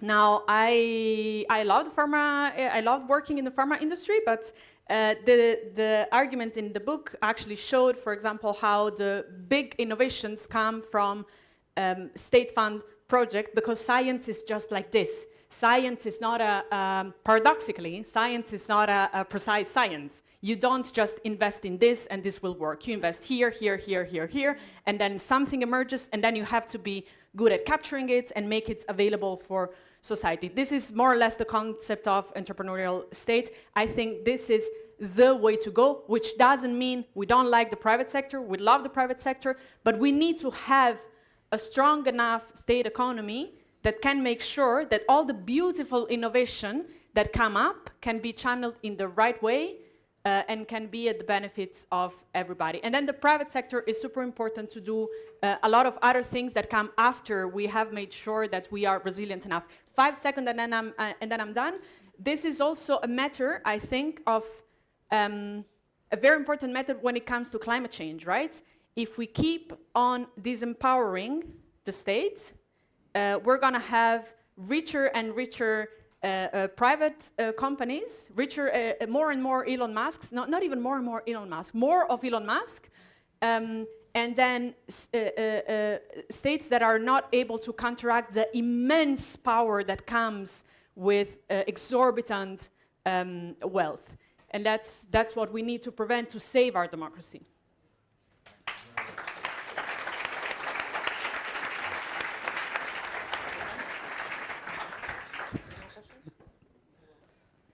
Okay, so I think this is the end of this session. Thank you so much for being on the panel. It's been a very insightful debate. Thank you.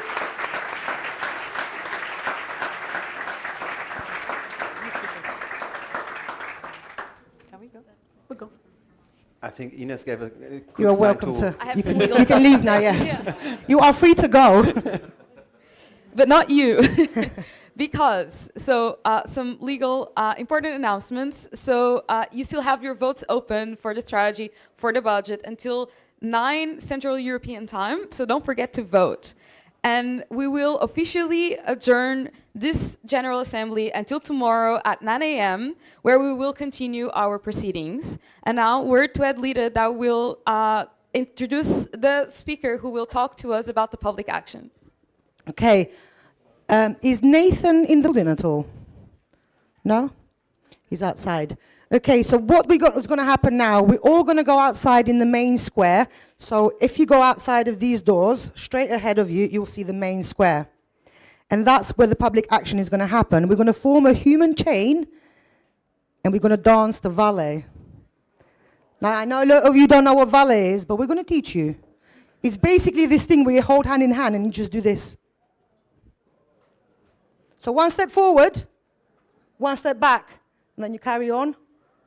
One step forward, one step back, and then we carry on. I mean, you're all going to mess it. It's fine. You don't have to get it right. So long as we're in a human change, pretending we know what we're doing, we will look fine. It will be fine.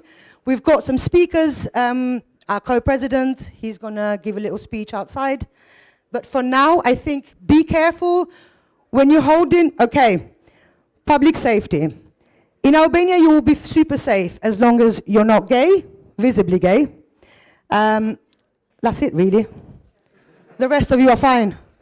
It's a problem with us that most people have because we're about 100 years behind the rest of the Europe, and we're still catching up. So this is part of our work to educate people on queer rights. If you are gay, please come and see me, or queer. You don't have to be gay. Come and see me. We are going to Hannah's Corner Cafe at 8 p.m. tonight for a drag show. Whoever wants to come and join us, you are more than welcome. That's Hannah's Corner Cafe for an Albanian drag show. You're going to love it. That's all I'm saying. Be careful. Be in groups. Do not separate. Always stay in groups. Do not separate. We're trying to get about 600 signatures today. So that's pretty much like a signature per person. If we can convert one person into a voter, then we'll get 600 signatures. That is the goal. Apart from that, we're going to go and have fun. Before you go, please stay. We have not been told to let you leave the premises yet. 5 more minutes, guys. Who are we waiting for? Oh, Nathan's coming. Okay, Nathan is coming. No. We can go? We can go. Okay, we've got the go-ahead. You are free to leave and go to the square. In an ordinary Do fashion, not please. leave forever. Just go to the square, please. And see you all tomorrow. No, we'll see you at the square.